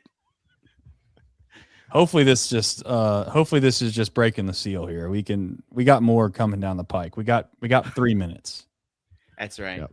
They had stuff on the table and they're like, this is the best we got. So we're doing it. Mike, of the list of players, would he have been like 5th or 6th on your list of guys you thought would have got traded today? In order. He's in super order. cheap and he's a left-handed bat. He's up there. I'm saying if he was the only player to get traded today, you said the Reds would only trade one player. Like he would have been like 5th or 6th on my list. Right. Me and Trace did 4 guys last night that we thought would be traded. It wasn't on either one of our lists. That's true. I think the reason that he was available was so cheap this offseason was because it's a first baseman that is, you're able to, plug in and so I guess they're willing to. I guess who's there? Is Rhys Hoskins? Is he the other guy, or is he in there? He's had a miserable year, hasn't he? Oh, okay. But I mean, he's a right-handed batter against lefty. I don't remember if he's there, if he's at the Brewers. I don't remember which one. He's on the Guardians. Oh, okay. I don't know if you guys have talked about it yet or not. What do we think is the type of return for Nathaniel Lowe? We don't have details yet, but if you now know that that Lowe is going to the Guardians, what is your hope in terms of a return for the cheap rental? I doubt much because this is a last-minute deal. Yeah, I mean, your hope just has to be that he's somewhere on the top 30 rankings, right? Like it doesn't matter if it's like they've got George Valera, who's an outfielder at number 30. This feels very Miguel Andujar. Like this feels like almost the exact opposite trade. Mm-hmm. Like the Reds got. And who did we trade for that? Number 22 ranked prospect. I don't remember Kenya. Kenya something or shoot, who he was 22 though. With an H is his last name. Right, Huggins, something like that. Yeah, I think that's right. It was like Kenyatta Huggins or something like that. This is the crazy thing, though, guys. Like, if Nate Lowe is the only player traded, and maybe this is breaking the seal, I'll be a little optimistic about it. Like, if you are still trying to go for it, like, I kind of think he's one of the guys I actually like on this team. Yeah, I don't know. Also a free agent, though, correct? Coming up. Yeah, but he was signed on like a minor league deal, right? He's making like $800K this year. But the Reds, if you look at their numbers, the Reds have been a actually well above average team hitting left-handed pitching, and they've been a very bad team against right-handed pitching. And Nate Lowe's been one of their best hitters against right-handed pitching. And so, like, I'm fine trading him as it is. I'm just saying, like, if your philosophy is that you're not going to trade much, why is Nate Lowe the one guy you trade? It just, like, doesn't really compute. Do you think you see a flurry of DFAs afterwards? You know, it's just like these folks that we couldn't trade because they didn't want anyone that were. I guess you could call up Hector Rodriguez and he basically DHs for you. Well, he DHs or Marte DHs, and like it does open up spots, but two other trades that have been just announced in the last couple of minutes while this is also coming through. Kirby Yates going from the Angels to the Pirates. So the Pirates pick up another relief pitcher, 0-5 with a 3.95 ERA this year for the Angels. And the Marlins acquiring Victor Vodnik, relief pitcher from the Rockies, for Connor Norby and Aiden May, a right-handed pitcher. So two other trades have happened just now. Still waiting on the package on Nathaniel Lowe, who, again, is expected to be on the move. Casey Mize just traded to the Pirates. Wow. And Joel Sherman is now reporting that the Yankees making no other trades beside the two that they've already made, Garcia and Ramos. Golly. Yep. And Bob Nightingale just reminding everybody there will be a handful of trades trickling in over the next 30 minutes. It's 6:01. Nathaniel Lowe, at least as of right now, at 6:01, Nathaniel Lowe, the only Red to be moved. I don't. You should still have to wear the shirt. Nope, that's enough. It's just what a weird. Guardians had a pretty active deadline. Yeah. Joe Adell, Nate Lowe, Foster Griffin. They also traded away Bo Naylor for Cody Hewer. Is that how they say his name? Pirates active too. They just now, Jeff Pisano, Pirates are acquiring right-handed reliever Lake Bakar from Miami. Wow. Miami's selling too. Miami, meanwhile, like a half out of the playoff. What are we doing? Yeah, and just our friends over at Just Baseball, same thing. Tyler Yankees Stevenson not walking moving anybody. into walking to the locker room tomorrow. Crying for a different reason. That is. This is a surprise, to say the least. And Nick, I don't know what your plan is formally for a podcast for today. I would imagine you're not posting a 4-hour I texted you show. Let me read your text. I don't know when you texted me. After we get the official Mark Sheldon or whoever, this is we're done. We'll try to do like a formal 15-20 minute show and wrap it up. Okay. Yeah. If anyone needs to dip out, by all means. Yeah, I'm gonna dip out on that. But I honestly, it should probably just be you and Trace, but I'll let you guys figure that out. I'm fine with that. Yeah. Look, this is, to your point, like Nathaniel Lowe being the only move. Again, we still don't have a package on that. I haven't seen the player to be return. named later, cash considerations. Yeah, we got cash. Perennial all-star cash considerations. Great. So there you go. Can I ask Nick a question? I don't know the answer Please. to. Maybe you guys know the answer to it. What has to take place to make a trade after the deadline? You have to go through waivers. Is that still a thing or no? You can't make a trade after the deadline. I'm just saying, there was a time and place at some point. You used to be able to where you could pass them through waivers or something. But that's not real. There used to be you could pass a player through waivers and then make a trade, but that is no longer the case. Now, just basically players have to be straight up placed on waivers and claimed. So you have to eat the full salary. There's There's also there's some shenanigans too about they need to be on your roster by a certain deadline in order for them to even be on your August 31st. To even be on your playoff roster and stuff like that. So there's. Oh my God. Sorry. The Dodgers adding catching depth. Hunter Fiducia from the Tampa Bay Rays.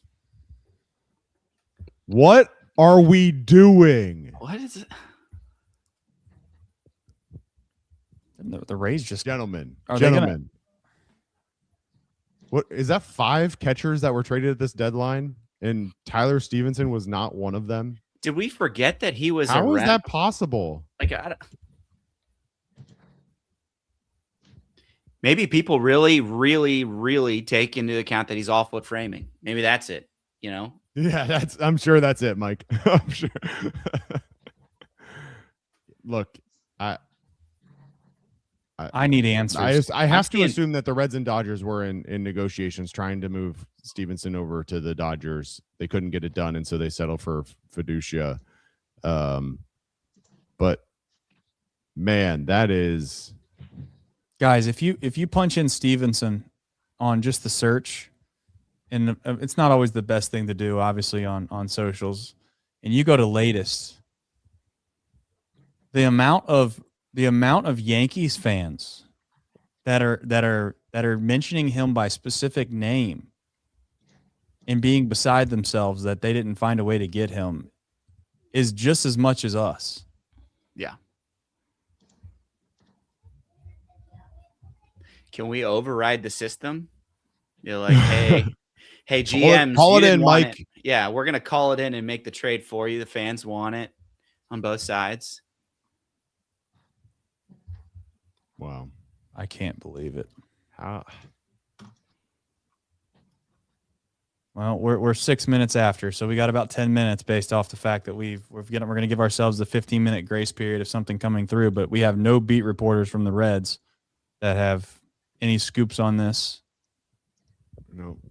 Gordon just tweeted out confirmation of the Nathaniel Lowe, but nothing else. They will always at some point say they're done. So until you get that, they're not done. That's yeah. But we'll see. We'll see. I'm interested to see the fiducia return.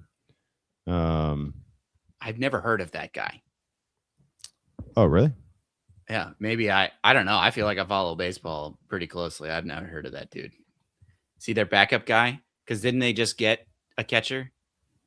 Yeah. So let me squeeze get him off the roster after after Liam Hicks. They got Liam Hicks and they traded this dude Hunter Fiducia.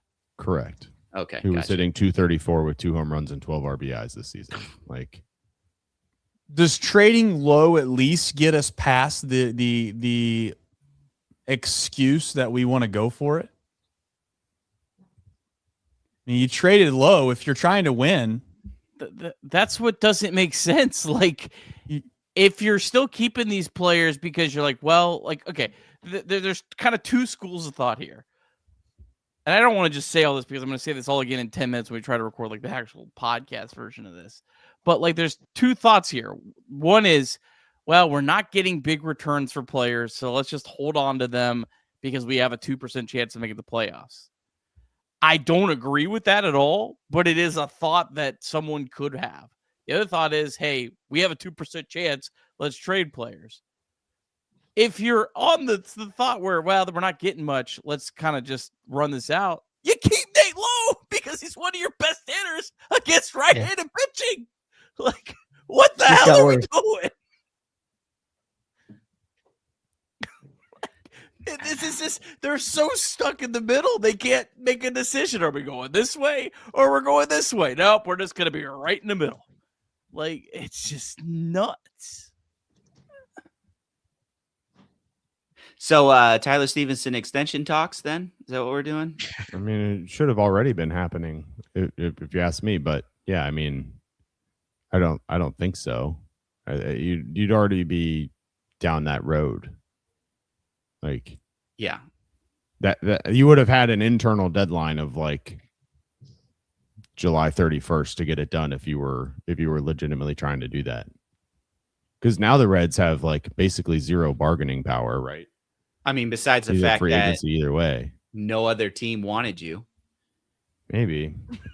Yeah, that's your best bargain. But it's like that's smart assuming that the Reds no didn't thanks. ask for something insane. Yeah, but yeah. The Reds could have seen the return for Adley Rutschman and been like, oh, well, if we're going to trade Tyler Stevenson, we got to get a top 15 prospect or something. Like it's hard to put Stevenson and Rushman in the same category just because of years of control. 100%. They're not in the same category. They shouldn't be, but that doesn't mean that the Reds don't overvalue Tyler Stevenson. Oh man, I need some answers. Was this like we had deals on the table and we said no because it wasn't enough? Was it? I'm sure it doesn't matter. Nick Krall's going to get up there. He's going to say, look, it takes two to tango, and we had to find a partner that saw the value the same way that we saw the value, and blah, blah, blah.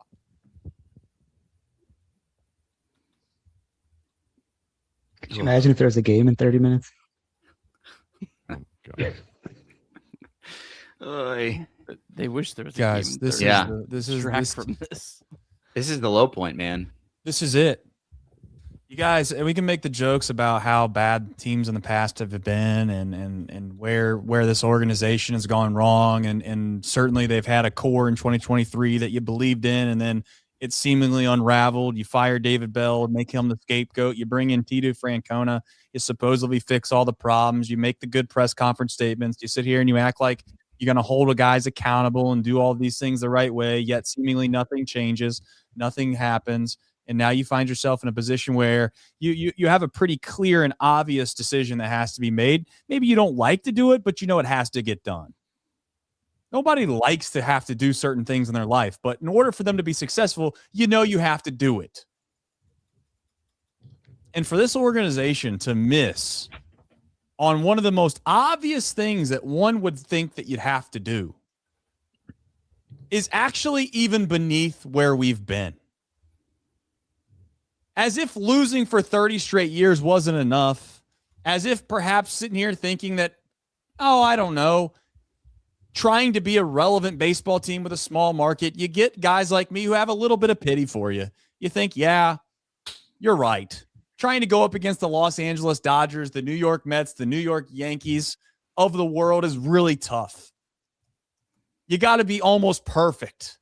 You stick up for guys like Nick Krall and Brad Meter and those that are in that office because you know you don't have the same resources and the same abilities as other general managers. So you try to coddle them a little bit from here and there.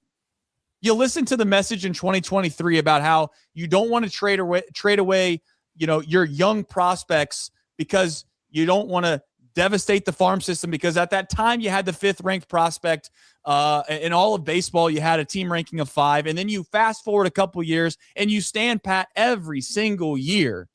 And now you find yourself with a piss poor team at the very bottom of the division, 16 and a half games back. Your color commentator doesn't even know what the standings are as he enters into the broadcast booth. You then also miss on every single free agent that you sign over the next 2 years. And then you look up and you ask yourself, how did we go from 5th to 25th in the prospect team rankings? And then you get to a spot where you are the worst team, maybe in the National League outside of the other team that's obvious. We'll see. It's going to be a neck and neck race till the end of the year if we are the worst team. And you decide that you're going to do nothing at the deadline to help your team maybe in 2027. Hell, 2028 and beyond, not a single thing. And your excuse is rendered pointless because you're going to come out to the media and say that you didn't think that there was enough value from the guys that you were asking to get. And you're going to have to ask the question of, we want to see if we can't. We've been playing better baseball. I can already hear it. We've been playing better baseball. We're going to try to go for it. Meanwhile, you have like a 1% chance to make the postseason. If you get to the postseason, you're going to get smacked anyways by the Dodgers or the Brewers, depending on whichever one you wind up with. And then on top of that, you have to then basically admit that when you end up finishing last in the division, that, it just didn't work out.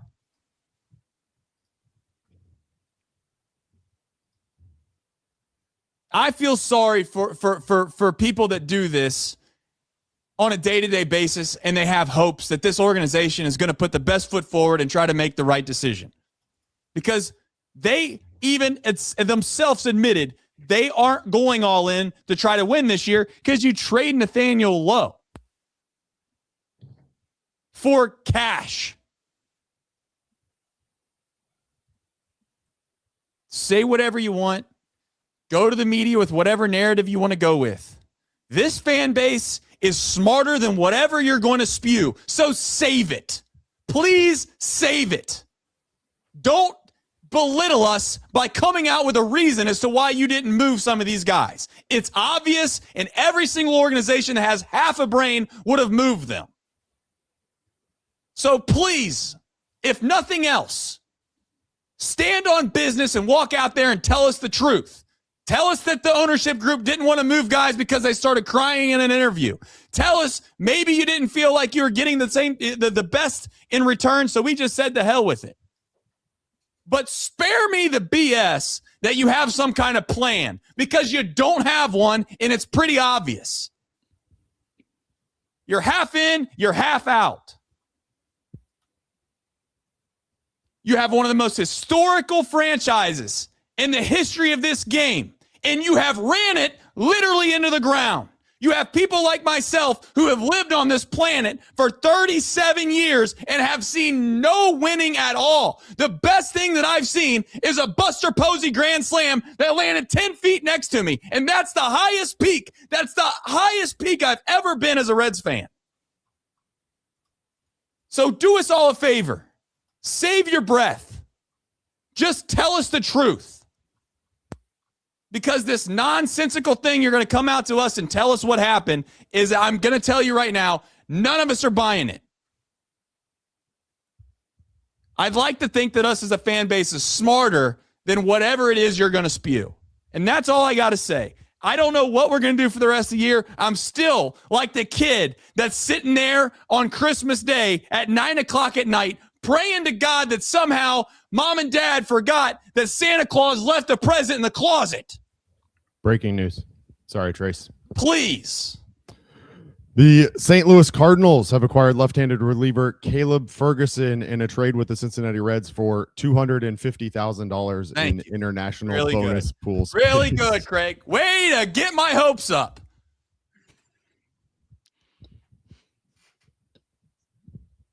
If Tyler Stevenson and Brady Singer aren't traded for prospects, at least something, it is beyond a fireable offense for whoever it is that's making those decisions. And if you're the ownership group getting in the middle of front office decisions, I got news for you and for everybody else. It's the worst business practice I've ever heard of in my entire life.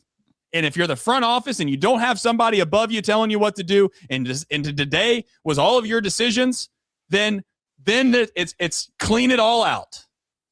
Because I was trying to be nice, trying to be understanding that every so often you have a roster that doesn't pan out. You couldn't control that Eugenio Suarez just didn't play that well this year. You caught a bad break that Jamier Candelario wasn't good. You unfortunately missed out on Cabrian Hayes. You said Sal Stewart couldn't play third base. You tried to move Matt McClain to center field because you don't think that there's a spot for Edwin Arroyo and you want to keep him in the big leagues.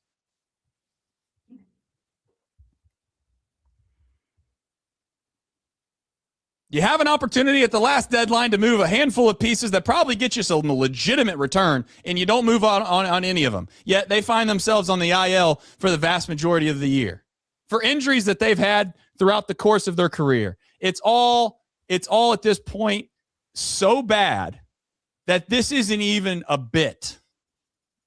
We do a show after every single game in the ninth inning. It's in our best interest that the Reds are good. It's our livelihoods, to be quite frank with you, if people watch this show and if the Reds can stay relevant enough for people to want to consume our product.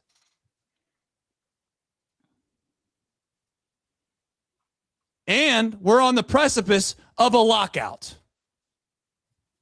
And I say all of those things are terrible for us, but the last thing I'm ever going to do on this show or ever in my life is lie to people straight in their face. This is not okay. And unfortunately, we're going to have to now do a show about it. And I don't know what the hell we're supposed to say, because it's quite literally the most unbelievable display of organizational malpractice that I personally have ever witnessed from a professional sports franchise that I somewhat follow. And that's it. I'm going to need some help. I'm probably going to try to go and find something that maybe can cool it off, but it's just beyond belief. I cannot genuinely believe it. All right. Couple things that talk about real quick, but while Trace cools off. So obviously it came in, reported the Caleb Ferguson move. Also wanted to pass along final, at least reported compensation for Nathaniel Lowe is a pitcher that's currently at single A, Alejandro Rivera. He's at single A for the Guardians and has looked as expected for a 19-year-old. Inconsistent. 4-3 on the year, 3.06 ERA. Had outings as recently as July 21st, 5 innings, 3 hits, no runs. July 14th, 5 innings of perfect baseball against the ACL Cubs. After those 2 outings, he was promoted to single A, and that his first outing at single A, 5 innings, 5 hits, 5 runs, walked 1, struck out none. But be interesting to follow. He's still young. We don't expect to see him for several years. And was not in their top 30, by the way. Was not in their top 30. And now, in addition to the 2 trades, the Reds have also completed a trade with the Cleveland Guardians for infielder Juan Brito, who was DFA'd earlier today. No additional details on that yet, but I would assume that that's more of a AAA ad than anything else. I don't think he's going to be added to the major league roster, but I could be wrong. Yeah, I think he got DFA'd when they got Joe Adell. Yeah. For roster room. Yeah. So he'll be added to the Reds as well. Added probably to the 40-man, but probably not to the major league roster. So as of right now, at least, Reds add a single A pitcher in return for Nathaniel Lowe, international pool money for Caleb Ferguson, and they add infielder Juan Brito. A disappointing deadline to say the least, based on expectations. None of the big ticket names were moved. None of the controllable names were moved. Tyler Stevenson not moved. And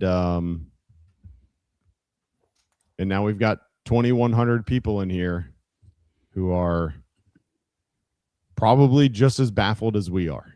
And I haven't seen any formal tweets from any of the writers saying that the Reds are done yet. So we're going to keep plugging along for a little bit and see what happens. But probably in the next 5 to 10 minutes, Austin, Mike, and I are probably going to drop off and let Nick and Trace do a formal show recapping this trade deadline. But before the 3 of us drop off, I want to make sure that we get a chance to have our comments heard for the YouTube viewer. So Austin, I'll hand it over to you.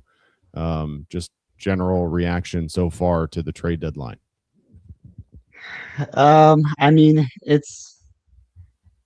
what can you say that hasn't already been said? It's deflating. It's not very optimistic. It's more the same. And actually, Charlie Goldsmith just said on X, that's all for today. So that looks like it's it. And the sentiment that I had coming in on it is, if you were going to make any moves, you at least get something in return for the guys that are leaving. Don't mess around with this qualifying offer. It's talk. That's kind of ridiculous.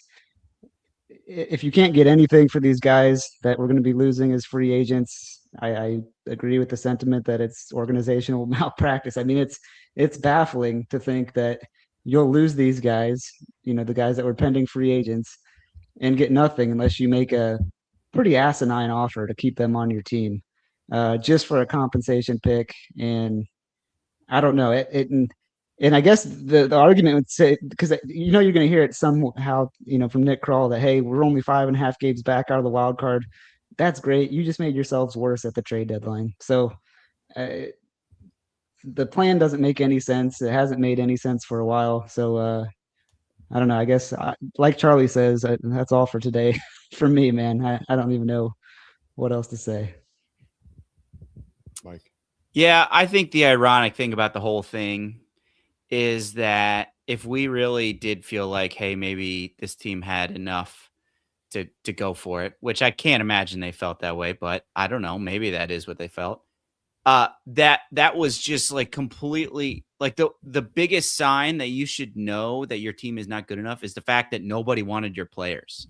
We had all these rentals that were available for people to have, and nobody wanted them because turns out Reds don't have very many good players.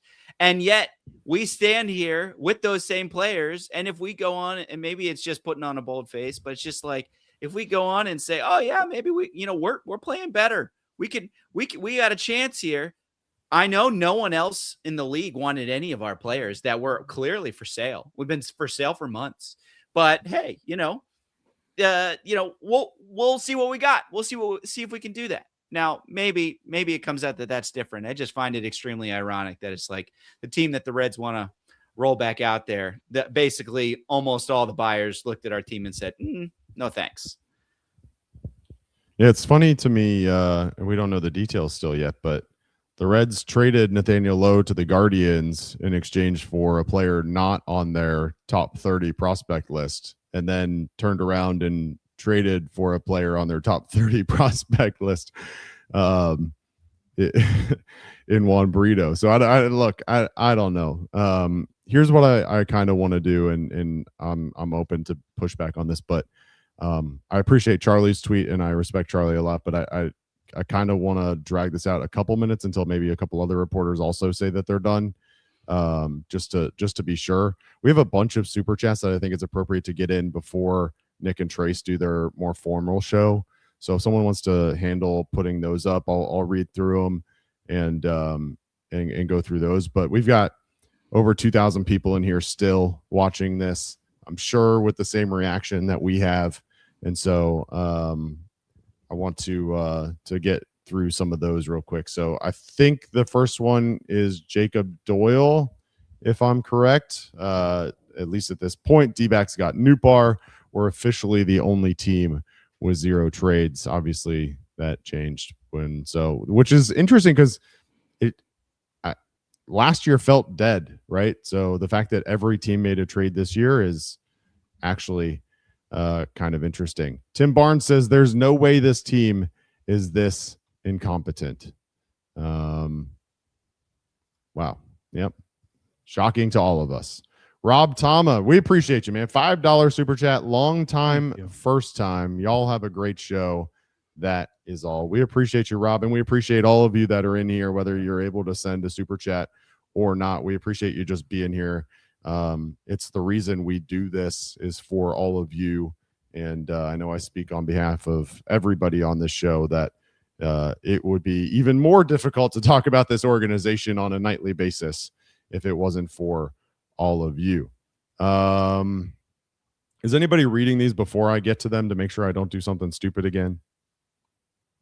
Well, you got a quick break. If you haven't already, please like the stream. That would be very, very beneficial to us. Thank you for watching. It's obviously not over. There's probably more fireworks here at some point, but just thank you to everybody that's been in here. It's been a long day. And thank you to all of you guys for jumping on here too. I don't want to act as if it's not, Craig, Austin, Mike, big deal for you guys to come on all day like you have, and thank you. Genuinely thank you. Yeah. The ubiquitous one again. Imagine if we were Philly, Krall would have to go into witness protection, but with our fans, we'll clap like seals and line up past Paycor for the next bobblehead night. Noah Schneider put in a super chat that they were the only team not to make a trade so far. That obviously has changed.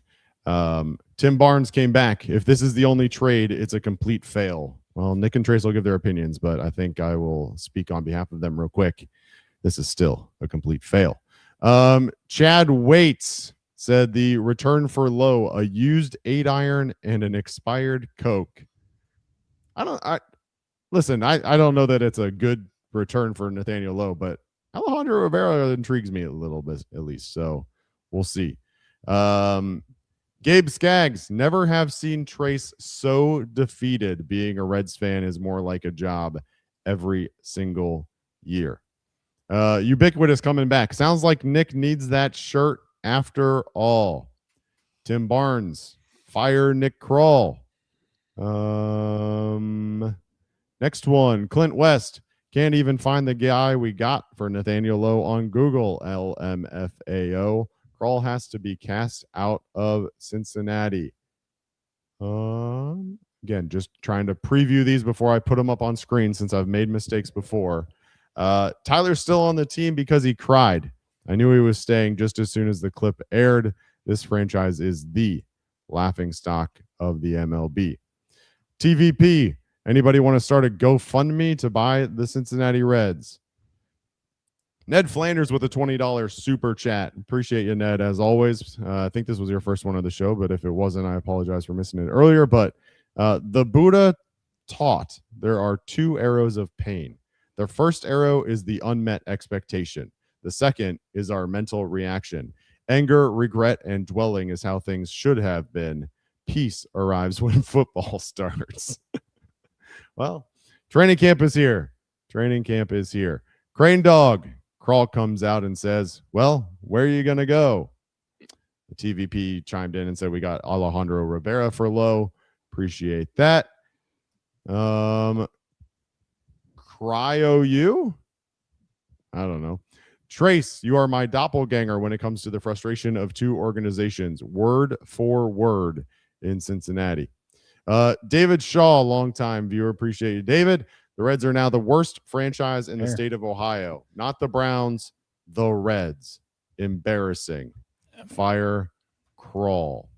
Dustin Pruitt said, does Kroll get fired at the end of the year? Probably get to that in a minute. Probably not. We'll see.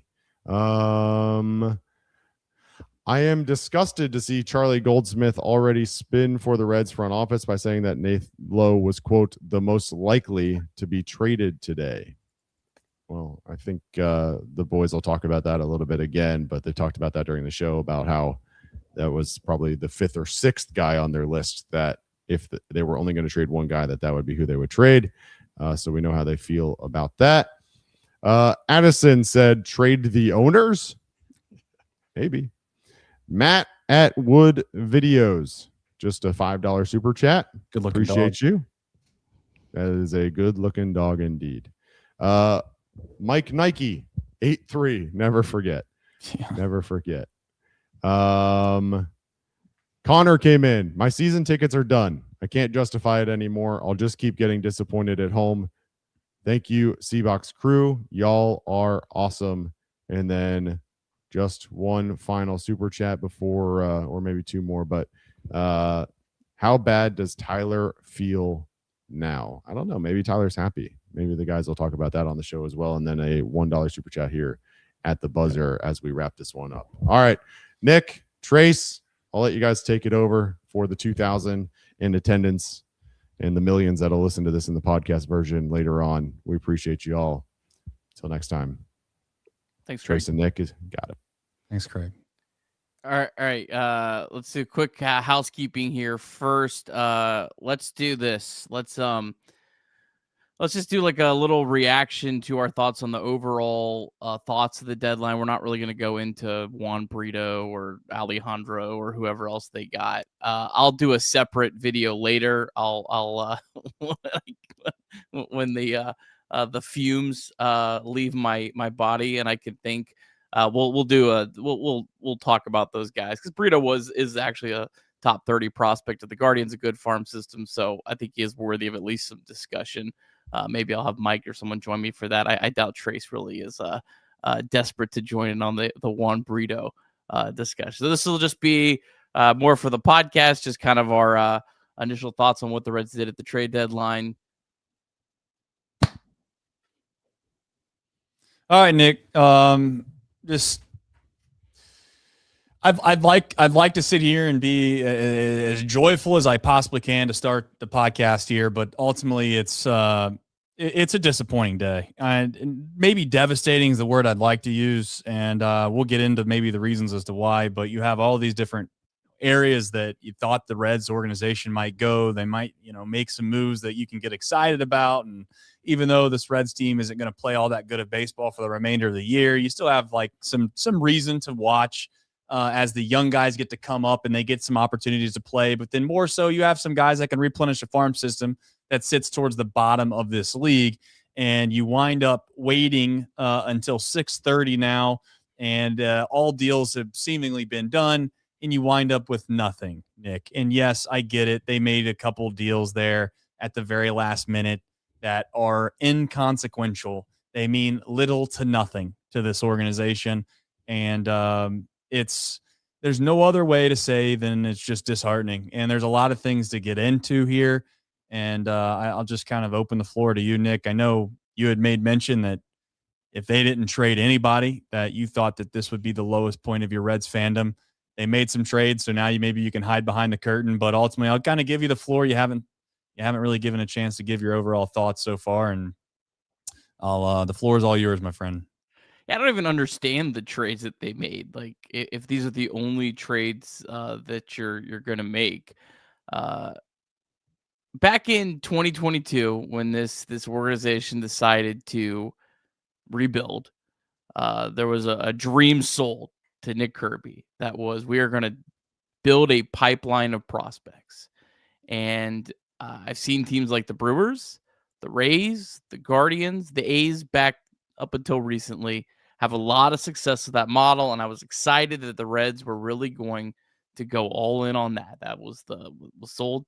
And in 2022, I thought they did a good job of it. Yes, maybe not every trade's panned out, but they traded players, they brought in, they built up a farm system. The farm system at one point was ranked in the top 5 across baseball, which if you follow this organization for the last 15, 20 years, is not very often. Reds have had one of the worst farm system, which is why I believe they've had the least, they haven't had really any success. So they did that. 2023 comes, unexpected success. And really, since that point in time, it felt like the Reds have abandoned their plan. They have kind of let the farm system just slowly get worse and worse. Baseball America ranked the Reds farm system 25th in baseball just a couple weeks ago, right after the draft this year. 25th in baseball. Everything at the big league level has not really gone according to plan. This season has been just an absolute gut punch of a season for a myriad of reasons. Some things haven't gone the Reds' way. Some things have been mistakes that have caught up with the Reds. Yada, yada, yada. But the Reds at this trade deadline had an opportunity to fix some of their wrongs. They wouldn't have fixed it all, but they had an opportunity to trade players on expiring deals and at least improve that farm system in a year that's a lost year. And they didn't do that at all. And that is maybe one of the most disheartening and frustrating things as a fan of this franchise that I can remember in a long time, because they've made mistakes, but the mistakes have been honest mistakes. I feel like most of the mistakes have been mistakes that have been, look, you were trying to add a player to help your team win, or this was just, I don't understand. I don't even understand. And really, Trace, you had two really thoughts here. You could either trade for prospects, or you could just say, hey, we're going to kind of continue on this path. We have a 2% chance to make the playoffs. We have won 4 out of our last 5 series. We have played well. I completely disagree with that. But if that is your thought process, why would you trade Nate Lowe and Caleb Ferguson as your only trades? Nate Lowe has been one of the Reds' best hitters against right-handed pitching, and the Reds have stunk against right-handed pitching. So now the Reds are significantly worse against right-handed pitching for the rest of the year. Caleb Ferguson, since he's been activated off the IL, has been one of the Reds' best relievers. This guy's been a workhorse. He's opened games. He's been a solid reliever for this team. So they've gotten worse, and they did very little to actually, basically nothing, to improve their garbage farm system. And it just feels like there's no plan whatsoever in this organization. It is, we're flying off the seat of our pants, and I have no idea who's in charge. I have no idea who actually has the say of we're trading, we're not trading, we're doing this, we're doing that. And it's just one of the most confusing and just disheartening. That's where I'm at. Just disheartening trade deadlines that I can ever remember. There's been trade deadlines where I haven't agreed with what the Reds did, but I at least kind of understood where they were at. I just don't even understand what the hell they're doing. Two schools of thought. You had mentioned that there was two schools of thought in the way in which this Reds organization could look at the trade deadline and start to make decisions. I have two schools of thought from here on out. One of those is this a telltale sign that they have decided they are going to move a completely different direction from a front office perspective? If you're the ownership group and you basically have just decided you don't care, you don't care about getting maybe just a couple prospects, if you want to call it that, in return for whoever, it doesn't matter. And you gave them for lack of a better term, a white list of players they can trade. And the ownership group, for whatever reason, they value Tyler Stevenson. And maybe for whatever reason, they just couldn't move Brady Singer today. I don't really have a good excuse for that one. But you've decided as an ownership group that you're going to clean house. To be honest, if the ownership group isn't muddying their hands with the decisions that go on at the front office level, and they have truly all been the decision making of the front office and all those of baseball operations, and your ownership group's deciding to clean house, I'll be honest in saying that would make all of this today, to me personally, somewhat digestible. Still don't think it makes a whole lot of sense because you still could have gotten some pieces in return for expiring contracts. Those two things shouldn't go hand in hand. But you could say, you know what? You don't get a chance to touch Hunter Green. You don't get a chance to touch Ellie De La Cruz.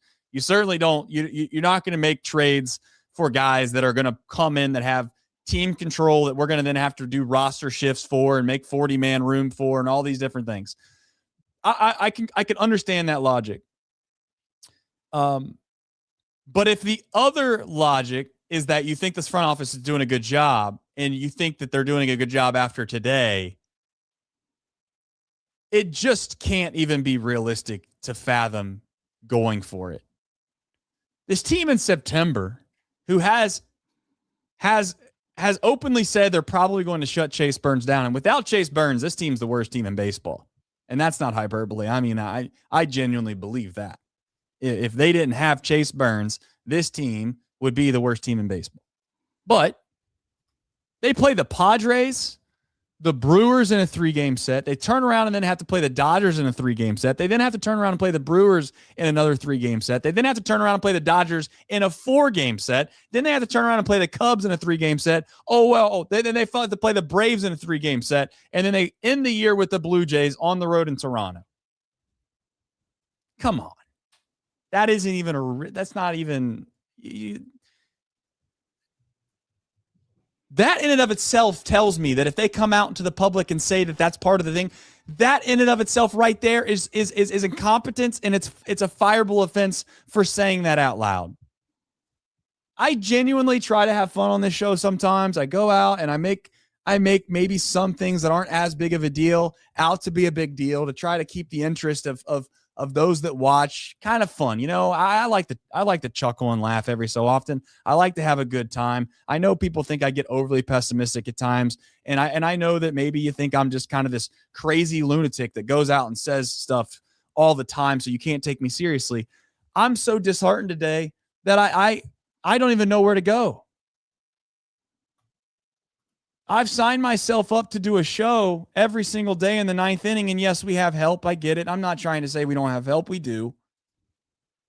But we collectively agreed, Nick, that we would get through the 2023 season when we were projected to win 67 games. And I was more optimistic then than I am right this second. I'm defeated, genuinely defeated. And it doesn't mean that it's a bigger picture thing. It doesn't mean that just because we would have gotten somebody back for Brady Singer and somebody back for Tyler Stevenson, it would have made everything perfect. It's not even that, Nick. It's the actual plan. That's the real problem I have. It just seems like we don't have one. We literally have the most dysfunctional organization maybe in baseball at this point. And that's fighting up against the Rockies. At least the Rockies today are moving pieces and they're trying. But what else, what's left to say, Nick? Genuinely. And I'm leaning on you heavy here, but I got nothing. I can't believe it. I'm kind of at a loss for words, Nick. Yeah, I mean, I'm right there with you. I'm very defeated. And again, like, yeah, let's make sure we're realistic here. Like, trading Brady Singer, were you going to get a surefire return that was going to change the future of your franchise? No. Trading Tyler Stevens, the same thing. No. But they're lottery tickets, and sometimes those lottery tickets completely alter your franchise. We talked about it earlier while we were just sitting here reacting. Some of the Reds' best trades over the years that have had massive impacts on this franchise were from very little deals. I mean, we're talking the Reds once got Luis Castillo for Dan Straley. They got Eugenio Suarez the first time for Alfredo Simon. I mean, those are both very comparable pieces to Brady Singer. And those two players were great for the Reds. I mean, I think had Hall of Fame Reds careers. That's what we're talking about here. Like, and there's no trade that's too small. And this is just like a symptom of this organization and where they're at.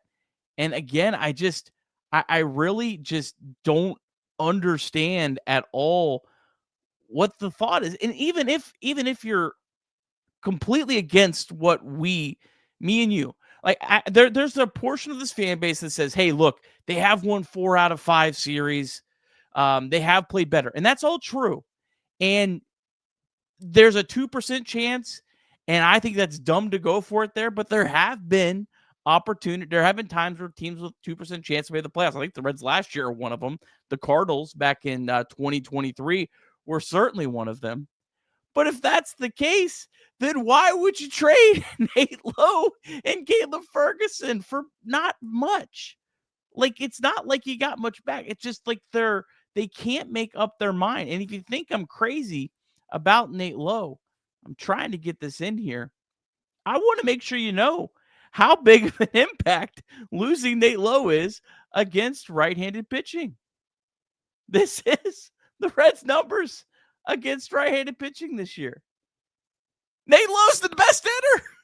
He's number 1. Look at this list. Now, Ellie De La Cruz, I think, has had a fluky year where he should be much better against right-handed pitching. I think that's fluky. But the rest of this is not fluky. I mean, even Sal Stewart, a lot of his production is crushing lefties. This team has been one of the worst teams in baseball against right-handed pitching. And they just traded away a guy who's probably not their best hitter. I'm not going to say he's their best hitter, but he has been their best hitter. And I think going forward, he is at least one of their best hitters. It's just crazy to me. It makes no sense. The only other optimistic thing that can come out of this is that at some point, you know, as much as the Cleveland Browns organization gets national, you know,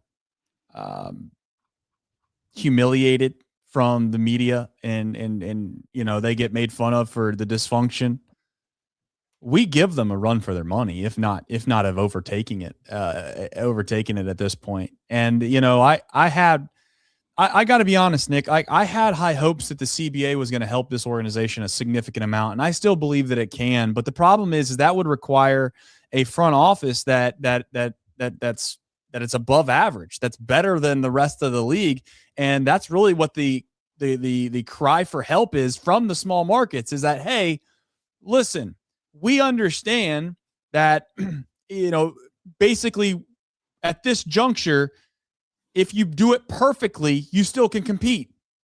The Brewers have proven that. The Rays have proven that.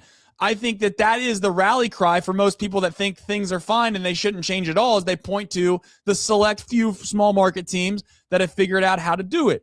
But the reality is that that the vast majority of small market teams can't compete, because if you do make one small mistake on a big signing, you're buried, unlike the big markets who can kind of get by with missing on a guy or two. And that is the unfair part about it.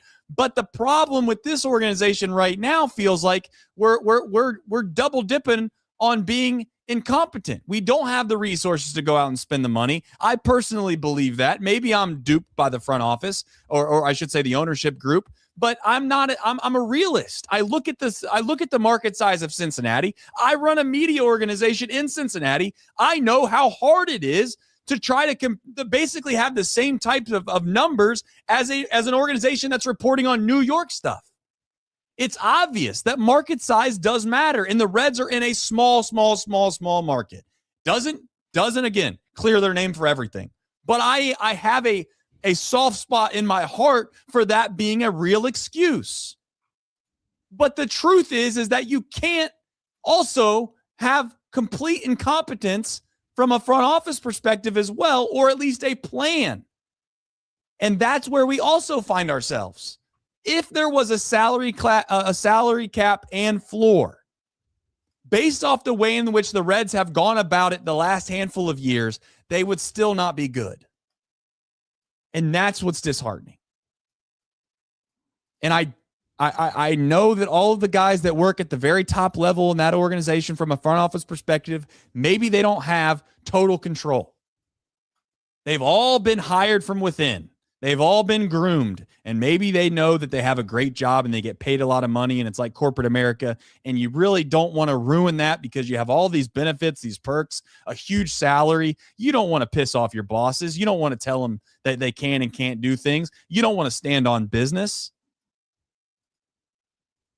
But I don't know who to blame, but it's pretty obvious at this point that either the front office is incompetent or the ownership group gets their hands muddied by telling them what they can and can't do, or somebody in this organization who probably doesn't have the know-how like the Brewers and or Rays, or name any other organization that's had a smaller market that had somewhat of success has had, and we don't have that.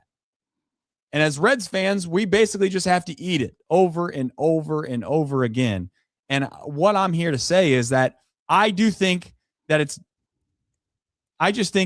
basically obvious that if they come out to the media and they don't have an alibi to this. There is not one. They ruined all their alibi by trading the two trades they made at the very end. And someone's going to have to call them out for it. I would think in the Reds media, but maybe not. And for the last thing I'm going to say is this. Getting credentials is not easy. I don't know if there's concern because there wouldn't be enough professionalism by allowing people like ourselves to be able to ask questions. And my guess is that's part of it, is they don't want someone in there asking rogue questions. But if this ownership group cared about their fan base, there would be some really, really tough questions asked, and there shouldn't be much backlash about it. Because this was complete incompetence today, and there's nearly no way around it, Nick. Yeah. I'm with you. It's at a point. I mean, I've defended Nick Kroll for a long time, and I really don't know who's to blame. I've heard a lot of different varying things around the Reds, and I think this is absolutely a much bigger organization failure. And I think that everyone shares in the blame of what we've got to this point. But at this point, I think it's clear that the Reds need to obviously do something drastically different.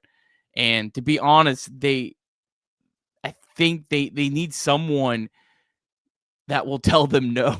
I think like they almost need a Terry Francona in the front office that says, this is the way we're doing it. This is like Dave Dombrowski is never going to come to the Reds. And I don't even personally like Dave Dombrowski. I think he's done a lot of, I think he's gotten credit for a lot of situations that he didn't really do anything. I think he left some situations and left them completely bare and didn't take any of the thing. but they need someone with almost that level of credence to where they can run the ship. And maybe this organization could get lucky where if they did move on from Nick Kroll in the old front office and they bring someone in from the Brewers or someone else across baseball, maybe they could get lucky. And this is almost the sad thing is I think this would have to happen. They'd almost have to get lucky to where they had so much success right away that they almost couldn't say no again. Like, all right, well, look, what we've done has worked. It's like they're not going to, but the problem is it doesn't feel like they're ever going to give a front office enough time to actually see this thing through. Because like the Brewers didn't do this overnight. The Brewers didn't become the Brewers. They didn't say, hey, we're going to stick to it. We got a plan. We're going to do this. It didn't happen overnight. They took years of building it up. And I just am worried that the Reds will never get to that point because they're not actually willing to follow through all the steps. And the saddest thing across baseball that I've seen today, Trace, I've always, like, with the Reds been like, you know what, like, at least we're not the Angels. At least we're not the Rockies. Today, the Angels and the Rockies were the opposite of the Reds. And the Reds are the laughingstock of baseball today, in my opinion.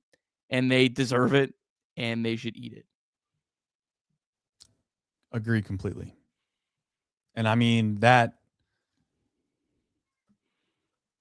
also, for those that are wondering, that's also why when you talk about an organization and you say the things that you just said, that's coming from a guy that's defended this organization as much as humanly possible over the handful of years that he's been following this franchise. It's not coming from somebody that just goes off the rails. And I get the concept that maybe at times I look like that, but I would say, as I said before on other shows, I come from a place of rational thoughts. I don't just spew off and scream and yell about things that I think that I just made up in my mind in 5 minutes and then went off about them. I try to, believe it or not, I try to be measured. Are some things performative to a certain extent? Yes. But the vast majority of them come from a place of true thoughts that are somewhat beneficial for what I think this team should do. And this is the low point of all low points. I don't really know how else to say it. I mean, we're heading into, and I mean this genuinely, I mean, we're a small business, and the amount of people that tune into this, that listen to us on a daily basis, it means a significant amount to us. Would I love at one point to have a professional, if you want to call it that, a professional way to also report or get news? Yes, I would love that. And I would appreciate the opportunity at times to be able to ask questions, whether they're fair or whether they're tough. But I should say whether they're optimistic or whether they're negative. But I want them to come from a place of fairness. And I'll be honest. And when you tell the truth and you try to be transparent, those doors don't open, and they're not going to open because we continue to tell the truth. That is, this is genuinely one of, if not the worst organizations in this sport at this current moment. And that is not hyperbole. That's coming from a place of love and honest. Like I don't know how to win people over by telling them that we do a show after every single game. To think that Nick Kirby's not invested into the overall success and wants them to be successful would be the most ridiculous thought and statement ever. To be clear, we don't say these things to try to get clicks. We don't say these things to try to rile people up so they want to go and do something that's not true. My goal with this show, and I think obviously I speak for Nick as well, is just to be honest and to be at least like you're sitting with somebody at a bar that knows a lot about an organization and you can have a fun conversation with. That's the goal of this show. And I'm just never going to lie about something so you can appear like you're more official than somebody else. If anybody in this realm that is Reds fandom, media, operational standpoint, player driven, I don't care. If you have some attachment to the Cincinnati Reds, the last thing I'm going to say is that if you don't believe or you don't at least mention or you don't at least see that this organization in its current form right now is at the depths of the league, the very, very bottom, then I just got to tell you, you're not being honest with yourself. And that's where we find ourselves. I hope you stick through it with us. I hope you come and watch every single show. I hope you would try to enjoy the low moments with us, and hopefully we'll see it all the way through. But today was the most damning evidence that we have complete disorganization within what we do than ever before. And it's really, really hard to swallow. And that's where I'd like to end it on my part. Yeah, last thing I'll say here is, this is just an incredibly frustrating day. Does any of this mean that the Reds in 2027 couldn't have a magical season? No, like the Reds could absolutely still in 2027 have an incredible year. I mean, the 2023 team, I think, is evidence of that. There's still a lot of talent in this franchise. It'll be interesting to see what they do in the offseason, which is going to be a very weird and congested offseason. I think they pretty much have pinned themselves into a spot where they have to go all in. Like, there's no farm system to kind of back up any sort of sustainability, which was the whole thing. And I almost think you have to pivot. Like, you almost, at this point, should just, like, trade Alfredo Duno in the offseason and trade Steele Hall in the offseason, Tyson Lewis, and not everyone, but you get what I'm saying. And, like, at least say, hey, we're just going to give it one real big shot our last 2 years of Elly De La Cruz. I think it's a very poor plan long term. But, like, I don't want, as disgusted and disheartened as I am right now, I don't want people to be, at least from my perspective, people to think that I think that there's no chance in next year. There's absolutely still a chance for next year. I'm just frustrated that it feels like they just can't stick to any sort of plan. They can't lay down any sort of frustration. They can't do two things at once. They can't try to compete now and in the short term and also still try to build up. And they'll never even sniff the level of success of the team like the Milwaukee Brewers and the other small market teams unless they are able to do that at some point. And I hope maybe when this is all said and done and they figure out at the end of whatever window they're in now that, boy, that didn't last long and we're completely screwed. And it's actually way worse than it was in 2022, that they maybe finally stick to a plan at that point. But that's kind of where I'm at. Real quick, Trace, before we wrap this part up, I do want to make sure that we shout out all of our sponsors here on Chatterbox Reds who make all that we do possible. Start off with Sharefax Credit Union. I saw Sharefax actually in our YouTube chat during the show today, which was really cool.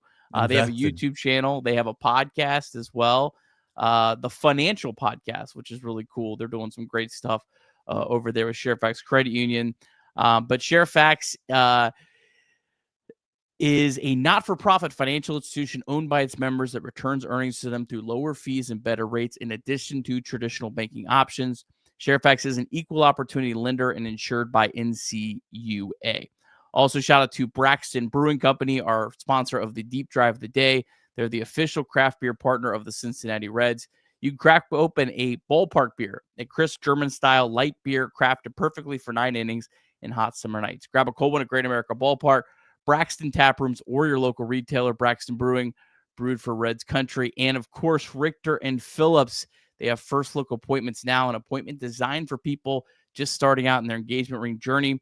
Try an engagement rings in person, compare styles, ask questions, and learn at your own pace with a dedicated jewelry specialist. Perfect for shopping solo or with your partner. They're available on Thursday evenings when they're open late between 5 p.m. to 8 p.m.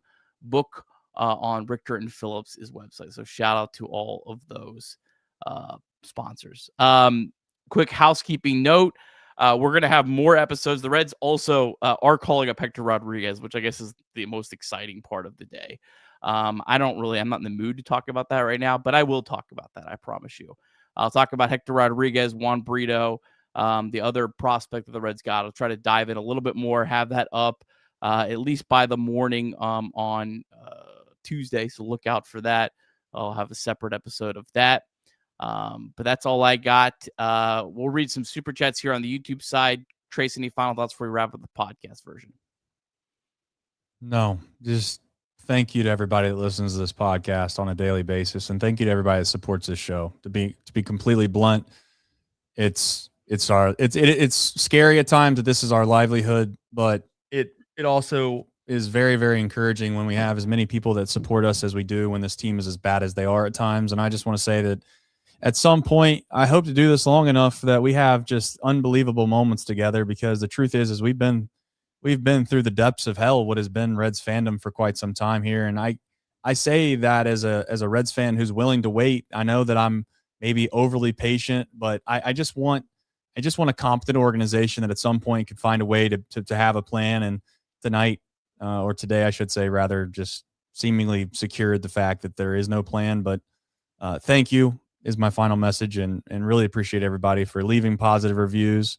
That goes a long way. Leaving comments underneath the chat after the games, tuning into the ninth inning on a nightly basis means a lot to us.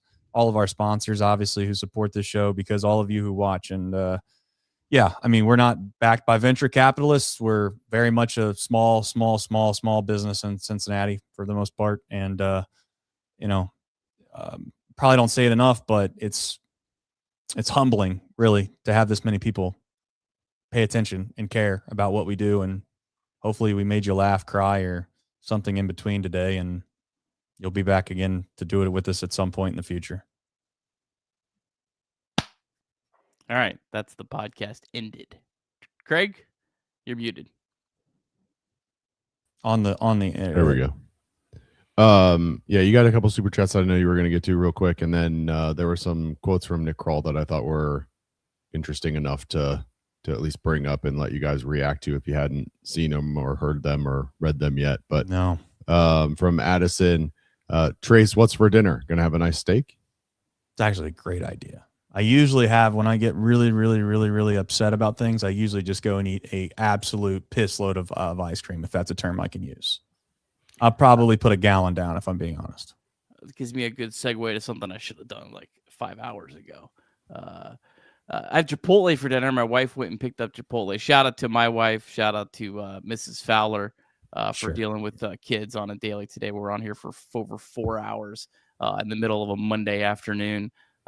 So shout out to my wife who puts up with a lot for me to be able to chase my dreams, even when sometimes the dreams are nightmares. But shout out. But shout out. I mean, seriously, I hear the kids just the whole freaking time I'm gone, going crazy upstairs. So don't go ahead. Yeah, when you got 4 of them running around, they make a little bit of noise. Ohio Game Talk said you both are real ones. Defend them. Can't now. All right. Just a couple of quick. It was a 3-minute clip, so not a ton there. You mentioned obviously Hector Rodriguez will get called up. You guys will talk about that. He did give the classic quote unquote. We've got some guys coming back from the injured list, which was part of the explanation for moving Caleb Ferguson. I don't know if that's an indication of Santion coming back soon, or if I'm just forgetting somebody else. You mentioned the starting pitching. Maybe they're going to move someone from the rotation into the bullpen. I mentioned Chase Burns before, but that was, as always, the classic Nick Kroll. Quote, we had a lot of conversations about a lot of guys, and at the end of the day, the deals just weren't there for us. Separate quote on a separate question, but on not getting anything back for expiring contracts, said, quote, we weighed that going into the deadline. At the end of the day, what we were getting back from teams we talked to at the deadline didn't offset that for the last 2 months of the season. So what we said during the show is exactly what Nick Kroll came out and said to the media this evening after the trade deadline passed. Was asked specifically about Brady and Tyler, and had this quote: Brady Singer is one of our veteran leaders in the starting pitching staff. Tyler Stevenson is the same way. I think it's really important to have those guys around this club. I'll let you guys react. Did he say anything about Nate Lowe? Did he say anything about Nate Lowe? Why that move was justified if they still think they have a chance? Yeah, not necessarily about justifying the move per se, but started the conversation talking about Nate Lowe and the move there. But he said, just really leaned into the lack of moves more so than the actual moves that were made. He said, we traded Nate, that did a great job here for us, but felt like we were gonna, with the Hector Rodriguez thing, basically great job here for us. But we felt that we're going to bring Hector Rodriguez up tomorrow. So it leaned into that's why. So basically, the two trades that were made were not made because they were sellers. They were made because they have guys coming up that they want to replace those two gentlemen with, and so rather than do something else, they trade them away. Because TJ Friedel isn't worthy of moving to a different. Or even position. Eugenio Suarez. Yeah. I mean, Nate Lowe's legitimately been the Reds' best hitter this year against right-handed pitching. Yeah. None of it makes sense, and that's why, honest to goodness truth, not to be overly critical of the media and I beat reporters, and I do know they have a tough job, and I do know they probably have to tread a line because if they get overly aggressive and they ask some questions that are call it hard, there's probably a good chance there's repercussions for them, if I had to guess, based off of what I know or the experiences that I've lived. So it's hard. It's hard to be critical of the beat reporters when it just is when I think that they are worried about the repercussions of asking a tough question. To your point, Nick, as soon as he starts to go down the path of thinking that this is a good group or whatever, then you could quickly rebuttal and just say, well, then that would be oxymoronic, don't you think, to be able to trade one of your best hitters against right-handed pitching and a guy like Nathaniel Lowe, who you get really next to nothing in return for? That doesn't really make a whole lot of sense. Can you justify that? If you ask that directly, boy, you'd put him in a blender, but nobody wants to do that. One final parting piece of news. The Baltimore Orioles acquired Rhys Hines. From the Orioles have cash considerations. They have CES and Rhys Hines. Yeah, they got CES, and CES probably told him how bad that development team is, and he's like, dude, I got a guy that also was a part of this that is legit, and his name is Rhys Hines. You should watch this guy in batting practice. I hope they both the Orioles did what the Reds should have done today. Yeah. And then they acquired the two players that I wanted to give a chance in a time like this. Yeah. Shout out to you, Baltimore. Yeah, the Orioles moved Adley, Taylor Ward, and a pitcher, Tyler Wells. So they had room. Shout out Baltimore. Shout out. Yeah, the A's also did what you wanted them to do, and yeah, a lot of teams making moves today. It was a very busy trade deadline. Nick and Trace have been live now for over 4 hours, and on behalf of the literally thousands of people that watch the show, I want to thank both of you for what you did today and for covering this. And I know it was a challenge. It always is during these shows that go long, that there's not a whole lot of action to cover, and so appreciate you both on behalf of the chat. I know that they appreciated it, and yeah, so I think that'll probably wrap it up, unless you guys have anything else you want to go over. No, I want to go say hi to my kids. All right. Yeah. We appreciate you all tuning really in. Appreciate everybody. Yeah. Thank you, everyone. Thank you. Yeah, more coming. Absolutely. Go Reds. I know it's hard to say, but I'll say it. Go Reds. We'll see better days. Just going to be, I don't know when, but I hope. Yeah. Hopefully soon. All right. We'll talk to you all later. I'll be in town next weekend for Reds and Marlins, and we'll see how that goes. Talk to you all later.